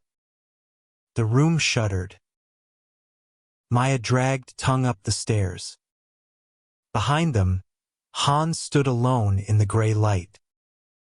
The metal plumb bob slowly turned. For the first time, it pointed toward the floor. And Han fell. No scream. No darkness swallowing her.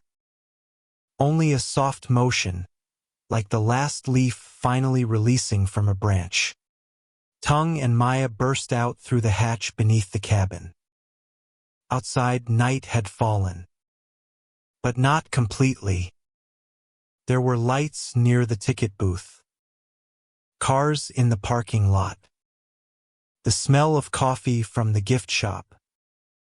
The ordinary world still existed. Maya slammed the hatch shut and gasped for breath. "Are you okay?"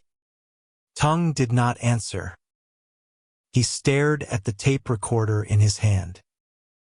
The tape had stopped. His phone read 6:12 p.m. He was alive. Maya led him through a side gate. "Where are you going now?" Tung looked toward the parking lot. His silver car waited under the trees. The Polaroid flashed in his mind. Open door. Shattered windshield. Blood dragged toward the forest. The message on the back. "Do not drive home." He swallowed. "I'll call a cab." Maya nodded.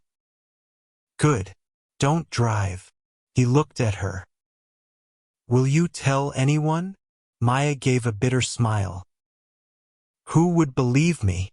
Neither of them spoke.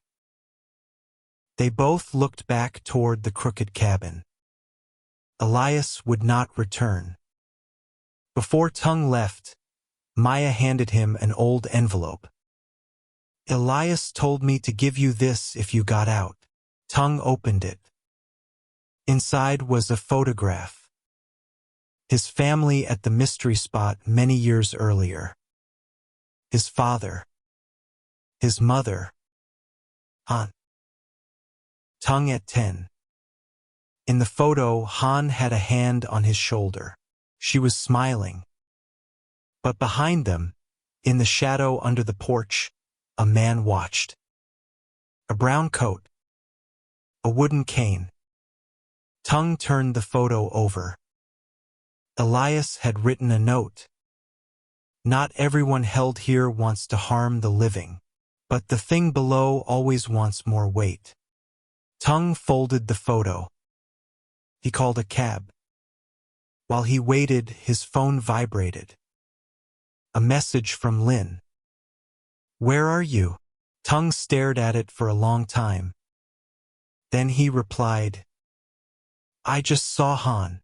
A few seconds later, Lin answered. "Tung, who is Han?" He went cold. He called her. This time she answered. Her voice sounded sleepy, as if he had woken her. "Tung? What's wrong? You texted me yesterday." "Texted what?" "About the mystery spot. About Han." The line went quiet. "Tung," Lin said carefully. "We broke up 2 years ago. I haven't texted you anything." Tung opened their messages. They were gone. The entire conversation with Lin had disappeared. Only one new message remained, from an unknown number. No name. No area code. Just one sentence. "Thank you for giving her back to gravity." The cab arrived. Tung got in. He did not look back at the mystery spot. As the car pulled away, the driver's radio crackled. Static. Then Elias's voice came through. "You did well." Tung froze. The driver did not react. Elias continued. "But remember this. A place that loses its gatekeeper will find another." Tung looked into the rearview mirror. The crooked cabin had disappeared behind the redwoods. But in the mirror, he saw himself standing at the mystery spot gate. Not the Tung inside the cab. Another Tung. Blood wet on his forehead. Eyes wide. Mouth moving without sound. The cab rounded a curve. The image vanished. 3 days later, Tung woke in his apartment in San Jose. He did not remember how he got home. The old tape recorder sat on his desk. Beside it was his camera's memory card. He did not want to watch the footage. But a YouTuber who makes a living chasing answers will always lose to curiosity. Tung inserted the card into his computer. There was only one video file. Tour_440_final. He opened it. The video began with Tung standing near the mystery spot entrance. Hey everyone! Today we're visiting one of the strangest places in California, he fast-forwarded. The tour. The crooked cabin. Maya explaining the demonstrations. The man in the brown coat. Everything was exactly as he remembered. Then came the footage after closing. Blackness. Footsteps. The staircase under the cabin. The stone room. Han. Tung began to cry when he saw her on the screen. But when the video reached the moment where Han said, "I already left," Tung, the image broke apart. The screen cut to something else. A scene Tung did not remember recording. The mystery spot parking lot at night. The camera lay on the ground at an angle. Tung's silver car idled nearby. The driver's door stood open. A man emerged from the trees. Brown coat. Wooden cane. He placed something on the driver's seat. The old tape recorder. Then he bent down and looked straight into the camera. But his face was no longer the face of the man from the tour. It was Tung's face. Older. Hollow-eyed. Gray at the temples. The tired face of someone who had been waiting for many years. He spoke into the camera. This time, don't forget. The video ended. Tung sat motionless before the screen. In the quiet apartment, the old tape recorder turned on by itself. The tape moved. Static. Then Maya's voice came out. Not the Maya from that day. An older Maya. Hoarse. Exhausted. Tung, if you can hear this, please don't come back. Tung gripped the edge of his desk. The tape continued. After you left, the cabin tilted 3 more degrees. Visitors started hearing a woman's voice under the floor. A week later, someone disappeared. Tung gasped. No! Maya's recorded voice trembled. I think it's using Han's voice. Wind struck the apartment window. On the computer screen, the video file renamed itself. Tour_440_final became Tour_440_001. Tung stared at the number. 001. Not the end. The beginning. His phone buzzed. A new email. No subject. Sender, the mystery spot. The message contained only one line. Your tour starts at 4:40 p.m. Tung backed away. He moved to delete the email. But the cursor began to move on its own. Slowly. Carefully. Clicked the ticket link. A QR code appeared. Beneath it was the guest name. Tung Tran. Tour date. October 31st, 2026. Tour time. 4:40 p.m. Tung looked up at the wall clock. The hands pointed to 4:40. The floor beneath his feet tilted. Only slightly. Just enough for a pen on his desk to roll uphill toward the computer screen. Tung stood, staggering, and grabbed the chair. From the computer speakers, Han's voice came through. Soft. Distant. You gave me back to gravity. Then her voice dropped lower. But you still haven't given yourself back. Tung looked down at his shadow. It was not beneath his feet. It stretched toward the wall. As if something in the apartment, far away and impossibly close, were pulling him toward a direction that did not exist. The tape recorder reached its final seconds. Another voice came through. Not Han. Not Maya. Not Elias. It was hundreds of voices layered together, whispering from somewhere deep beneath the world. Welcome to the mystery spot. Tung closed his eyes.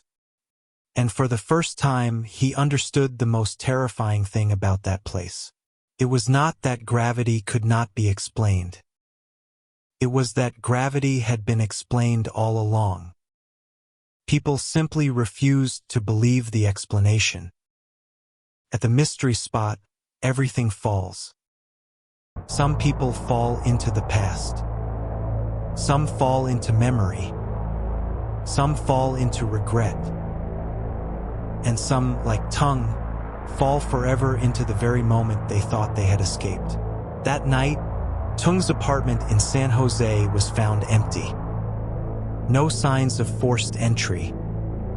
No blood. No struggle. Only the old tape recorder lying on the floor. Beside it was a torn tour ticket. And one new Polaroid. It showed the crooked cabin at the mystery spot. A group of tourists laughed on the porch. Maya stood beside them, young again, pointing toward a ball rolling uphill. At the far left edge of the photo, under the shadow of the roof, a man stood motionless. A brown coat. A wooden cane. A face tilted in darkness. But if anyone looked long enough, they would recognize him. Break time equals 0. 6S/. It was Tung. On the back of the photograph, one sentence had been written. The next tour begins at 4:40. Don't be late. If the story pulled you into the wrong direction, leave a like before the floor tilts again. Subscribe to the channel for more true location horror stories, urban legends, and mysteries that refuse to stay buried. And tell me in the comments, if you heard someone you loved calling from under the floor, would you answer or would you run?